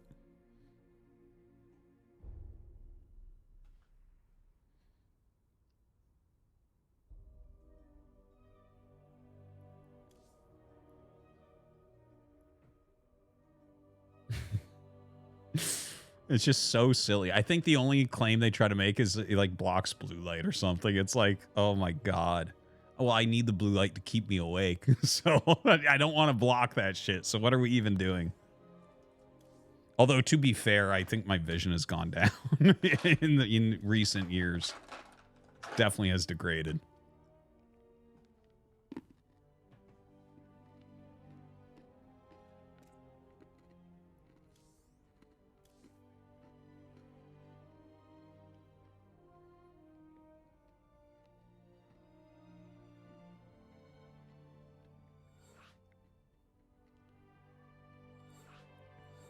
A fake blue light blocking test. That's funny. The thing is, I don't have like anything to against. XO_E cheered. X300 Artosis, the Twitch maestro, is juggling the dicey claim that StarCraft 2 is trickier than its older sibling. Imagine tiptoeing through a minefield of die-hard fans. He's basically saying, hey, StarCraft is like juggling flaming chainsaws while riding a unicycle, and StarCraft 2 is just regular juggling. Is that right? It's a wild tightrope act, but Artosis is dancing on it. Watch out, he's turning the gaming world upside down with this quirky take. Thanks, XO. Shit. Yeah, no, I know. I do know about the speedrunning. I think we're gonna send you guys over to check him out. That's sick. But obviously we're casting this right now. I believe it's in an hour and 10 minutes, if I'm not mistaken. Yeah, the Gunner sponsorship was part of his EG sponsorship. No, I know. It was, those pictures of him were funny. But yeah, anyways, like, oh, we're getting into this game. I actually had a good take on that shit. So I'm not strictly against that shit, but to think this shit makes you better is super, super funny. I want to tell you guys about Sunglove, but I'll wait. Ask me about Sunglove after this game. All right, we have Hero versus Estrella. The _Jambulance donated $3.33. Artie, what spray do they use to kill bugs in Alabama? Dude, I don't know. Raid, man. Like everywhere else. All right, top left we have Hero. Bottom right we have Estrella. Oh, Jesus Christ. Good to have you, Jambulance. All right, PvP. It could be crazy, man. There's a lot of crazy builds right now. I gotta tell you, I'm almost kind of like happy that one of these guys isn't Max Pax, because Max Pax PvP seems so strong right now. It feels like he's a bit of a favorite against just about everyone in PvP. Interested, though, to see... Okay, so we have a quicker pylon. No, not really. It's like the same. Everything... Okay, so here's what I'm looking at. Sorry, I'm kind of like falling over my words here. It's a 1-gate opener from Estrella, most likely. When you see the... like, if you see the gate at the ramp, you need 2 gates, generally. Well, it's almost always a 2-gate opener if you have a gate at the ramp, okay? And you build the 2 gates, and you have this place where you block sentries. Oh, no, he does add the 2nd gate. I was going to say, there used to be builds where you would rush into Phoenix and make a shield battery off of 1 gate in your main base. So if they commit in with the Adepts, you actually stopped it pretty well, but it was a very weird build. I'm surprised that he's going for a no-walled build anyways, but maybe he just... I don't know. You see a pylon at the ramp, so I'm sure Estrella has a plan for it. I just don't know exactly what it's going to be. Just trying to bring up some other times I've seen builds where you build things like in the main base like that. Anyways, there's a forward pylon here for Hero. Looks like he wants to put a Stargate down. Let's see. Is it a Stargate? Fuck yeah.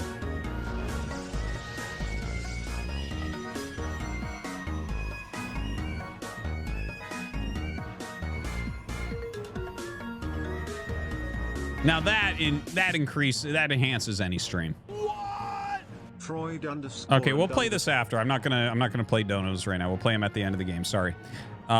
Anyways, so taking a look at this, we have Estrella popping a couple of stalkers, 2 more on the way. Look at that. Okay, so he put this down. He didn't even go up the ramp and check, but he put the pylon down to see what units were coming. So he sees the 2 stalkers coming out. So that's gonna give him some advanced warning. Oh, wow, he's going to let that finish? Are you serious? And look at this, a Twilight Wall. There is an Oracle on the way, so like this forward Stargate going Oracle. The Oracle will get to the base of Astrea a little bit quicker than you'd be used to. Dude, this is weird looking. Okay, he sees the Twilight. Looks like we had a little bit of an engagement there. Something died. I'm guessing that was like a probe. Okay, he does have the wall up here. Yeah, you got to cancel that. Gonna be able to take down this pylon as well. Nexus goes down here for Astrea. And here's the Oracle. Oh, shoot. Dude, there is absolutely no shield battery in this mineral line, so this is a ton of damage being dealt by Hero to Astrea. Look at this. He's up 6 workers after that. Pretty insane. A little bit of missed micro there. Stalker gets stuck.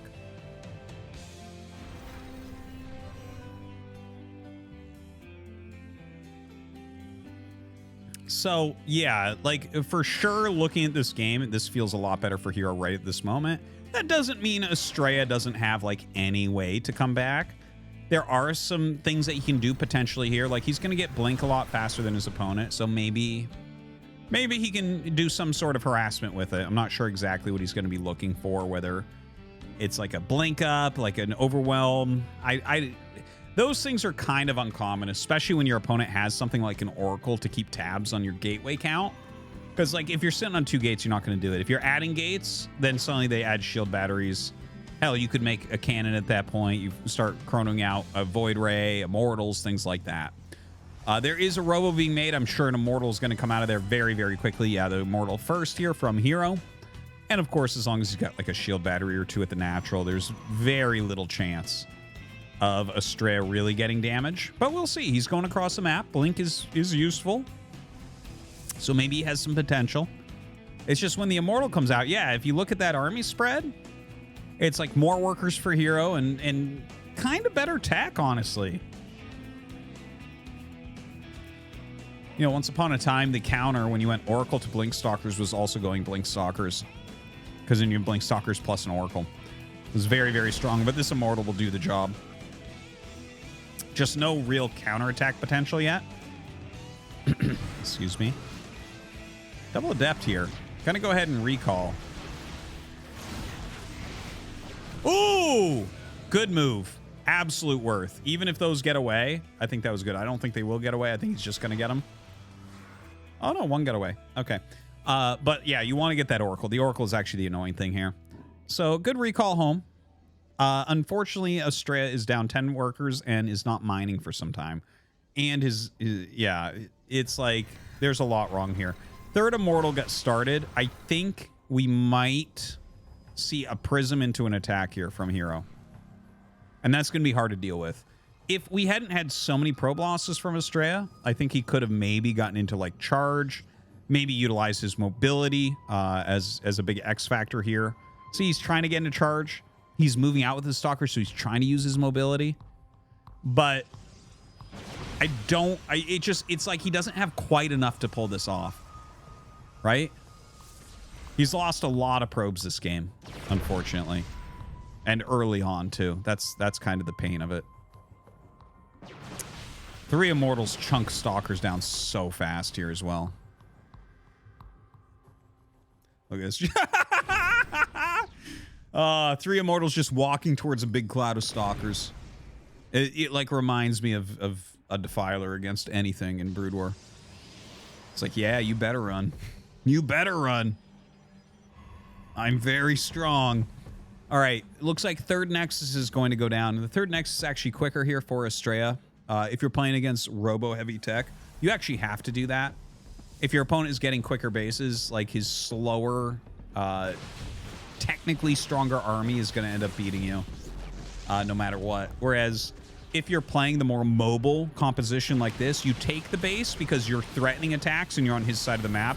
Like, for instance, think about this, right? If you take this whole army and go on the counterattack, like as Hero, you walk across towards Astrea. Astrea can either fight you on the way back or he can go attack you and then recall home, right? So he's going to be attacking you first, and you can see this is exactly what's happening. Hero's coming across the map. Already Astrea's been attacking in the natural, right? So he's already here dealing a lot of damage. And that's good. He's going to, ooh, unpower some of this. Ooh, I like this. Look at that. Unpowers the Robo, unpowers the Twilight, unpowers the gateways there. He's unpowering a hell of a lot, and now he recalls. See, so this is what you want to do with your greater mobility. And now he gets on top of this. His probes are tanking a lot. He's targeting what he can. There are a lot of Immortals here. He dives and gets the Prism.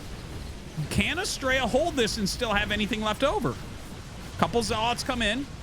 Okay, he kills the entire army. Now, the problem is he's down 19 probes. And that is a problem. That is a problem. But he does have 3 Nexuses, so he can remake them, right? What is it, 13 seconds a worker, and then you could chrono? I mean, you can get back up there relatively quick, but you're not really building anything else in that time, unfortunately.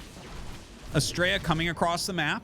This might be one moment where he does have a stronger army, considering he just killed everything off. And yes, in fact, he does. 8 Stalkers against 12, plus some Zealots charging in. Now, an Immortal is starting to come down the ramp.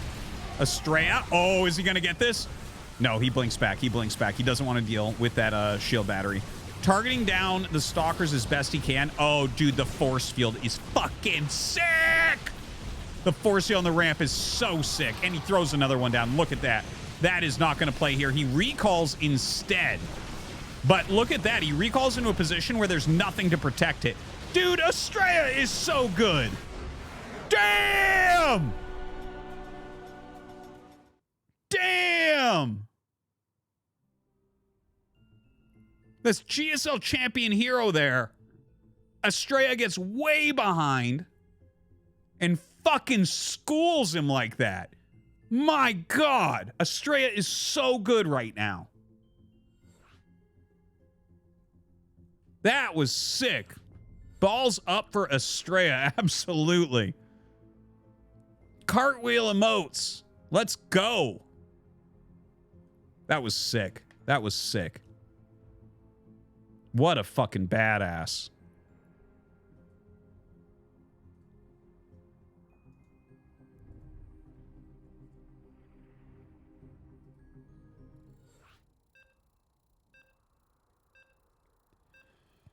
Here we go.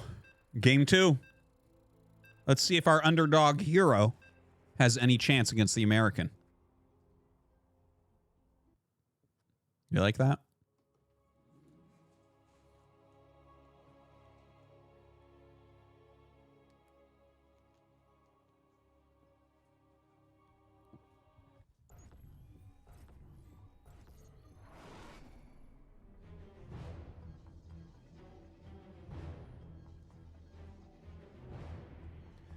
All right. Hero bottom left, Estrella top right. Estrella leads 1-0. Winner here goes against Clem in the finals. Estrella sending his probe forward. Looks like he wants to wall his natural. It might be a fast expansion that he's going to be going for here. You know, Max Pax has shown us how you can hold on flat ground. I think it would be tough here. Hero, I think, does have better micro than Estrella. Right? And I think that that's a big deciding factor when you have a flat ground expansion and you're trying to expand very quickly in PvP. You really have to out-control your opponent. When we have really good micro players attacking, I think it's really tough. A great case in point, actually, would be, for those of you who really have a good memory, once we had a PvP on here where Max Pax did that against Nina, who has really, really solid control, and she was very close to killing him. Very, very close. It was like an all-in rush that ended with like all of the minerals in the main bases being gone. So it was like really super, super close. Here, like Hero, I would say he's one of the best micro Protosses. I think Max Pax, Hero, and Parting are all like top tier micro. So this fast expansion that we see, if Hero wants to go for a very heavy stalker push, I think there's a good chance he can kill Estrella. Not 100%, but like, I think he can out micro him maybe and do it.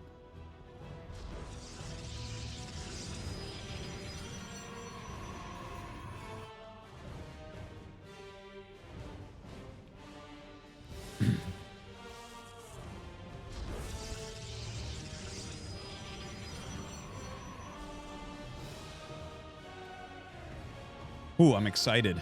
Oh, Adepts? Okay, so, like... I don't know about the Adepts. Oh, really? I don't like this from Hero. I don't think this is that good. Now, notice the Stargate going on. Here's the problem. Okay, the kind of catch-all against builds like this is the fact that you go Stargate.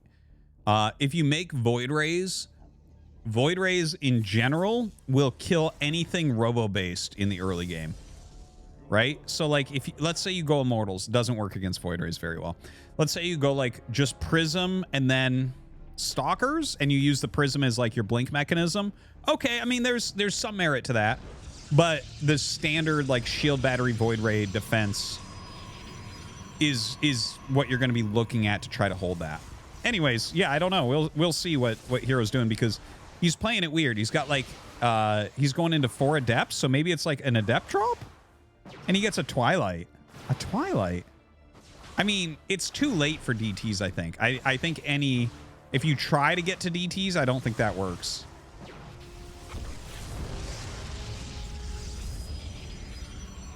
Okay, cancels out that shield battery.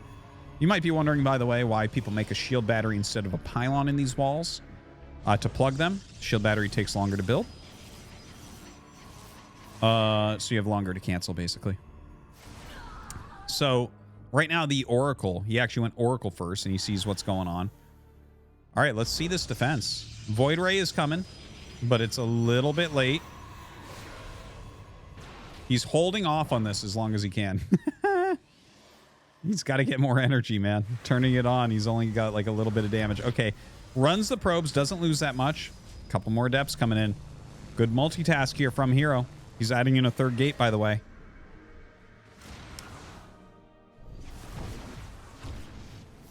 A little bit scary. Honestly, I feel like the holding is good enough from Estrella so far. Void's being made. Stalkers are being made, right? So he's going to have Prism, 3-gate Blink Stalker. Excuse me. Oh, God, he gets the Prism. The Prism is gone. I think Estrella's just going to take it 2-0. It really looks that way right now. It was an interesting attempt here. It was like he was really trying to tax the multitasking of Estrella, but Estrella, like, split correctly. Well, it wasn't as much of a split. It was more of the running of the probes, I think. More Voids being made. The Stalker's moving up the map. He is getting that 2nd Prism now. Still no Nexus, so Hero's got to make this happen. He's down 11 workers. Similar in army supply. Do you dive in the main? I think you might need to. That feels like the play. Like, there's too many shield batteries at the front. I guess you could go up and try to pick the shield batteries because Estrella put them really far forward. Max Specs generally puts them a bit further back. Robo coming up. So this is Estrella getting a little bit nervous that there might be something crazy happening. Okay, so here it is. Here's the blink up in the main. And I think that this was probably the best chance here. But the probes come out and they do a lot of blocking here, and the Void Ray is going to move everything over. Yeah, forces everything back. You can definitely pick that off at least. Looks like we just had an F2 action there. No reason for the Oracle to fly up the center of the map right now, I think.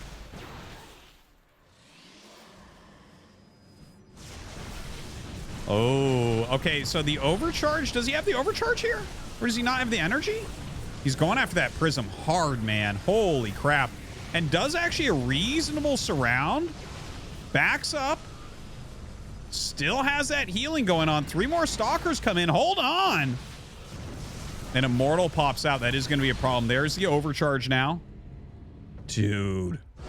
GG. And Estrella goes to the finals. Insanity. Estrella has knocked out Solar and Hero. Damn. Okay, we're going to listen to this now from Freud and Jung.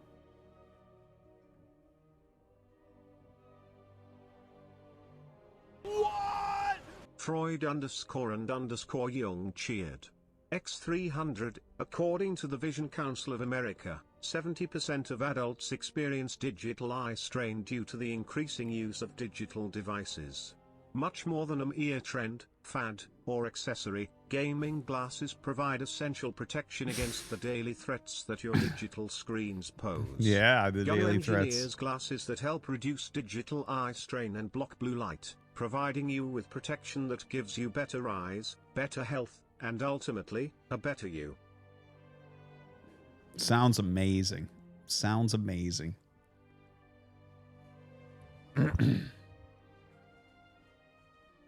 Maybe I do need them.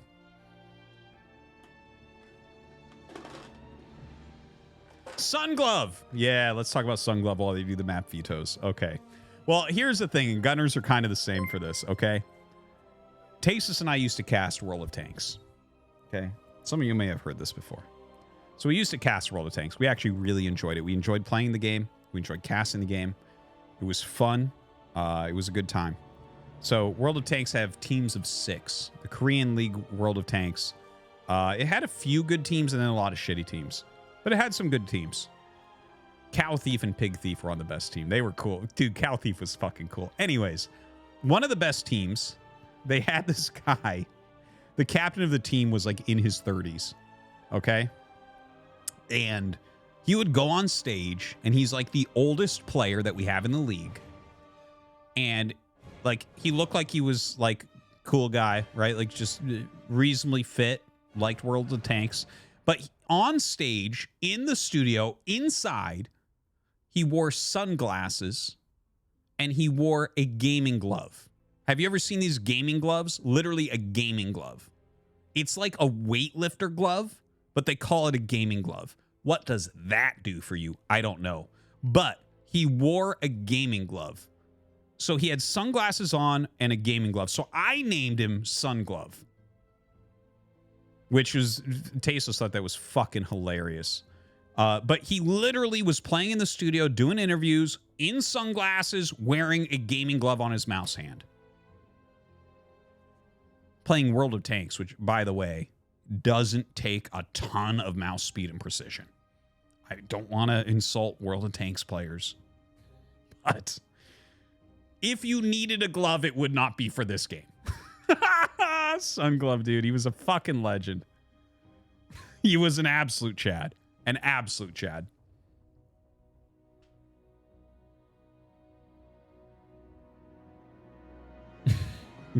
It is high intensity for sure. The _Jambulance donated $3.33. Artie, it's been extremely Etano, yes, cold no today problem. and I can't handle it any longer. It went all the way down to 48 and my penis kept trying to invert itself to stay warm. Poor guy almost fell off. I'm going to Hawaii for 2 weeks to give my smaller half a break.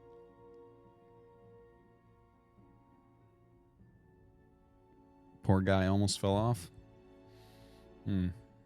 Well, I'm glad that you're going to Hawaii. I hope you bring Mrs. Jambulance as well.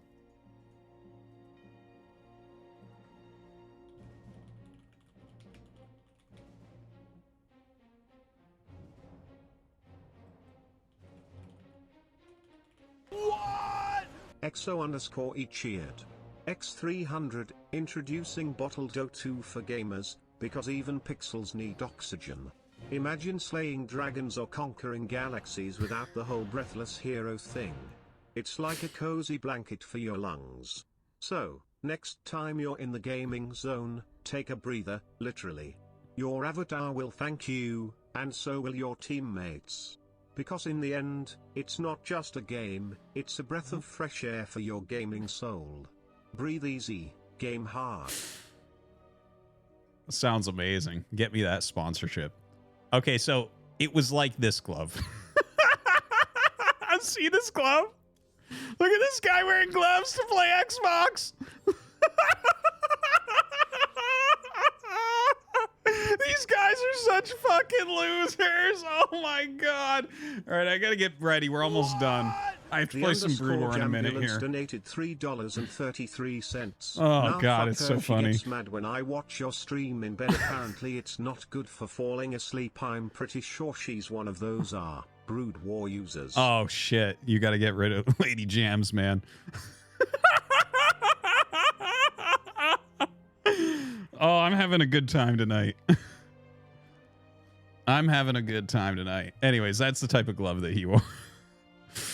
Dude. Wait, Toxigene is the guy who used to always fall asleep to the stream, right? And then he turned into the fucking D's Balls guy. Some people have used the stream to fall asleep, though, and then wake up violently occasionally. All right, guys, they've done the vetoes. We're hosting the map right now. We'll be into that finals in just a second. Again, Clem versus Estrella, Texas versus California, as the NA Cup should be.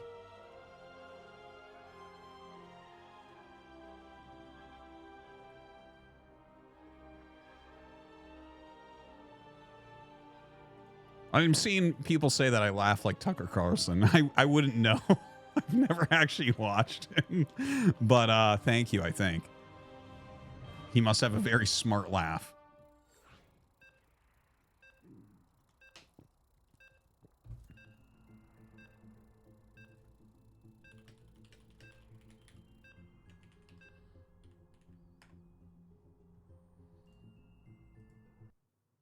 Here we go, guys. We're in the finals. Clem versus Estrella. The underscore Jambulance donated $3.33. It's kind of like how you are supposed to have your babies in utero listen to Mozart to come out smarter, but if you listen to Artie's stream as you fall asleep, your brain slowly seeps out of your head at night and the bus you ride to work keeps getting shorter. Yeah, that sounds about right, actually. I've definitely gotten stupider as I became fucking, as I streamed more. Without any doubt. Without any doubt, I was smarter before this. Okay. And still smarter than you guys, so, I mean, shit, what is it doing to you guys? Oh, my God. All right, now we have Estrella in the top left. We have Clem in the bottom right. We're on Oceanborn. And, yeah, this is going to be a best of 5. So we only do best of 5s in the finals. Should be a fun one. You know, Estrella did take out Clem the other week, if I'm remembering correctly. Yeah. And, yeah, it was like 2 weeks ago, I want to say. Or maybe it was 3. I don't know. God, it's hard to keep all this straight. But anyways, excuse me. The like Estrella has a very cool looking PVT. So just wait for it. We'll see what it is. No scout coming out as of yet. Getting that gas mine a little bit early. And going to go ahead and take his Nexus and then probably go for his scout.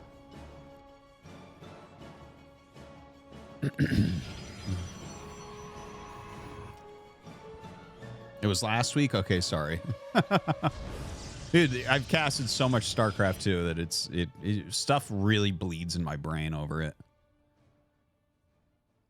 All right, so Clem gonna go ahead and do a Marine expand here.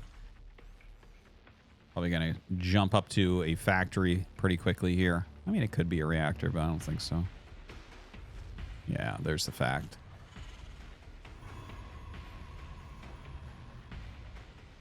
And Estrella here. Looks like he wants to build a building. He hasn't scouted yet, right? So maybe this is just a shield battery? Or maybe he was just waiting to see if anything came. No, he does. He starts a shield battery behind the pylon there. He was patrolling in front just to make sure nothing crazy was happening, like a bunker being built, whatever. Sentry coming out really quickly. Dude, this is a very interesting game. Neither of them are scouting at all. They both say, screw it, man. We don't need to scout. Look at this. A very quick sentry.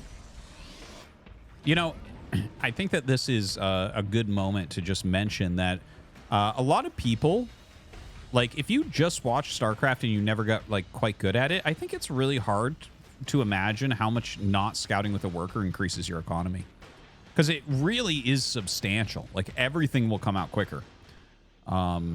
And like, yeah, if you just like measure the minerals, you can see it's like, oh, wow, this is like if a probe averages this much or whatever, and then you don't scout with it at all. And, you know, suddenly you can afford this shield battery almost completely for free if you didn't scout. So it's kind of a cool thing. Anyways, some cool optimizations on both sides. We're going to get a very quick hallucinated scout. This is going to be so quick that it's surprising, I think.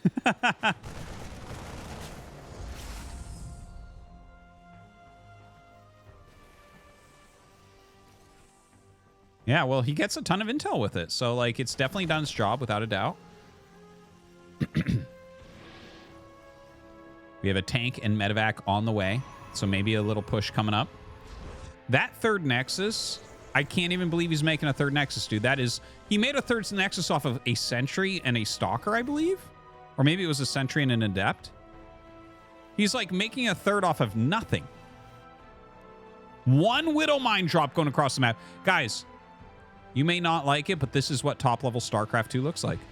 They're literally being so fucking greedy. Neither of them are scouting each other. They're just making expands, and it's like, Clem's like, I'm going to harass with one mine. Oh, I love it. I just love it.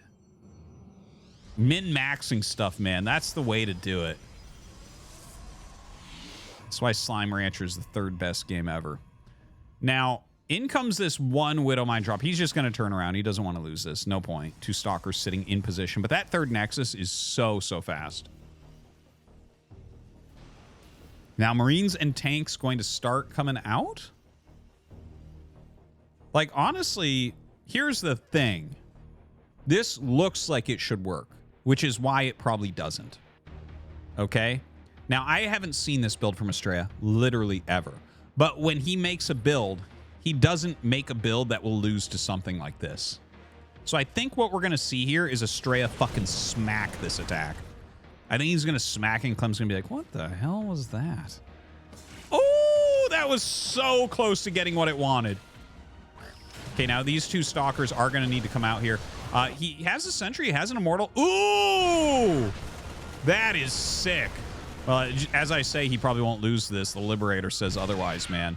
Insane Liberator. Oh, he's going to lose the Sentry. Oof! Got a bit of oofs coming out right now, unfortunately. The Shield Battery doing a good job. Like, he prevents the bunker, which is incredibly important, and he will be able to pick off the Siege Tank now. You can see the insanity of the Immortals damage there.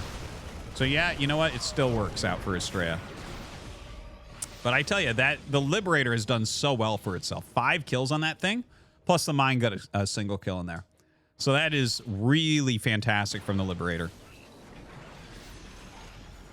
All right, backs up, gets a nice little turtle spot there. He's not going to walk through there.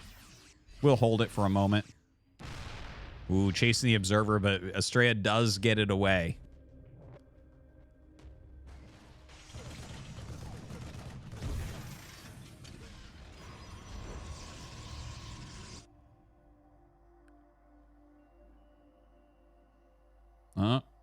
A little bit of stutter there.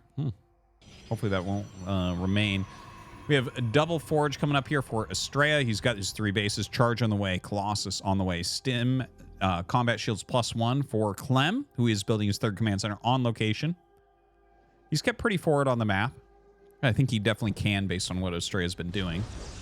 A lot of kind of beefy slow units have been made. Liberator comes up. Estrella pulls everything. Kind of annoying to deal with. Don't forget, he doesn't have Blink. He doesn't have like a Starport or Stargate or anything like that. So like the only way to really deal with this is to walk Stalkers around and push it back. So Clem is really making this annoying, especially based on the SimCity that we see. Now double Colossus is out. Ooh, nice. It almost looks like his toe is over the line there. Warps the 2nd Stalker here to make sure that can't do anything. And now we'll probably have just a little dance in there where it tries to edge in with its liberation zone. Anyways, with the 2 Colossi there, with the Sentry there as well, I don't think you can attack in as Clem. Clem continues to rally across the map. Ton of gates coming up, man. A ton of gates. Estrella, I think, is about to explode as far as supply goes. If Clem doesn't do something soon, I think Estrella might be able to run away with this. But Clem's so good, it's like hard to say something like that. He's kind of like Maru-ish level right now, right? That's what it feels like, at least. Where it's like just this other thing that you're playing against, where it doesn't feel like the other Terrans.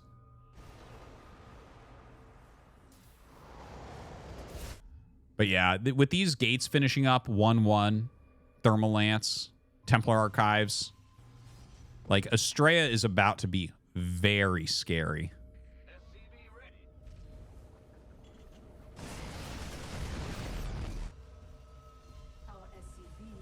All right, Prism coming in. He has charge, don't forget. So few zealots go out. Doesn't look like he wants to warp anything in right now. Look at this. Couple zealots to the third base. Dude, the double-pronged harassment doing fantastically here. Warps in another group of zealots in here, and they're going to go ahead and get on top of everything over here. The SCV's fighting. Starting to lose some SCVs.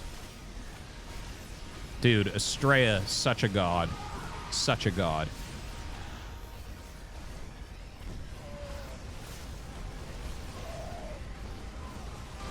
$20 SCVs have fallen. Now, Clem's army is large. It is scary. Okay? He's got a lot of army supply, 94 to 57. It is normal for kind of mid-game for Terran to shoot up in supply, but Estrella's got so many gates, he's going to catch up actually much quicker, I think, than normally we see Protoss players catch up.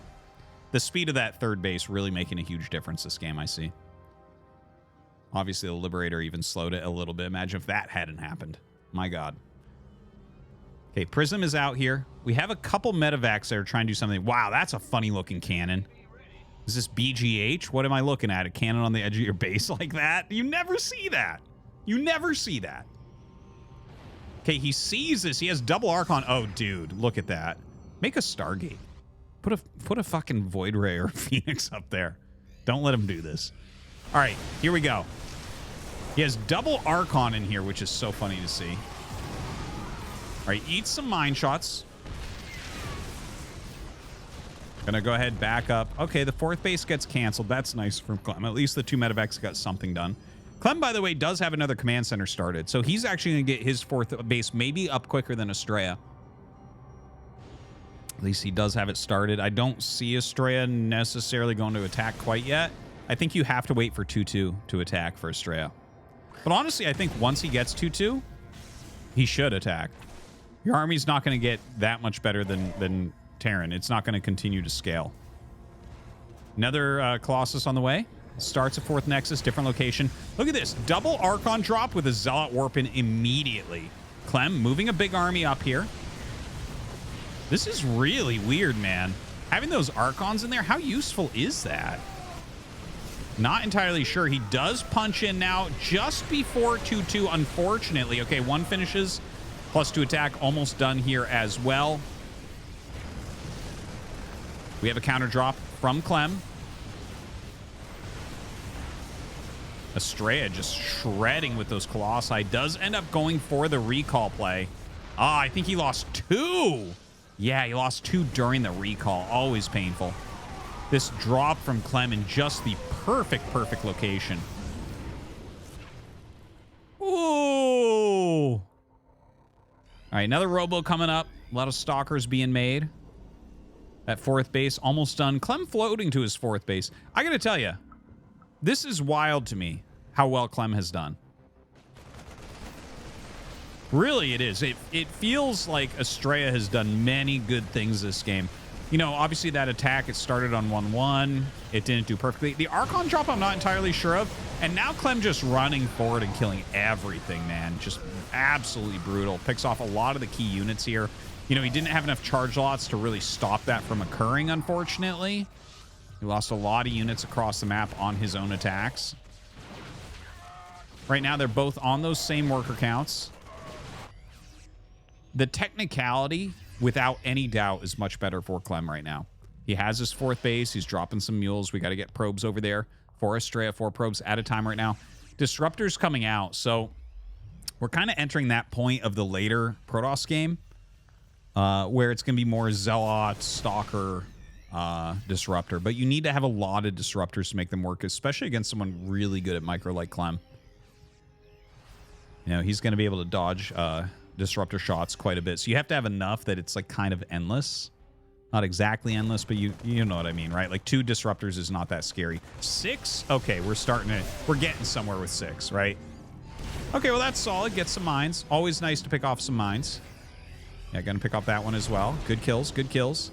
More Stalkers being warped in. He's gonna have to sit very defensively here. This is a little bit nerve-wracking. Some good mobility by Clem. He is near this new Nexus that's being warped in. I don't think he's gonna assume one's gonna be there. It's kind of a funny place to expand to. His mine is blocking the other one, though. Ooh.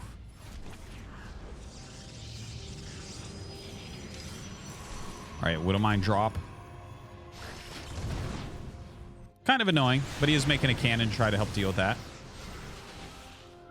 Some pretty good micro there from Estrella. More disruptors are coming out.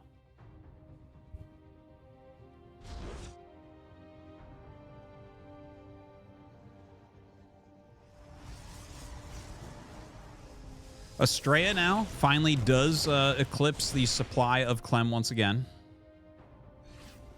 More disruptors coming.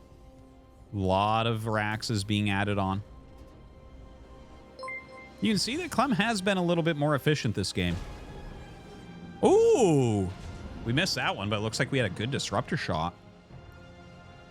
5 disruptors in this army right now. So we're getting up to those numbers that we were talking about before, right? Where it gets pretty good. It's like Clem taking yet another base. Of course, Estrella already set up his in the bottom left, which I think Clem is just completely missing because, again, it's kind of a funny location. 5 probes at a time here for Estrella. Getting up into those 70s next. Zealot Archon coming across for a bit of harass. EMPs go off onto those Archons.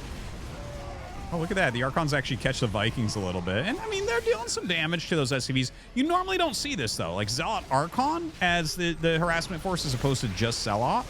Definitely very different. A lot of EMPs going down. Okay. Does pick off a couple Marauders there. Zoning with some more disruptor shots. Oh, interesting. Blinks back up. Okay. Lots of zoning shots coming out. Actually gets a decent one there on a Ghost. Oh! Nice hit there.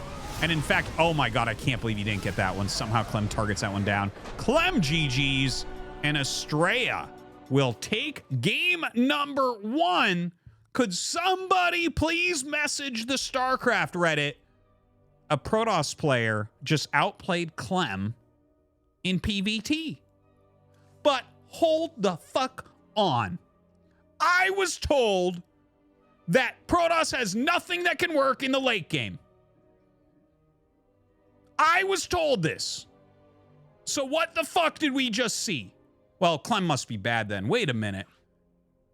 But if Clem's the best Terran, and Estrella won in a long macro game, maybe... Hold on. I'm almost there. Maybe Protoss can be played in the late game? What? Blasphemy? Can Protoss be played in the late game by someone who knows how to play a defensive game? What? What? Could that be a thing? I wish someone would make a YouTube video talking about defensive Protoss and how you can't just fucking attack all game. Huh. Huh. Weird. Tunga Weird. 111 cheered. X300 Arty. Your logic is decent, but the fact of the matter is that the comment you're referring to on Reddit has many upvotes. How many upvotes does your argument have? Certainly none. Certainly none, because I speak the fucking truth. They hate the truth.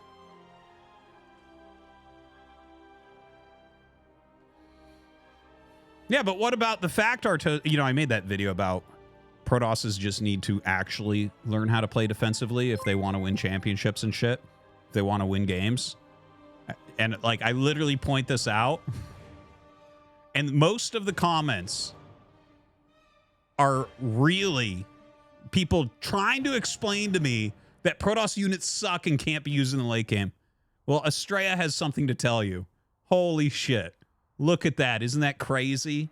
Isn't that fucking crazy? And that was back and forth, too. Oh, but Clem's not a very good Terran. Oh, he's the best Terran right now. So I guess go fuck yourself.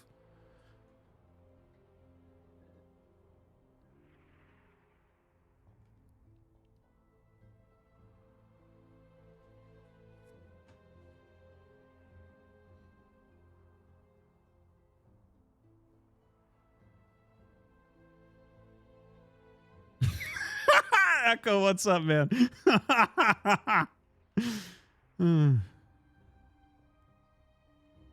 Well, guys, the problem, I made a YouTube video about it. You can go check out. The big problem in StarCraft 2 or whatever. The problem is that too many Protosses got good by only attacking.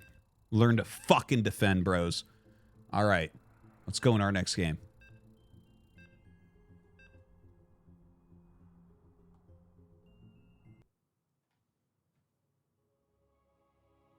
We got Clem versus Straya, game number 2.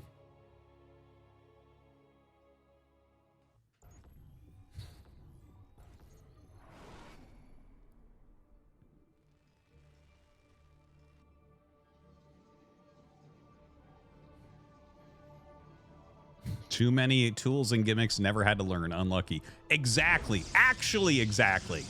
You nailed it, guy in the chat. That is exactly what I've been saying. You become so good with just attacking people, and it's hard to defend. And then you never learn to fucking defend, and then you say your units suck. It's a sick cycle. I love it. I fucking love it. Anyways, here we go. Game number 2. And we have a proxy Rax here from Clem. In fact, a couple proxy Rax is coming up. All right, let's go. Clem cheesing my boy. But it's a double gas from Estrella. Oh, it's fucking crazy. How could this be? So Estrella is going to go 1 base here against double proxy Rax. The double proxy Rax wants to find a Nexus. It's not gonna.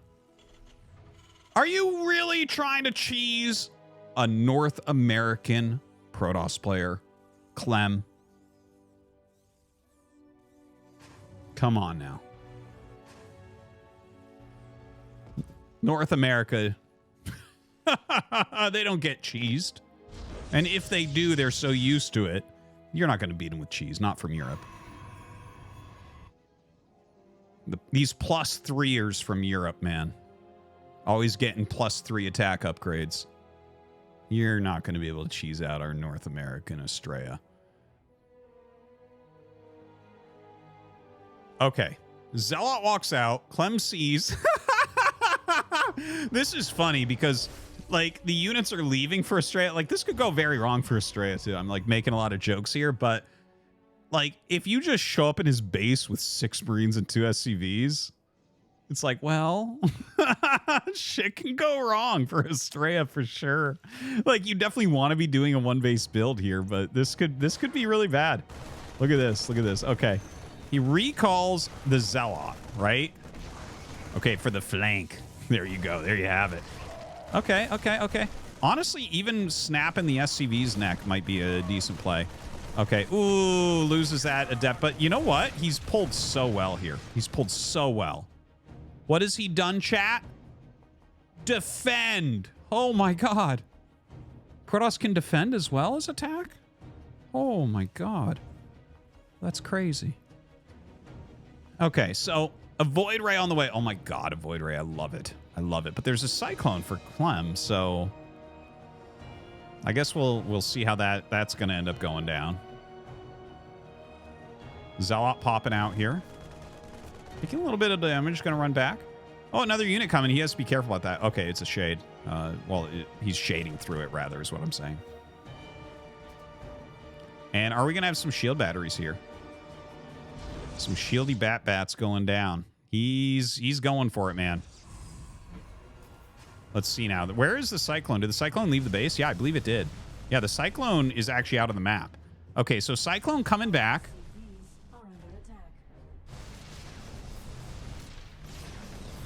And, okay, the Cyclone going to get wrecked.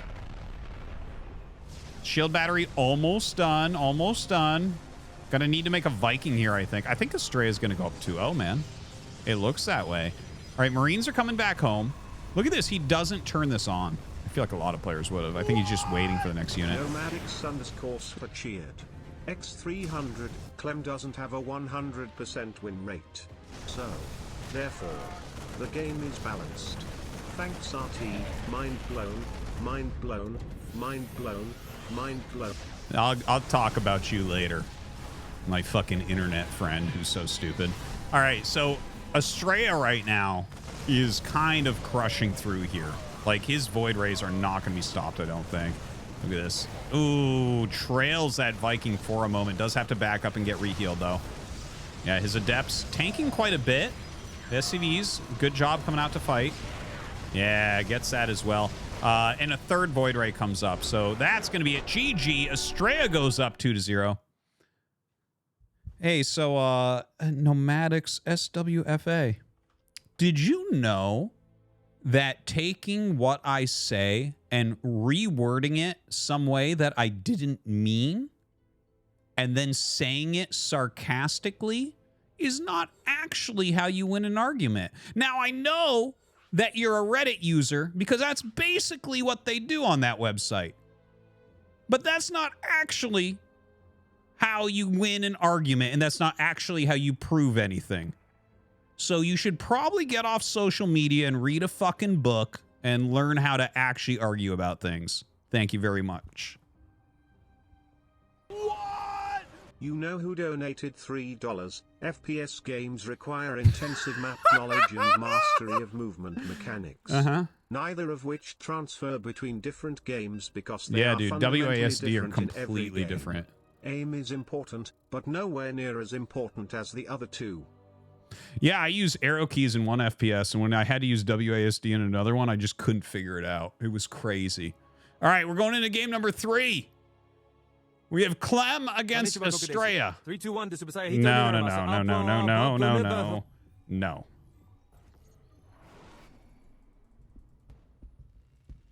All right, here we go. Clem is here in the top right. And in the bottom left, we have Estrella.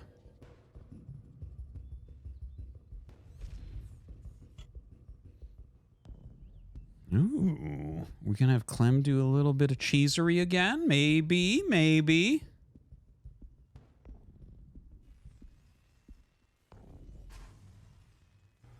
It's exciting, man. Estrella up 2-0. North America looking to take its cup back.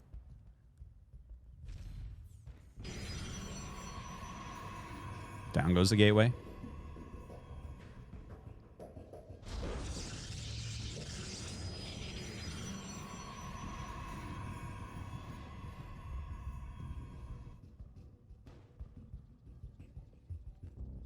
Is probe going to come down? I'm excited right now. I wonder if he's going to proxy the factory. I don't think so. Like, no one really proxies a factory anymore. It feels that way, at least.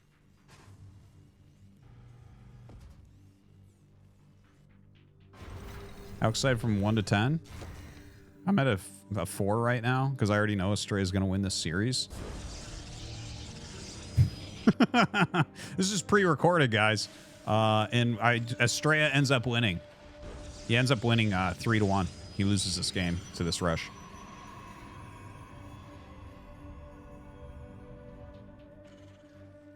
All right, so scouting up here and, well, going to go ahead with this bunker. Factory should get started momentarily here in Clem's base. A little bit of probe harassment on that SCV. He's just putting some damage on it. I don't think he thinks that he can kill it right now, but if you put damage on it, you can pick it off with stalkers a little bit easier later on there.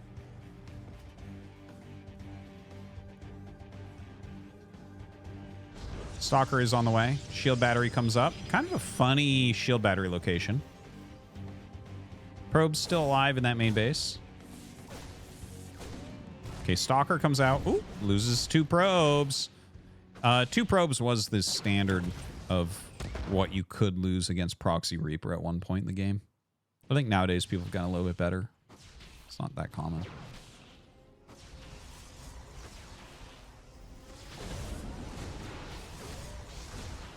Ooh, gets the shot there. SCV will pop in and out occasionally, and you'll want to reload it occasionally randomly too to try to dodge shots from the Stalker. But you're supposed to not continually target the SCV at the first chance. If you do, then someone can predict that very easily and dodge all your shots. Well, not very easily, but pretty easily. See that? He dodged as the Stalker walked forward.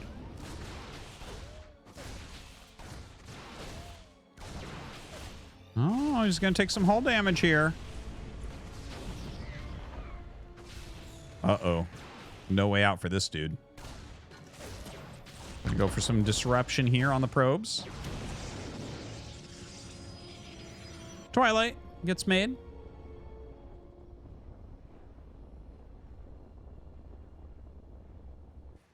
Rack's just floating home. We have that command center coming up. Twilight, we'll see what he does with that. I mean, imagine it's just going to be like a blink opener here. Get an observer out, go blink, third base, prism, that type of thing. I'd imagine just standard stuff. You want to mix in some standard stuff, I would say, as well. You know, Estrella's always kind of doing his own thing. But, you know, these builds are standard for a reason. They are strong.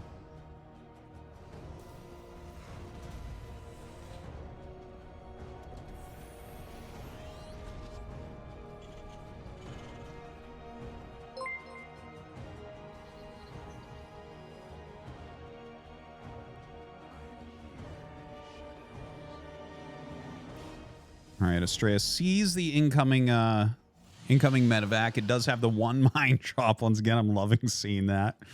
I love the one mine drop. It's awesome. Feels like more of a scout than anything else, honestly. Oh my god! Ah! Good split. Good split. That was close for a moment. I got very nervous. Feels like he misclicked with the probes when it came out. I feel like he missed one attack. I think he could have gotten that. But anyways, you know, Clem does cause a little bit of lost mine time, gets his medevac out. That's the important part. Blink gonna be finishing up. Ooh, the quick Templar Archives with the Blink. Very, very fun. We don't see this much right now. You know, you can go Psystorm off of Blink. The last player that was doing this regularly was Trap before he went to the military. It can be really good, and it catches a lot of Terrans off guard. Tynes cheer. Sorry, hold on. We'll play that at the end. Sorry. See the Hinds.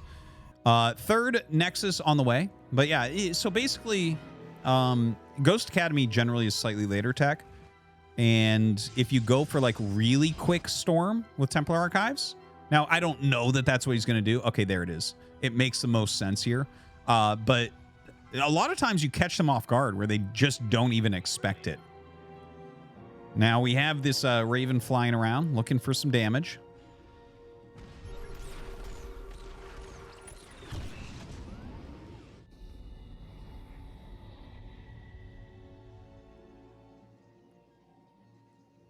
All right, gonna fly in with the auto turret. Nice, nice. Good kills.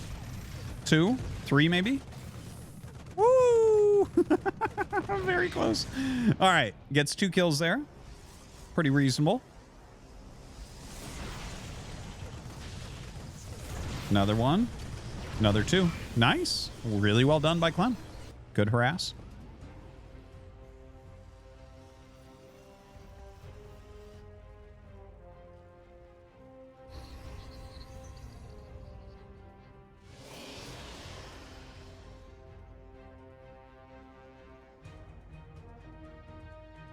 All right, so Charge and Storm going to be finishing up here. There is another medevac coming in. Stalker's kind of spread, trying to block everything. Those +1 combat shield stim stuff. All getting ready here for Clem. You can see Clem's supply peeking up above Estrella's a bit. Uh-oh. Uh-oh. Okay, that wasn't as bad as it could have been. That looked like it was getting bungled for a moment there. Only loses 3. Not the end of the world.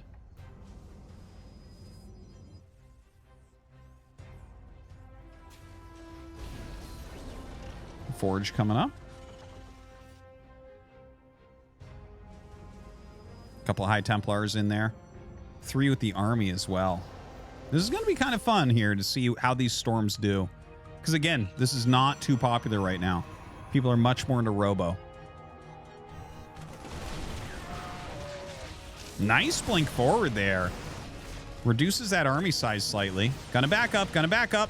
Ooh, rotates his High Templar out to the front. Gets a Storm off. These Storms gonna be a little bit more consistent for damage than Disruptors. We'll see when the Ghost Academy starts. If Clem looks at this and says, oh damn, I really need that Ghost Academy or not. Okay, double Storm drop. Okay, 10 SCVs dead already. God, I just wish Protoss had some tools to play the late game. Oh my God. All right, now blinking back. Now, this is a tiny army that's very expensive. I think he's going to lose it all. Clem should be able to kill all of this off. In the meantime, he has lost a lot of SCVs. Okay, that was a great Archon morph, actually. Drawing a bunch of fire, and he gets out with a few of his gateway units still. Zot's going to the natural. Clem is going to GG. And Estrella, 3-0's Clem. Without cheesing. Well, he did do one proxy Void Ray build, but that was called for because it was double proxy 2 racks. So Estrella ends up winning the tournament. Once again, I feel like I was lied to by the StarCraft Reddit and all the fucking brain surgeons in all the comments about how Protoss can't do anything in the late game. But I don't know. It must be a fluke. So, guys, yeah. 3-0 pre-recorded 3-1. Damn. I thought for sure Clem could take one. Maybe we need to nerf Protoss. Now, couple things, guys. Couple things. Thank you for watching. Please follow my channel. I cast this every single week. Also, I've started to cast StormGate, and you might want to check that out. I've also made a very good StormGate video if you use the command StormGate. If you don't know anything about StormGate yet, I made the perfect video for you. I basically liken all the units to StarCraft 2 units so that you can look at it, use the command StormGate for the link, just exclamation point StormGate, and that will get you up to speed on what you need to know to watch StormGate or to play StormGate. And StormGate's going to be playable for people in February. I also have started casting StormGate, and that's on Artosis Casts 2 on YouTube, the number 2. And you can use the command SuperCup to get a link there, or the command StarCraft 2, because I have StarCraft 2 casts up there, and now StormGate casts. Parting happens to be the best StormGate player in the world right now. So you're going to see some parting games up there. So definitely do check it out. Yeah, there's a link. Thank you, Ancow, for putting that up there. And yeah, you guys should really check those out. Working very hard on this stuff, and I think you'll enjoy. It'll really get you caught up, because I know a lot of people haven't gotten to play yet and maybe don't really know what's going on. You might hear some people talking about it here. I'm starting to really explain everything. It'll be possible to play the game in February. There's going to be a week in February, they've announced, where everyone's going to be able to play. Okay?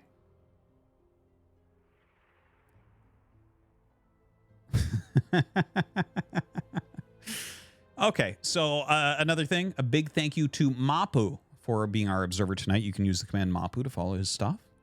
Big cheers to Mapu. Thank you, everyone, for coming by and watching and everything.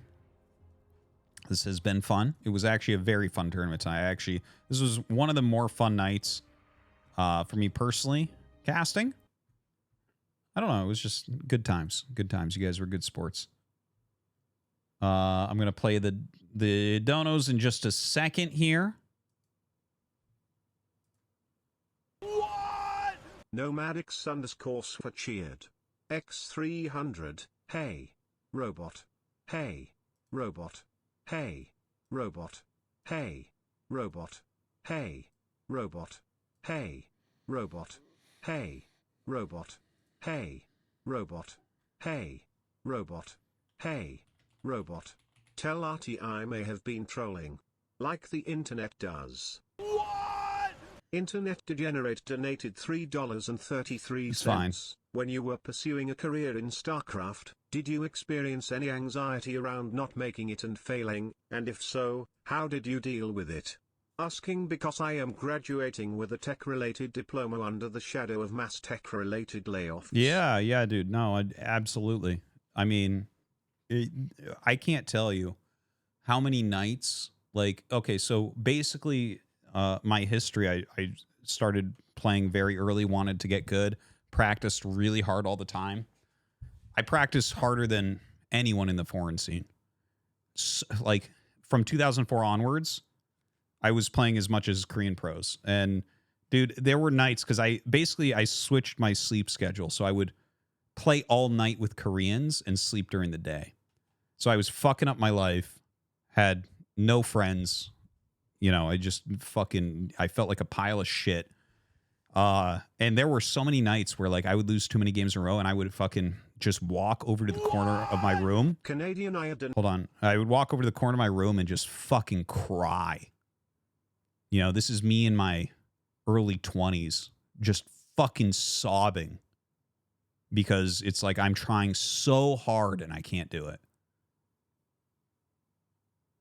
And so, like, the thing is, like, I'd sit there and I'd cry and be like, fuck, this is terrible.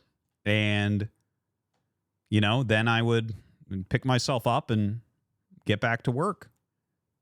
And, I think at the end of the day, like, you just gotta like plow forward. Like, honestly, if you work hard and try to keep a good attitude, that's basically all there is. That's all there is.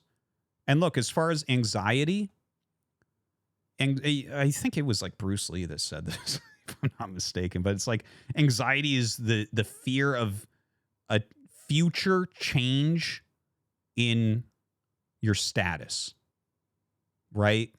When you word it like that, I feel like you can look at it and be like, okay, I've been in school. I've been learning about this shit. I'm supposed to be able to get a job. Maybe I'm not going to be able to.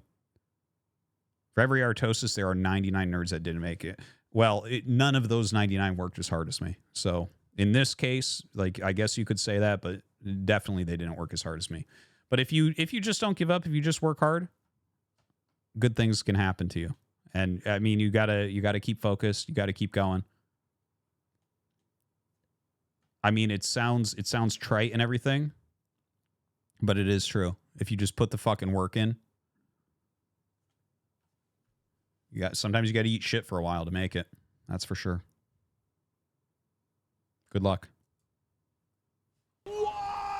Canadian Ire donated $3.33. RT, how do you like living in Anne of Green Gables land? Maybe we should call you Potatosis. Yes, I like it. I like PI a lot. X300, I watched that video you mentioned about Protoss in Starcraft 2. There is a Grandmaster Protoss streamer in India who almost never attacks. Instead, he just turtles and defends forever and somehow wins a ton. You should check him out. His Twitch stream is Legandy. Oh, that's the perfect ID for someone like that. Legandy's nuts. Fuck you. That sounded completely plausible.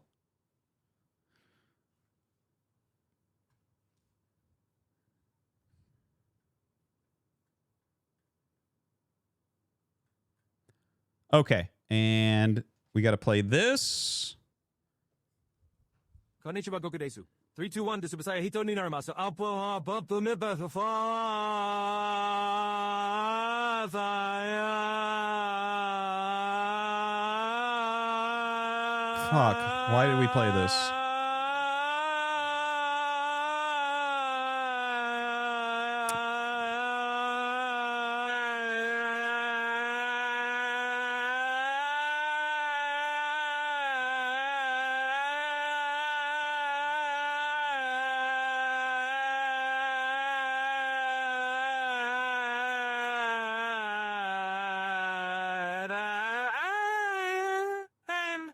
Yeah, no, that Bruce Lee quote actually has helped me a lot. If I ever get anxiety, I'm like, why am I fearing a possible change to my future status? That's so fucking stupid.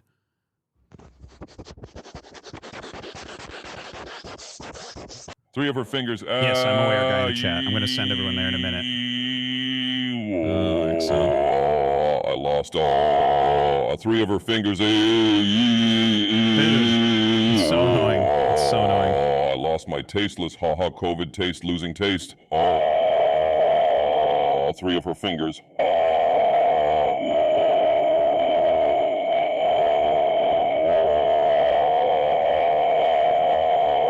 Three of her fingers. So auto afsus for so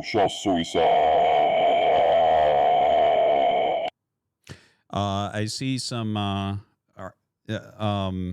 see some people saying like sometimes future change is really bad. I suggest if you're thinking like that, you have the wrong mindset. You should probably start reading some Stoic stuff on Stoicism. Ryan Holiday has a lot of good books on it, but really what you can control what you can control, and you can control how you react to things that occur. And that's it, right? So like bad things can happen. You can get setbacks, man. I've had a lot of setbacks in my life. I continue to get setbacks and shit, but I mean, Stoicism is for losers. Oh yeah, I didn't think of it that way. That's a good point. Why do you scream and yell on the ladder so much then, Artosis? Because I'm fucking angry. Listen, no amount of stoicism. You take these fucking ancient stoics and you put them on the fucking Brood War ladder after they play Macroterran for 25 years and they play against this shit. Dude, they'll fucking scream. They'll scream too. Wasn't there a Korean who just said of good mental? Probably. Okay, guys, here's what's going on. Thank you all for tuning in. We are going to have a guy on Games Done Quick speed running Zerg single player in Brood War. That's exciting to get StarCraft on Games Done Quick. There's 60,000 fucking people watching right now. So we're actually going to raid them because they are about to start that, okay? It looks like 7th Ace is going to do it. This is sick. This is awesome. Check it out. Give some love. Cheer this guy on. And I'm going to see you guys tomorrow. We're going to have a fucking great stream tomorrow. You're going to love it. Oh my God. I'm going to play the Brood War ladder and win all of my games and be very zen. I'm going to show you guys zen gaming. And then I'm going to play a little bit of Zero Space. I'm going to lose all my games and remain zen. And then we're going to go back to Brood War because I'm going to get too angry. I mean, not angry, but frustrated maybe on the inside that you can't see. Anyways, Peggy and Luann proceeded to remove their blouses. Dude, Peggy's black bra displayed breasts come on. and cleavage beautifully. The boys all I'm not had to canceling wipe this off the raid. This drool raid's from their going. chins. Bill was staring at Peggy's breasts intently and said, "Peggy, your breasts are prettier than 2 buckets of Kentucky Fried Chicken." Then Luann removed her blouse, exposing perfectly round grapefruit, size breasts, and hard pink nipples. Hank said, "Luann, did you know that you were not wearing a bra?"